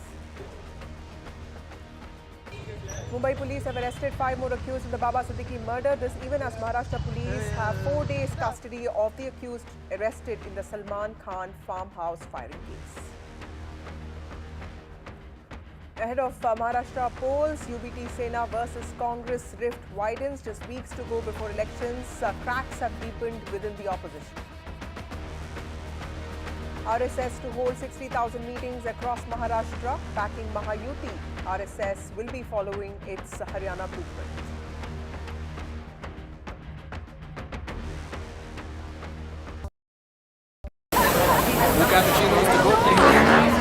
I don't care for no songs and proses.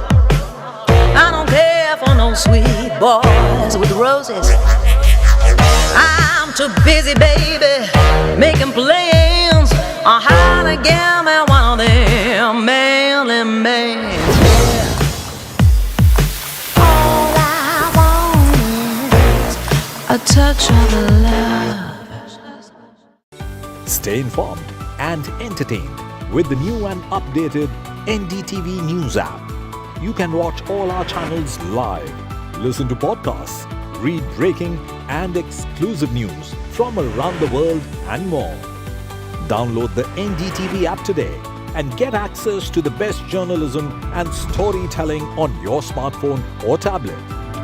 The NDTV app. News that matters to you.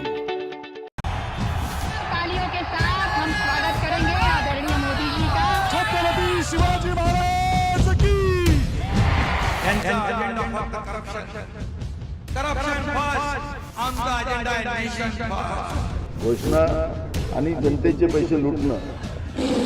Cut commission आणि करप्शनला आमच्याकडे थारा नाही. त्यांचा परिवारवाद आमचा महाराष्ट्रामध्ये 1,75,000 जागा रिक्त पण का भरत नाही. राज्याची जनतेच्या घमाच्या पैशाची तिजोरी लुटण्यासाठी हे सरकार आहे. पूर्वीच्या सरकारच्या काळामध्ये निधी देताना त्यांना असं वाटायचं की त्यांच्याच खिशातले पैसे चालले. शेतकऱ्यांना मोफत वीज देण्याचं काम आपल्या सरकारने सुरू केलं. In a world of shifting power dynamics, India stands tall as a global force. Join us at the NDTV World Summit 2024, where Prime Minister Narendra Modi will unveil his transformative vision for the India century. Be a part of a summit of thought leaders and visionaries, shaping the world's future. NDTV World Summit, October 21st and 22nd on the NDTV network. New day, new show, a new experience. Start your day with the news, not views. We bring you stories that matter and impact your life. News that informs and keeps you ahead. From Maximum City, Mumbai, to the seat of power, Delhi, NDTV brings you the best breakfast show. Breakfast news on NDTV, 8 a.m. every day. Stay informed and entertained with the new and updated NDTV News app. You can watch all our channels live, listen to podcasts, read breaking and exclusive news from around the world and more. Download the NDTV app today and get access to the best journalism and storytelling on your smartphone or tablet. The NDTV app. News that matters to you. I don't care for no songs and proses. I don't care for no sweet boys with roses. All I want is a touch of love.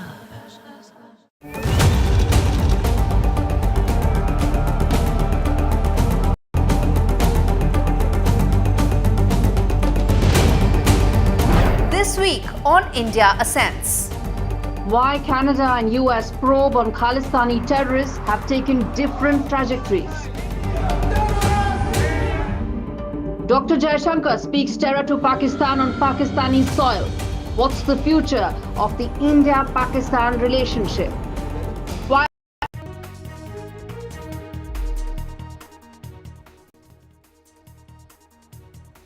Good evening, ladies and gentlemen. You're watching NDTV. Mumbai cops have received a message from an alleged member of the Bishnoi gang. Actor Salman Khan has been asked to pay rupees 5 crore to settle feuds with Lawrence Bishnoi. Now, this threat comes days after the murder of former Minister Baba Siddiqui, who was also a friend of Salman Khan. Remember, just weeks before Maharashtra Assembly elections, the murder of Baba Siddiqui, who was a former Maharashtra minister and a 3-time MLA, has heated up political climate and has sent shockwaves across the state. Siddiqui's murder and increasing threats to Salman Khan also have raised some critical questions about the current state of law and order in Mumbai, a city that has been historically struggling with gang violence. So has gun raj returned to Maharashtra, especially in Mumbai, with a series of such incidents that involve, that in fact show a nexus between politicians and criminals. Joining me now is Sanjay Pandey, former DGP Maharashtra. We also have Sana Rais Khan, advocate of Supreme Court. We also have Shahzad Khan, Indian actor who has also worked with Salman Khan. Now, thank you all of you for joining me on this show. Mr. Pandey, to you first. These back-to-back incidents have also raised concerns about law and order situation in Mumbai, which is India's financial capital. How do you see the investigation proceeding in this case? Because every day there is some or the other update on what Mumbai police is doing. So while on one hand there is some proactiveness, there's also this concern that the gun raj, time of Mumbai is in some ways back. Yeah, one thing which is clear is that these kind of shootings had stopped for a very long time. And so that happening now is an issue. But as far as the police is concerned, I think they have arrested certain number of people almost immediately. And I think they have recovered, as they are saying, the weapon.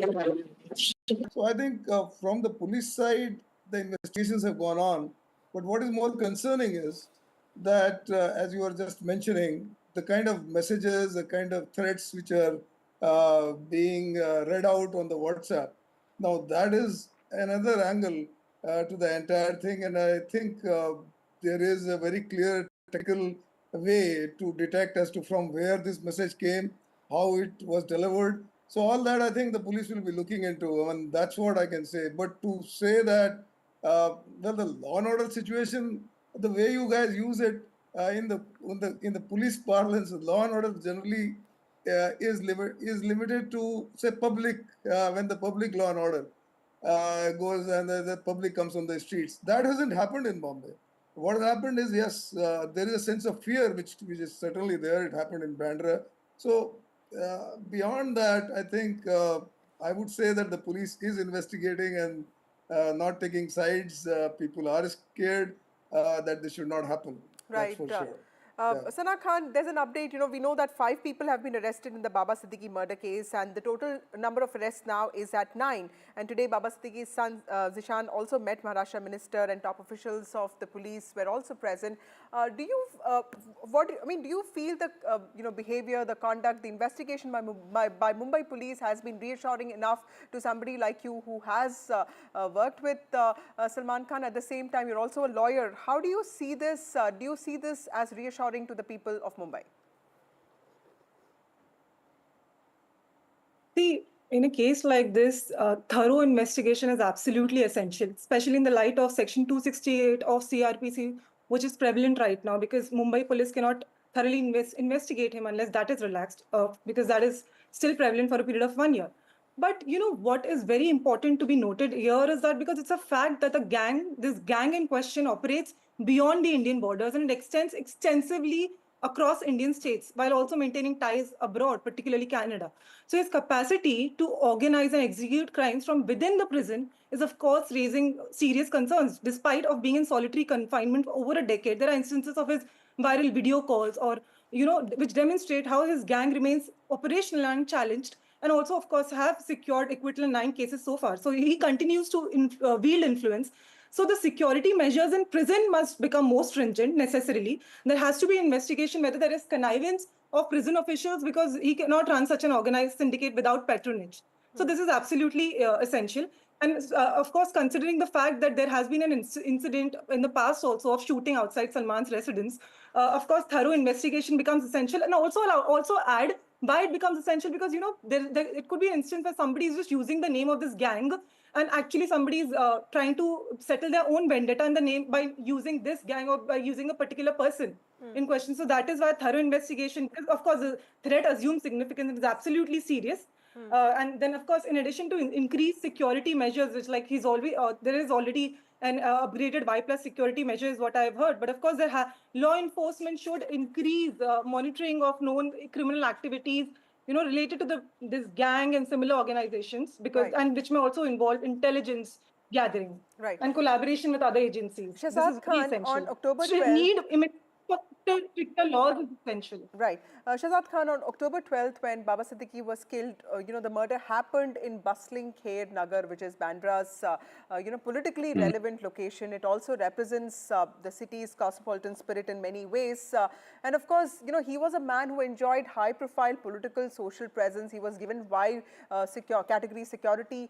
And the fact that culprits managed to break the shield of security, how has that reflected in the artist community, especially people like you who have known Salman Khan, and how does that reflect on the law and order situation of the state? Thank you very much for having me on your show.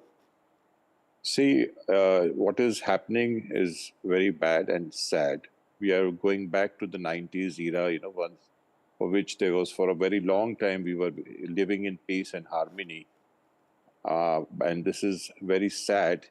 And now we are all tensed up, perturbed, disturbed, because that the faith that we have in our police force is, somewhere we are, little shaken up by all these things. हालांकि हमारी police force जो है बहुत अच्छी है, बहुत काबिल है, लेकिन कहते हैं ना, हर उसमें अगर कुछ अच्छे होते तो कुछ खराब भी होते हैं.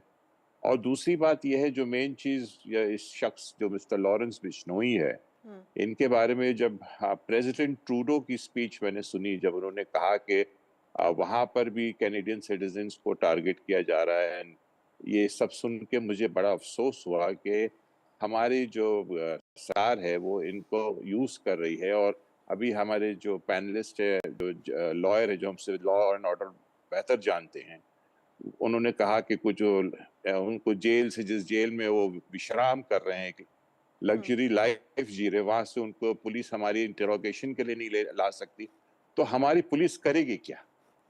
वो जितने भी चिल्लर, ये आप जितने भी पकड़े जा रहे हैं, जो भी है वो चिल्लर पार्टी है। मेन जो सरगना है, जब तक सरगना हमारे पुलिस फोर्स के हाथ में नहीं आएंगे तब तक पुलिस तो बेचारी अपना काम कर ही रही है। हम किसी भी तरह पुलिस, खास करके मुंबई पुलिस की बात कर रहा हूँ, बहुत सारे उन पे इल्जामात पहले भी लगे थे, सुशांत के टाइम भी लगे थे, लेकिन मैं जानता हूं कि ये पुलिस फोर्स हमारी बहुत अच्छी है, बहुत काबिल है। यस, ये जरूर है कि वो मंत्रियों के आगे, नेताओं के आगे वो भी बेचारे मजबूर हो जाते हैं, लेकिन but still they have the guts to call a spade, and I think they are doing a very good job. Mr. Pandey, that's a very important point that he's pointing out, empowering the police, because most of these crimes seem to have happened around the Mumbai metropolitan region or PMR. So, there is always this nexus that we talk about, builder, politician, criminal, underworld nexus. How does one break that, sir? And how does one deal with somebody like Lawrence Bishnoi and his gang of shooters who are spread across the country? Are there limitations to the investigation processes here? And what are the challenges that Mumbai police, which is considered one of the most powerful, potent forces in the country, what are the challenges do you think that they will have to face at times like this? One of the biggest challenges that a policeman today faces in an investigation like this is certainly the kind of media trial which happens. Why I say this? Because this is not a one-off thing which has happened. It's a very serious thing which has happened. And the fact that we are now discussing threadbare about a particular person who's lodged somewhere else, I think to an extent it may be good for the viewers to know, but police certainly does want to maintain some kind of secrecy when it happens, when such incidents happen. Having said that, now the constraint which you were talking about on the police, let me tell you this, well, the 268 which the lady here just mentioned, that doesn't preclude the police to take the court orders and go and interrogate the person in the jail. And which I'm sure the Bombay police will be doing in case they have a lead to Lawrence Bishnoi having executed this murder. We certainly want the viewers as well as you guys not to jump the gun. I think the police, there is a murder which has happened. There are certain people who've been arrested. There is some weapon which has been arrested. Who is behind this? And if it is linked to a particular actor, I think this is too early in stage to really come to those conclusions. I think some of these messages which are also happening are trying to give a different kind of impression to the entire thing. This is something which has to be looked into, and probably, as I'm sure you're going to discuss that. Right. Asana, also in the charge sheet that was filed in the Salman Khan house firing case, there was a certain point that at least 50 to 60 people were also, not stalking, maybe like, keeping a track of Salman Khan's movements every day. And they were also in touch with people in different countries to procure weapons. How does, when it comes to a thing like this, an incident like this, what is your advice to people who are in the center of the storm and also to their families? Because I was looking at how Salman Khan has resumed shooting for Big Boss. There's a lot of clamor over his safety. Some people are praying for him. There's also a lot of talks and conversation on social media on what he did, what he didn't do. How do you see all of this, and what is the best way to maintain a sense of proportion? Yes, see, definitely, because I have myself experienced this. I have experienced death threats. I've received death threats while I was handling Haryana encounter matter, while I was defending a model. And once I secured her release, she was murdered, unfortunately, tragically after that. So I know what one person goes through when they are receiving death threats. Of course, it is absolutely, it takes a toll on you emotionally and mentally. And, it's very difficult, of course, for you to focus on work. But of course, considering the fact that we have efficient investigating authority, officers are Mumbai. Of course, I have no doubt on the capacity and the competency of the Mumbai police. And in addition to the stringent security measures that is already being provided, and I would, if in terms of advice that you're asking me, is to, of course, maintain calm in the face of storm and to continue focusing on work undeterred, because despite of these challenges in your face, like from my own personal experience, what I can say is that while I was receiving these death threats, I remained undeterred and I moved forth defending that girl. I did not back out or anything. I defended her and I got her out. Now that is completely a tragical situation. What happened subsequently, that she was killed thereafter. But and I know Salman is also a very strong personality. He will remain undeterred, and he will of course continue to remain strong. And he's not going to back out because of something like this. And I'm sure the Mumbai police will look into this affair very seriously. And this the actual truth will definitely surface. Okay. Shahzad Khan, I asked you about what the artists and actors are feeling. Let me also ask you, as a Mumbaikar, what do you think people of Mumbai are feeling about this? Because is this something that is on the minds of people? Is it something that is resonating with people? Or, because elections are just 2 weeks away, how is this issue a potent issue, an electoral issue, or are people, just looking at this as one of those exceptions? See, like God has not made 5 fingers same. So everybody has a different view on this issue. Some people are happy, some people are sad, some people are scared, some people have a don't care attitude. हर आदमी अपनी जिंदगी में मसरूफ है और हर आदमी अपने life में इतना उलझा हुआ है कि उसे देखता है, फिर कोई दूसरी और खबर आती है तो then he moves on. But yes, अगर आप पूछेंगे उनसे तो डरे हुए तो है हम सब कि भाई आखिर में ये क्यों वापस एक चीज शुरू हो गई है और ये सब चीजें नहीं होनी चाहिए थी, इतनी अच्छी सुख शांति थी अब तक, और ये अचानक क्यों हो रहा है, जिस किसी वजह से हो रहा हो। देखिए वजह तो पुलिस ही जानती है। जब हमारी क्राइम ब्रांच की जो टीम है वो बहुत अच्छी है, उनके सामने शैतान बोल उठते हैं तो फिर इंसान की क्या औकात है, और वो जानती है वो जरूर निकालेंगे और इसका बहुत जल्दी पुलिस ही खुलासा करेंगी। लेकिन it is too early to start, as हमारे पांडे साहब ने कहा कि बहुत जल्दी है कि पुलिस पे हम कैसे पुलिस पे आरोप लगाए। एक वही तो है हमारे पास जो हमारी रक्षा रात बिरात कुछ भी हो, वो वही तो है जो हमारे साथ खड़े होते हैं। तो हमें पुलिस का मनोबल बढ़ाना चाहिए। इनफैक्ट ये कहना चाहिए कि पुलिस बहुत अच्छा काम कर रही है और वो बिल्कुल करेंगी। इसको सलमान खान इस देश के नहीं, इस पूरी दुनिया में का बड़ा बहुत, he represents India all over the world. He's a very famous figure. And coming back to Mr. Baba Siddiqui, वो भी 48 years से कांग्रेस के मिनिस्टर रहे हैं। काफी बांद्रा में 3 बार वो जीते हैं, फिर एक बार MP रहे हैं वो, तो उनका भी एक बड़ा दबदबा था, बड़ा रसूख था। अब इंटरनल क्या मैटर्स है क्या नहीं, अभी एक एक करके सब चीजें बाहर आ रही है, वो पुलिस ही निकाल सकती है और पुलिस को ही बेहतर पता होगा। और मैं चाहूंगा कि इसका जल्द से जल्द हम सिटीजन्स को जो है ये जो हमारे जो कॉन्फिडेंस, जो मनोबल जो है वो दोबारा वापस आ जाए हमारे पास, और let the truth prevail. And I pray for everyone and all the citizens of my country that we all remain safe from such right gangsters.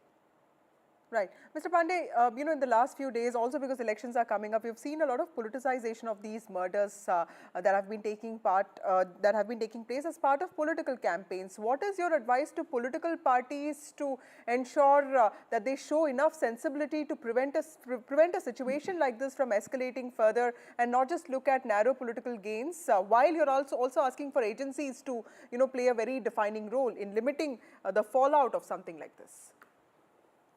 No, obviously, a crime in any manner, when it happens, for any political party to start talking about and taking sides either way, whichever be the party, is wrong. I mean, I think there is a law very clear that if your statements are going to influence the investigation, then it's an offense. I mean, you could be probably joined in the investigation. Many of the lawmakers today probably go about talking about this party did it, that party must have done it, this must be the entire reason behind it.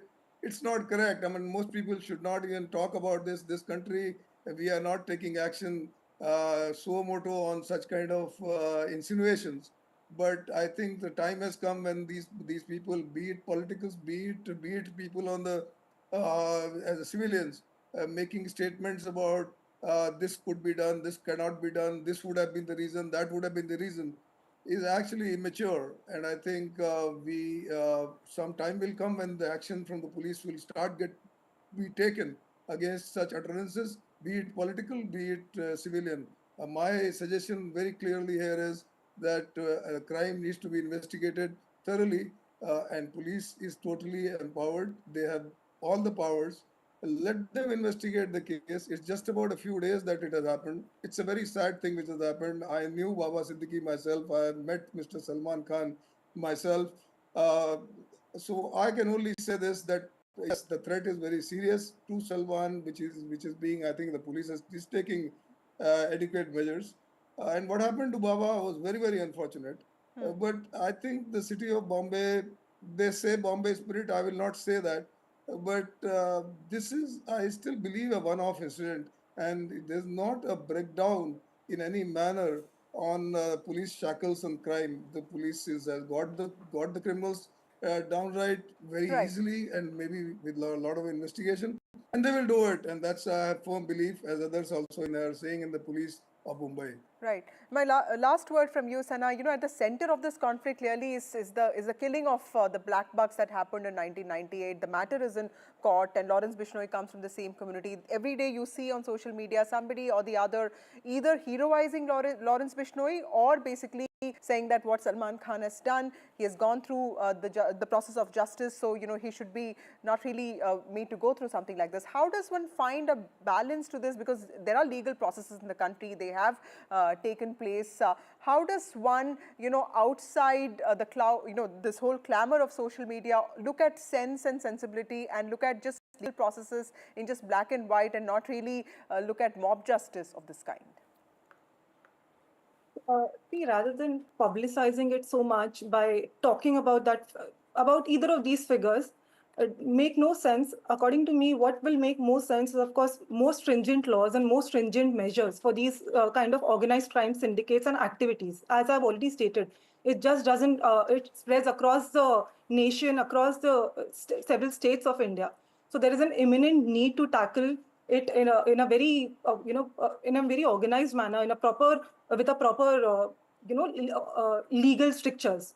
So the law enforcement should definitely increase monitoring of these criminal activities.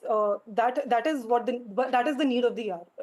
And then, you know, creating support systems for individuals who are targeted by criminal organizations, which can also, you know, enhance safety and safety in providing legal recourse, and which will ultimately deter these future threats to public figures, is far more important rather than, you know, talking about Bishnoi. I mean, of course, I read today that, you know, they're going to write a biopic or a movie is going to be made on Bishnoi. That really sounds insane in the face of, I mean, in light of these recent developments, you're going to actually make him a hero by making a movie on him. That makes no sense. In fact, that just shows that how that, you know, how fascinated, shows fascination of the Indian mindset towards these gangsters. This is only going to, of course, make them look like heroes. So I'm definitely against these kind of ideas. Rather, you know, focus on the actual crime, show what exactly is transpiring. Rather, attack and target the crux of it, the core of it, deal with it, and eliminate the system, rather than making them look like heroic figures. Right.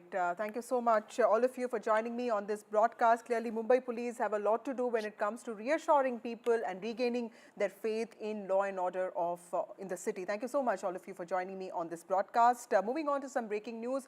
Faridkot Sikh activist murder case.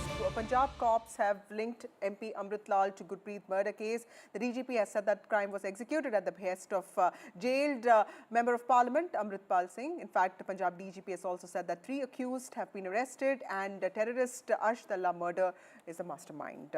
Joining me now is Gurpreet.